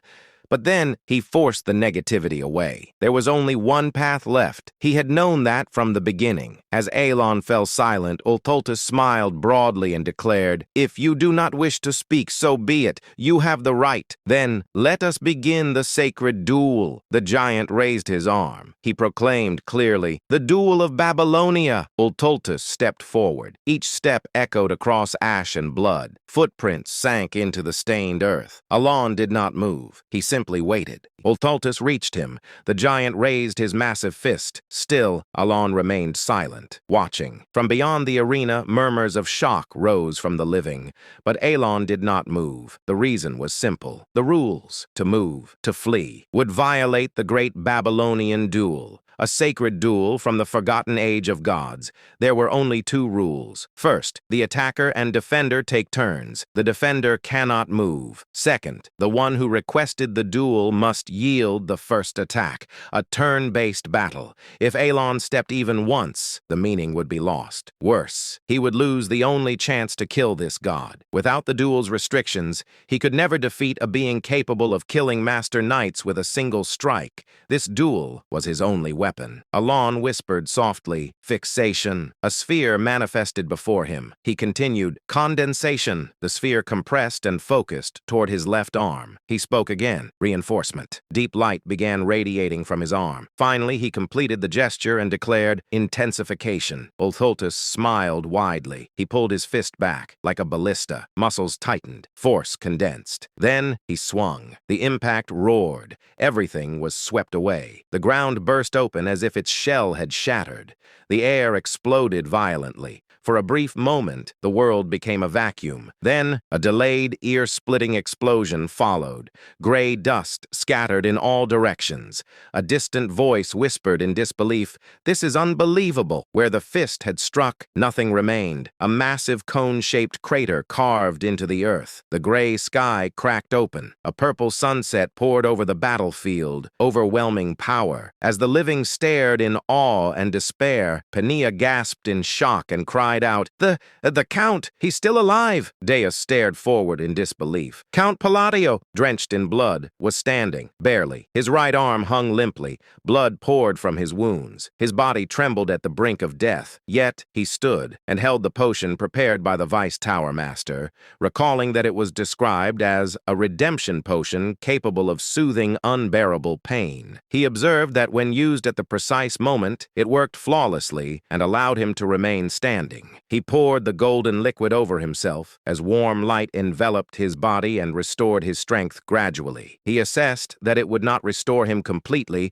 but would allow him to move. His gaze turned cold as he declared that he had fulfilled the conditions to enter the state of stillness. He raised his hand as a ring appeared upon his finger. Golden radiance burst forth from it, illuminating the crimson mist as he activated Binding Summon and announced that the long-awaited hour had arrived.